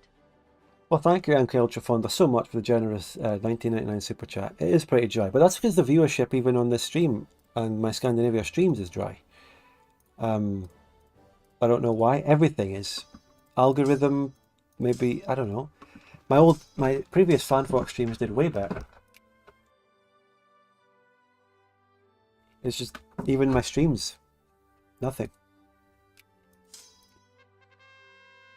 I don't mean nothing, but is it the algorithm? With the streams, it's probably the algorithm. I feel like if someone sees a Spud Gun Victoria 2 stream coming up, they'll click on it, but they're not seeing it.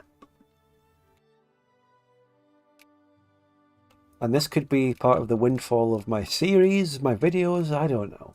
It's another thing that you cannot talk about because there's no answer. But yeah, going into the Christmas season with the channel not doing well, oh well, it is what it is.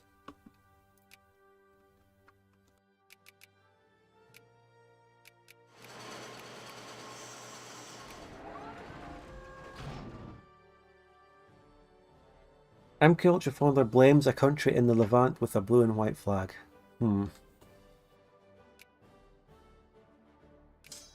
I blame Rhonnst.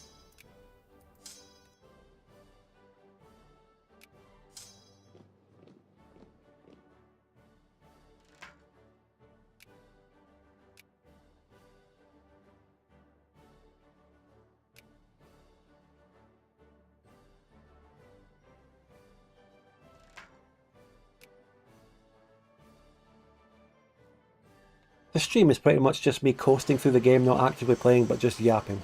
That's the mood I'm in. I'm just talking. Just a chatting stream. And next stream on Monday, when I come back to this to finish it and paint the final map and get mass politics, then that's when we do stuff.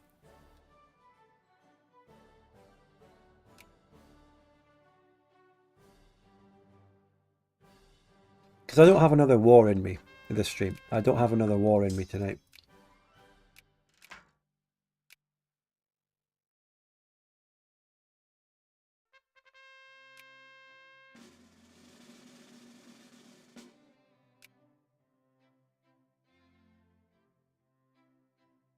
By the way, I do want to mention something. Now, I don't mention personal stuff or finances or personal finances stuff, but there is just one thing I want to mention lately.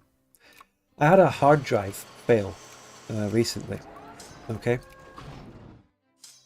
One of the hard drives, not one that I put Victoria footage on, but there might be some, but more one that I use for personal backups of stuff, and it failed.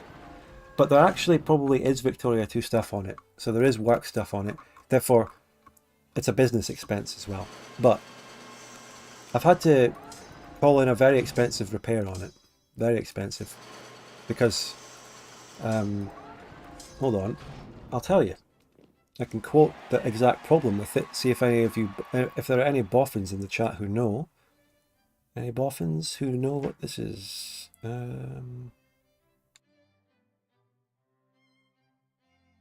The hard drive suffered a full/partial failure of the read-write head stack assembly.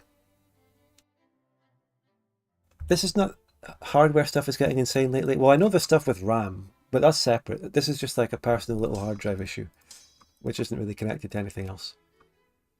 So the part of the hard drive that read or writes and connects up with the computer, I think, in my understanding, failed. And that's a mechanical hard drive, in case you didn't know. Old style, old school. The hard drive itself is like, I don't know, 6 or 8 years old. I was about to say 6 or 7, but no, 6 or 8, I think. I did say hard drive, but yeah. You could say hard drive and mean SSD, though. People might say that. It's not the type of hard drive I would ever buy again, of course. But back when I bought it, they were still just hanging in there. HDDs were still there as big bulk storage that you didn't need to access fast. That's why I was using it as a backup of old photos, private stuff, and you know, that sort of thing. As well as game stuff as well as Victoria 2 stuff. Maybe some Victoria 2 footage is on it. See, I don't know for sure because I can't access the damn drive, so in order to know whether there's actual Vic 2 footage on it, I need to recover it. And I can't not, because I can't ever live with myself not knowing, you know what I mean? But the point is that it had that deep mechanical failure, which is...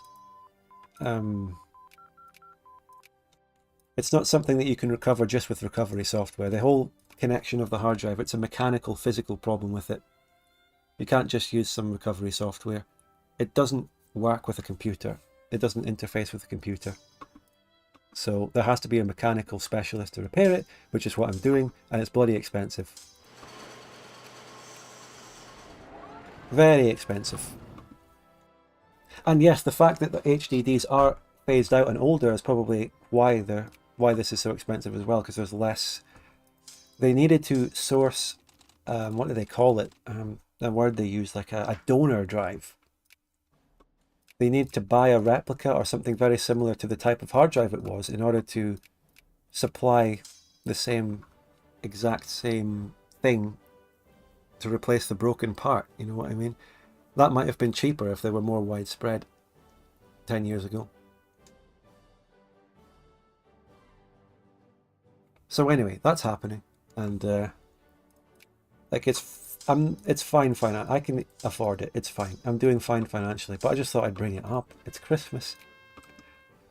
Hard drive needs a liver donor. They needed to find a hard drive with the same blood type. Very rare blood type. HDD plus. No one has that anymore. Everyone has SSD blood type.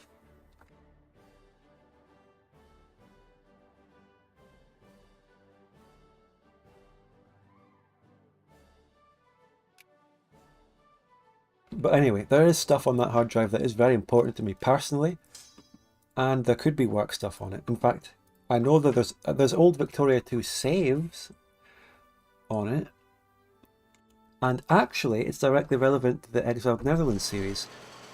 My saves from the Exiled Netherlands series were all on that hard drive.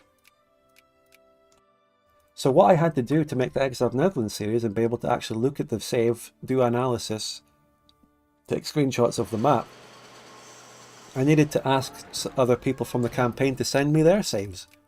And it was difficult because it was a series from so long ago that other people had deleted their saves. Of course, me, being the content creator, I keep all my saves. But I kept it and it just happened to be a broken hard drive this time. But Dejaru, the British Union player, despite the fact that he's hug boxing on an OP country, still had the old saves and he provided them, so shout out. He came in very clutch and very grateful that he had them and was able to send them over. But my broken hard drive almost affected the Exiled Netherlands series. It almost meant that I couldn't make the series and I could have gone and done something that would have gotten views. The broken hard drive almost saved my channel, but someone came in with the saves and killed my channel because I had to keep making the series. Tragic. But if anyone wants to super chat or give a membership now to save Spudgun's broken hard drive, it's Christmas. It's Christmas. Do you want to know exactly how much the repair costs? I feel like the number's meaningless if you don't know my general financial situation, which is I don't talk about. But yeah, the Jaro Hugbox your channel.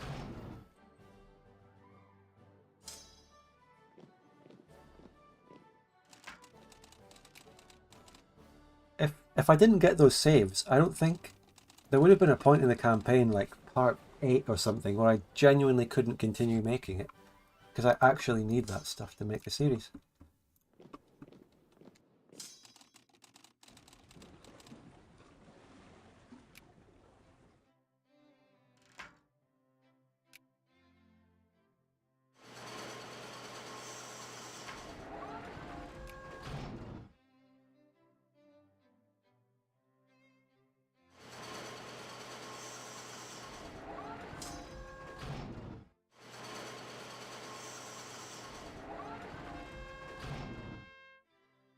Well, Merry Christmas, everyone.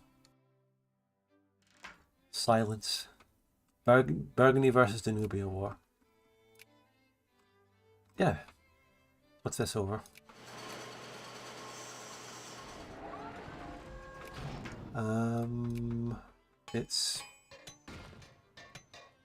It's not a direct scripted Burgundy Danubian war.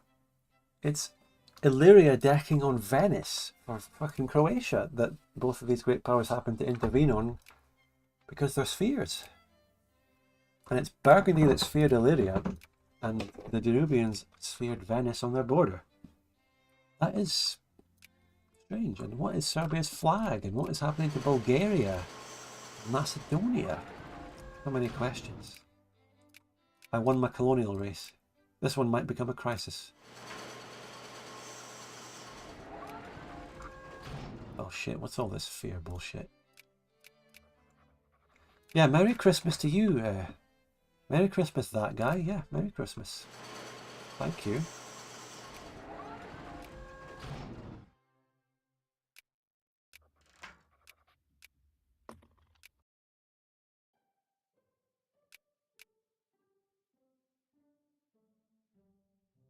Ho ho ho. Your navy is encircled. Merry Christmas im Remmerving alle heil den on my car this month so im en bit light but I had 70 hours overtime so I can share with my fave creator. Thank you, Friendly Merchant. Merry Christmas, Friendly Merchant. Thank you so much. You're removing all the hail dents on my car. That's funny. I'm sorry, I don't mean to... Okay.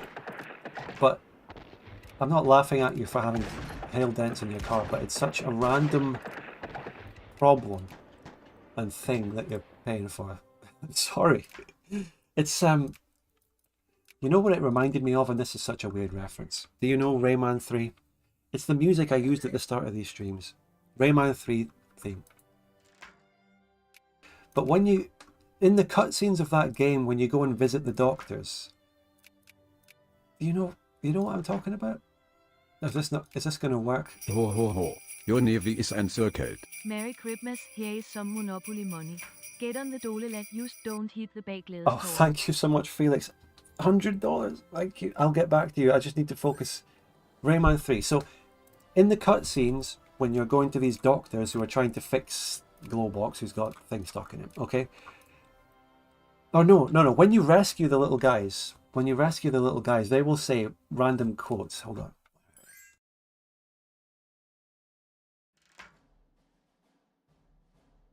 Your comment about fixing hail dents on your car reminded me of...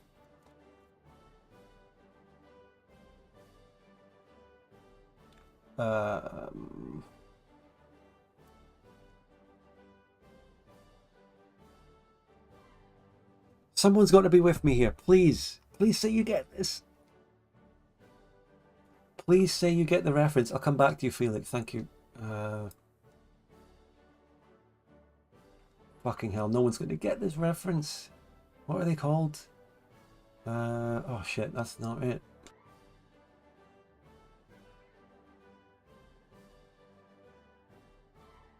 It's lost on ZB Steps, yeah. Oh shit. No. I'm trying to...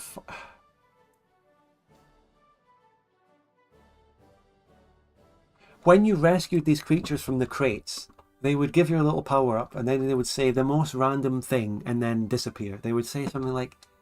They would be like, oh, thank you for rescuing me. I've got to go and fix the hail dents on my car. And then they'd disappear and run away after giving you a power up. I swear to God, they said that sort of thing. Okay? Loomies or something. I mentioned it, but I had the privilege of digging out my old PlayStation 2 earlier this year and playing Rayman 3. So, it's on my mind. It's funny? Okay, good. Someone got it. Oh, I mean, you got it yourself with the hail dents there, but...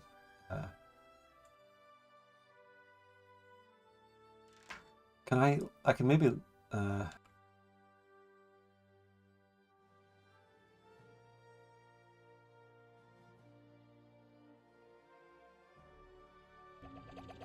I can listen to a video for you. Maybe you'll hear one. Hold on. I put a video on in the background so you can hear this. This video is a walkthrough showing you how to collect the crates, so you'll hear one or two, okay? Let me skim it.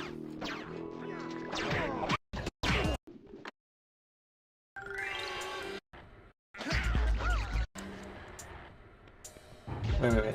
You'll hear it. Bear with me.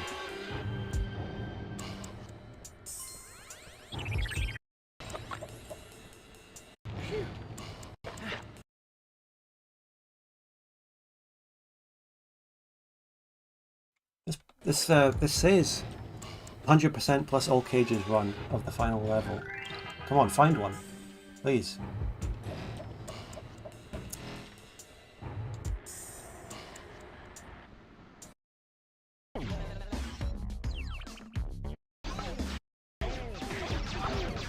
There should be one at this bit.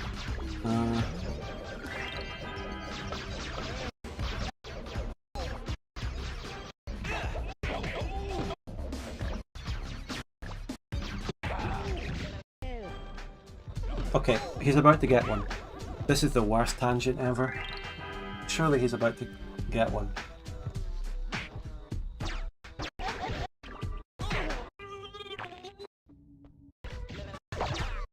Oh my god, he doesn't! He doesn't! Where are they?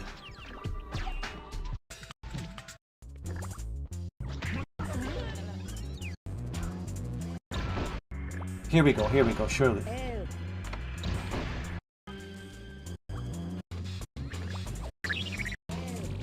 Here we go. He's found one.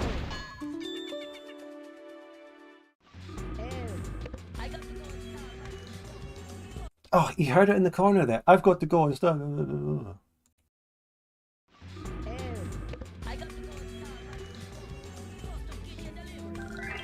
Lost a kitchen delivery? Couldn't quite hear it. Maybe they'll find another one.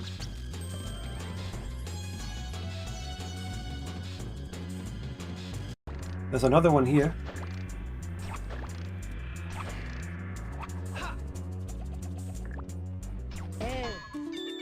Okay, listen. I got to go blow a fuse. I got to go blow a fuse. You heard it. That's it. They say random shit like that. I've got to go and do this, so... Is there another one in this video? No. Yeah, there you go. I've got to turn on my microwave oven custom kitchen. Is that the quote? Wait, is that the first one?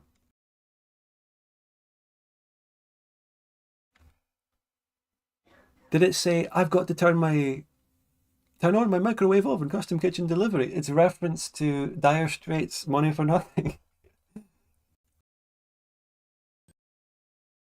We'll go back to the first one.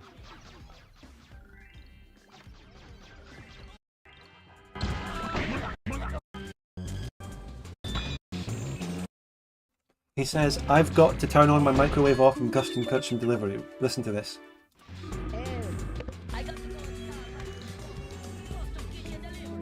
You're right! I've got to go and start a microwave oven custom kitchen delivery. So we actually found a really good one, a reference to Money for Nothing, Dire Straits. This is the tangent of all time. So basically, to reiterate, when Friendly Merchant gave 200 South African Rand, which is how much? But it doesn't matter, thank you so much for it again.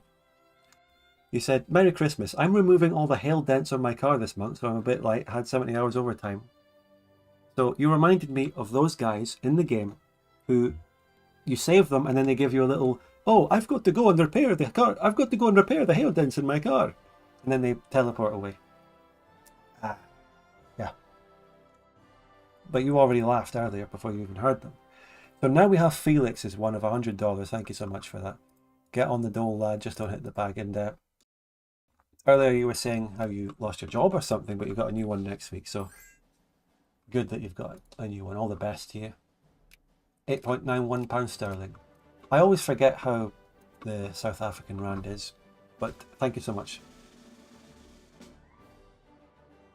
The Rayman games are always uniquely so strange. French. You ever wonder, why are the Rayman games so strange? French. That's why. If you play the Rayman in French language, mode. That's the original.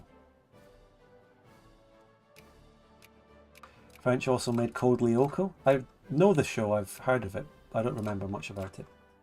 And also Hello Never. We are kind of on the tail end of the stream anyway, but still going. That's half a day's wage, by the way. Okay. Well, I appreciate it. It's all good. It was working DHL, so absolute clusterfuck. No worries, lad. I appreciate the super chat so much.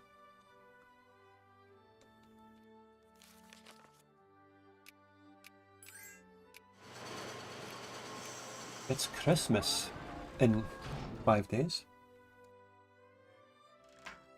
I'll stream on Monday though. I'll finish this stream. I kind of wanted to see if I could get a Pie Chucker open TTD or maybe friend swap stream before Christmas, but I've got to finish this. And this one deserves one more to finish painting the map with mass politics.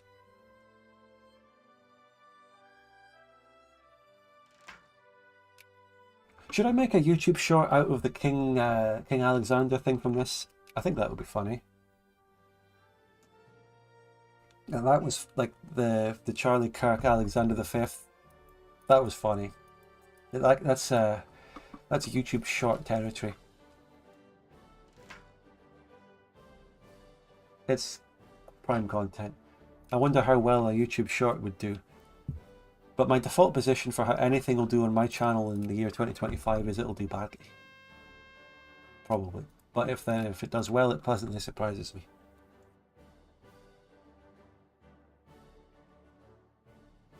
$10 million views. Short slot for the masses. Shorts actually do well. I should have released the entire Exiled Netherlands series as shorts. You know how I talked about I wanted to make the Exiled Netherlands series because Juice de Cock was such an iconic funny thing that happened, but it was buried away in an obscure stream that no one remembered, and it had to be a video? I could have just made the bit where I roll Juice de Cock into a short. You know, the bit that I used as the flashback at the start of part 11? That could have just been... That's just a short, that's it. No need to make the entire series around them. He fights a battle in Italy and dies. Don't need any sad music. Don't need an entire tribute to him in part 4 with Heroic Symphony. None of that necessary, just a little short.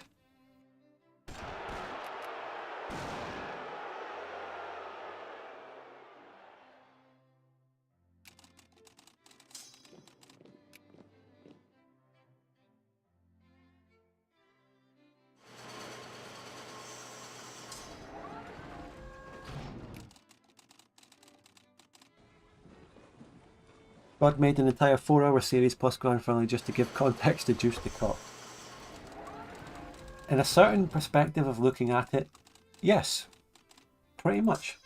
But then you had Huey crashing out on the British Empire day 1, that happened pretty much right after that. Then you had Asquith's crash out on France because Plastic Spank played and then didn't make it. That's the thought process, to be honest, as I make this series, as I was talking about earlier. I remember Juice de Cock, and then I start making part 1, and then I find all the other funny things that happen, so I make a part 1, and then it goes on from there.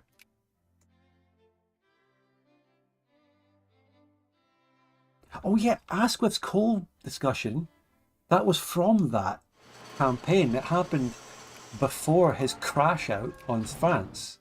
Remember? So I already made a short from that series. And yeah, wow. I made that short closer to the time the stream actually happened, and I kind of remembered it. It was... And then we had the discussion about grades of coal in Victoria 3. I think that inspired actually making it. I genuinely thought that was a different campaign from the short, and it was just a recollection. And it happened. That was from that.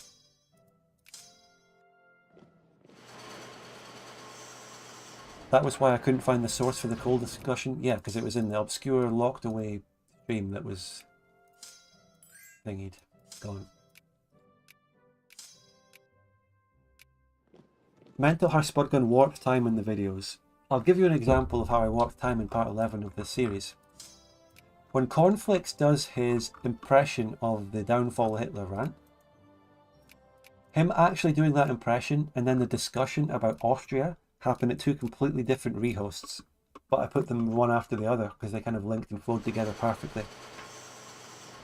So they're not in context, they're not together in real time, but I put them together in the video because it made complete sense. And I do that sort of thing a lot. I move stuff around from when it actually happened chronologically into putting together related things that just flow and make sense. If you look at a video like Big Brains, the funniest Victoria 2 video ever, I split that up into themes. I split that up into topics, not chronologically. It's generally a chronological video, but I took the different things and put them together. Maybe not directly in that one. That's a really nice touch, kind of thankless as a result though, unless you admit to it directly. Yeah, there's no reason for me to point it out in the video, but I feel like people could figure it out if you watch. The original stream isn't available to watch, but if you watch the original stream, you would know that they happened at different rehosts. And I've done that a lot. I can't think of any other examples right now, but I do that a lot, especially for rehosts. Because rehosts break the flow of a video. So if there's, let's say there's two different rehosts at two different points in the campaign, and we're in those rehosts we discuss similar things. Instead of having another rehost later, I can have one rehost section rather than the next one breaking the flow later. You get what I mean? It's basically what I did with Cornflakes.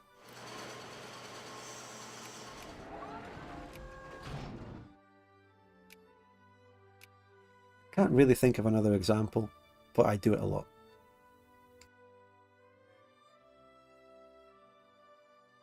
Oh, and if it's not a rehost, if I'm breaking the chronology of the video from actual in-game gameplay, I sometimes just take the audio and move it underneath the video section so that the chronology of actual in-game time doesn't break, if you know what I mean. Let's say someone discusses something in 1891, and then we come back in 1893 and discuss the same thing and make more jokes related to it. I will take the audio from 1893 and place it under video from 1891 so that it doesn't break, so you don't get spoiled in terms of things changing on the map 2 years later. I do that, and you will never notice. So what's this war? Is this still the same war, or am I crashing out?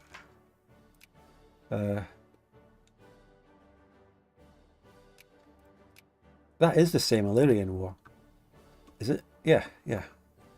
The Nubians and Bargany have been fighting the whole time. Bargany wins.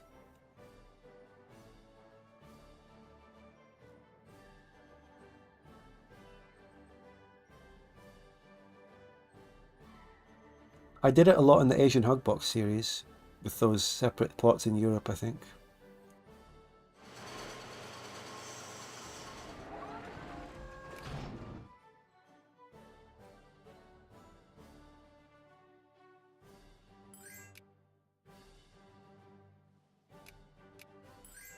This crisis is related to me.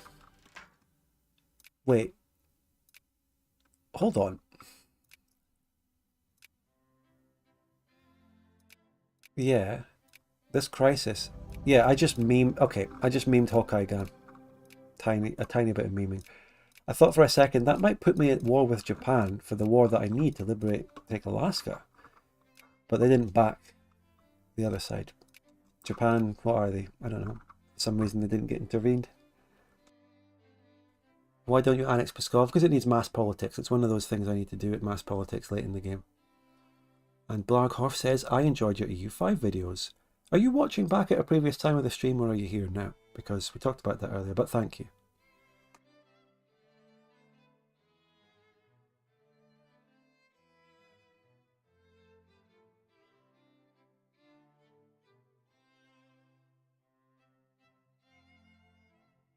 Just got here in time for the cold thing. Anyway, look, this is where we shall end. If we have any last minute Christmas super chats, well, you don't have to. It's fine. But we appreciate all the support over here at Spudgun Official.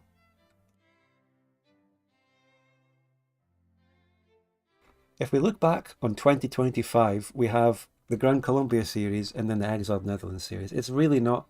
There's no point arguing about which series is better. Even I'll tell you, it's Grand Columbia. But, yeah. Should I annex Pyongyang because North Korea is kind of similar? We could release Yihi.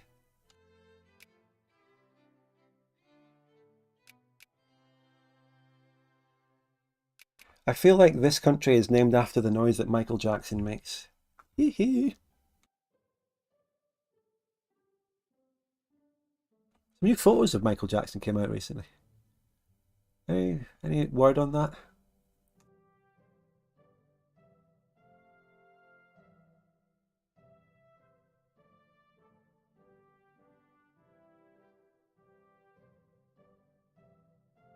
Oh wait, Yihi actually exists. It's there. And that's just cores it has on Japan. Maybe when we take down Japan next stream, we will give Yihi, which is Manchuria, by the way. Yihi is a Jurchen Manchu word, meaning something. Yeah, it's Manchuria.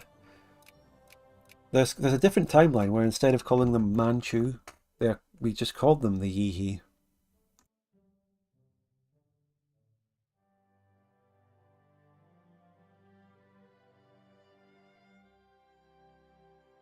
That guy says the photo on the plane is weirdly manipulative because he was with his own kids at a public charity function.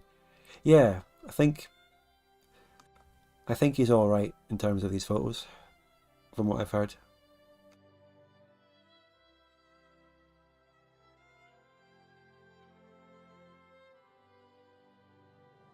Michael Jackson has some of the most dedicated, loving fans to this day. I mean, nowadays, out of anyone.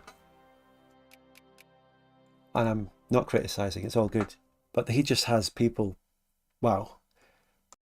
People that will defend, not that, I'm not saying that they're wrong, but he just has some of the biggest defenders. People absolutely adore him.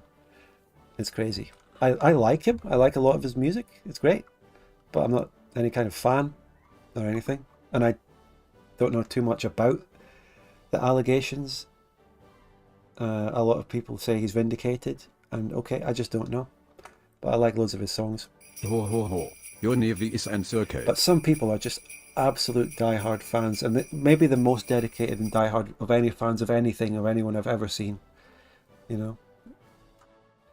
He's the male version of Lady Diane? Well, no, she's nowhere near as loved as he is. Thank you ZB Steps for joining the membership at the level of craftsman. So, all his fans are over here in the nation of Yihi, 1.14 million of them. At least here in the US, there's still Lady Di fan clubs. I think she was liked in Britain, but not as much as in America, maybe.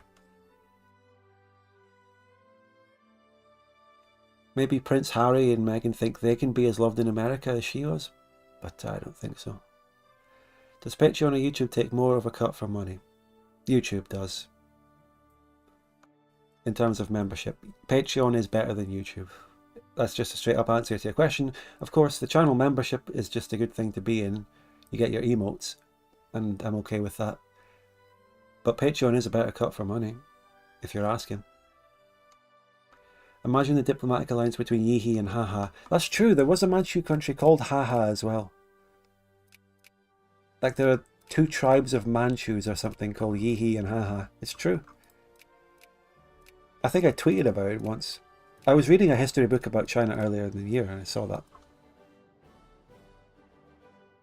Channel membership also helps discoverability for Spud by improving how much the algo pushes him. Exactly.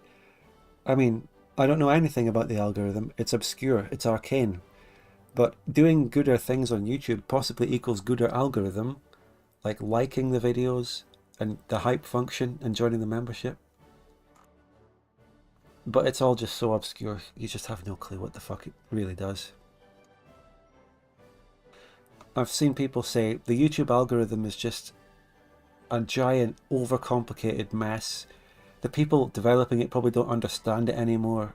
It's sort of like Skynet, but it's just gone way out of control. It's completely out of control. The people working on it don't understand it anymore.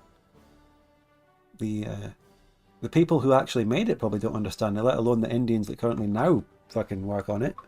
So who fucking has a clue what's going on with it? It's just like the Empire of Thingy documentary with Spain and the level 4 ports in Napoleonic Spain. Just clueless people walking in, not having a clue what the greater people before them built. Except level 4 ports and railways actually were good then, and they worked in the first place. Don't even float the likelihood that the entire YouTube algo is run on vibe-coded nonsense. It is nowadays. And you know what I hate about the internet nowadays, including YouTube? Back in the earlier internet, the internet was about what you actively wanted to look up on it. Now you don't. Now you get fed things, you get recommended things, you get told what to look at, you get guided through everything by algorithms. Early internet, you wanted to go to a forum about something you already liked. You wanted to watch videos about something you already liked. Maybe you got recommended some related stuff to that, but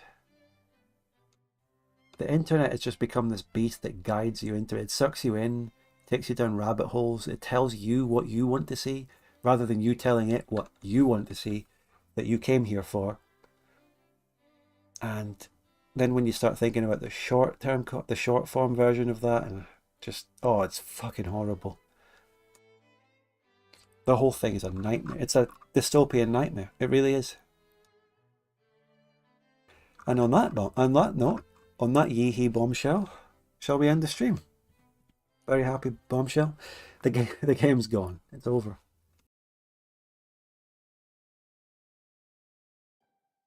How will you know what you want to see if the algorithms don't tell you? I don't know. When do you develop your own interests? I feel, you know, if you really look at it, everything in life comes from suggestion. Everything. The real life's an algorithm. The things that you became interested in of your own volition are themselves based on some suggestion or idea or something you thought looked cool that you saw. It all comes from suggestion. Do you sit down one day and write a list of pros and cons of something you want to get interested in and think, okay, I like that. This has lots of things going for it. Let's get interested in that.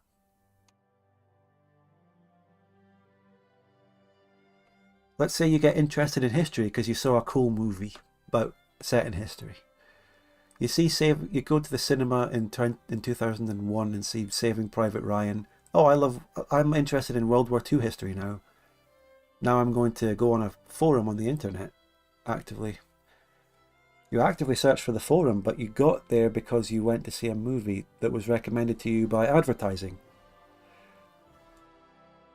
But what do we do from here? What's the answer to anything? What do we do? How do we combat this? Does it even matter? What are we doing? What's the point? What do you want out of life? Is it okay to just be guided by these shitty algorithms anyway? You're getting fucking entertainment. You're passing the time. You're getting dopamine. Why not? Why not just follow some shit rabbit hole into anime or something? Not what I would do, but loads of other people would do it. I don't know. Why not follow the algorithm into Hoi 4 and World War II and TNO? That guy is always coming in with the right quotes. This is not my beautiful house. That's not my beautiful wife. And you might think to yourself, how did I get here? Same thing could be said about casinos.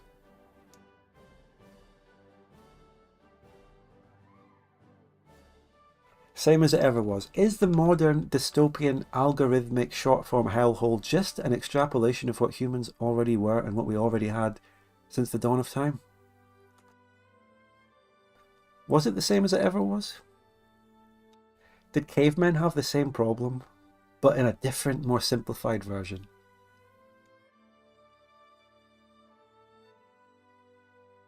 Did they watch short-form cave paintings?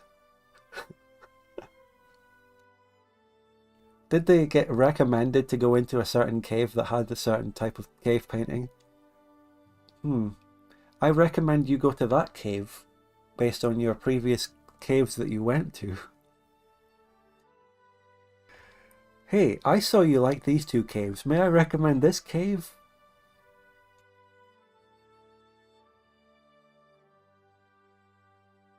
Get randomly generated shapes in the fire. Randomly generated clouds. Cloud algorithms. That cloud is shaped like a wolf. You know? They invented simplified Mandarin just for the short form Chinese. I feel like that's different. That's linguistics, and that's actually what I'm really interested in. But it's different. It's not this. China has everything that we're talking about. They have short form content. They have video apps, but they just have a completely different version of it, which is in China only, behind a firewall. But they're doing the same things as us, actually. You know about that? They have their equivalent of Twitter, they have their equivalent of TikTok, their equivalent of YouTube, that does and says the same things, but in a separate world, cut off from us. It's interesting. Anyway, and of course, I think a lot of Chinese people use VPNs to access the outside stuff anyway. WeChat, Weibo, and BB. Yeah, the Chinese have their own stuff, but they also own half of our stuff. It's crazy. Do we let them do that? They own TikTok, but they also have their own short form controlled content within themselves. What's going on? Do we let them do that? They own our apps, but they don't use them themselves. They have their own apps. It's a bit weird. And that's why we should immediately destroy the Great Hong. Justify, humiliate. It is a scary thought. And it raises questions about the free market and international competition. The West, we like the free market, open competition. If the Chinese have a good app, we should let it in, and if it competes better than our apps, fine. But their app is controlled by their government and spies on us. Or so, allegedly. But if we said, no, China, we don't let you in, we're breaking the free market. It's unfair competition. That's the issue, isn't it? Them owning the houses all around American military bases is also concerning. Is it concerning? Yeah. Sounds concerning, if it's true. Yeah. But maybe they're just doing it for fun. Maybe they really think that'll make the Americans paranoid.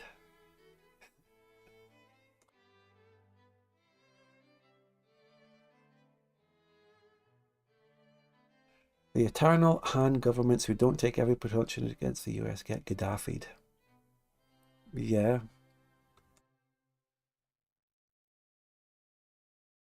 Anyway, are we ever going to end this stream? I don't know. How many viewers are we on now? 50 on Twitch, 34 on YouTube. It was about 70 on YouTube at its peak, I think. Some people are still here for this nonsense.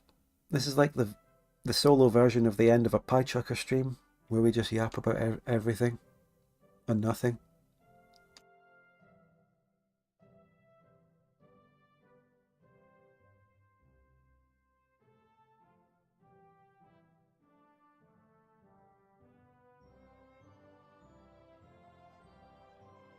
late night chat. But it is, yeah, night night to everyone, and we shall end the stream. It's been a good one, and maybe I will make that Alexander short. That'll be my true last bit of content for Christmas.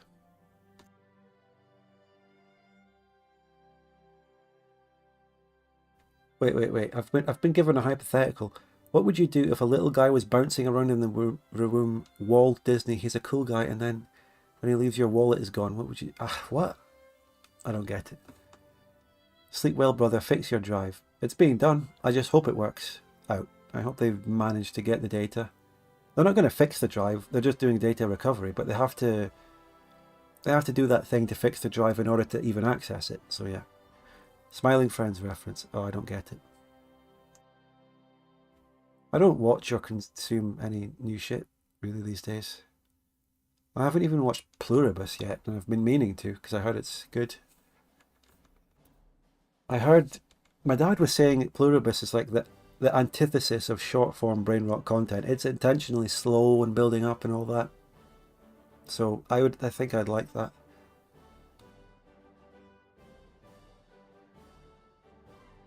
It's only fools and horses? What? Anyway.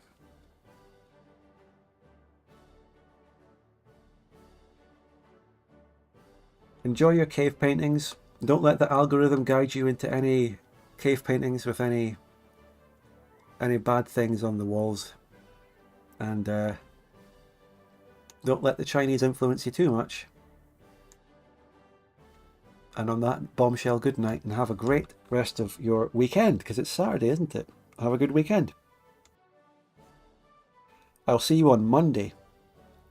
I'll see you on Monday for the rest of this campaign, where we're just going to see out the end bit, kill Japan, get mass politics, inherit Pskov, direct control of Vinland, which has 2.29 million pops and is rank 11. If it's ever going to become a great power, I will go in and manually lower its prestige. Okay, I would do that. But yeah, thanks so much, everyone. Thank you so much for the generous super chats and memberships, and the 1 Twitch Prime sub on Twitch. And bye.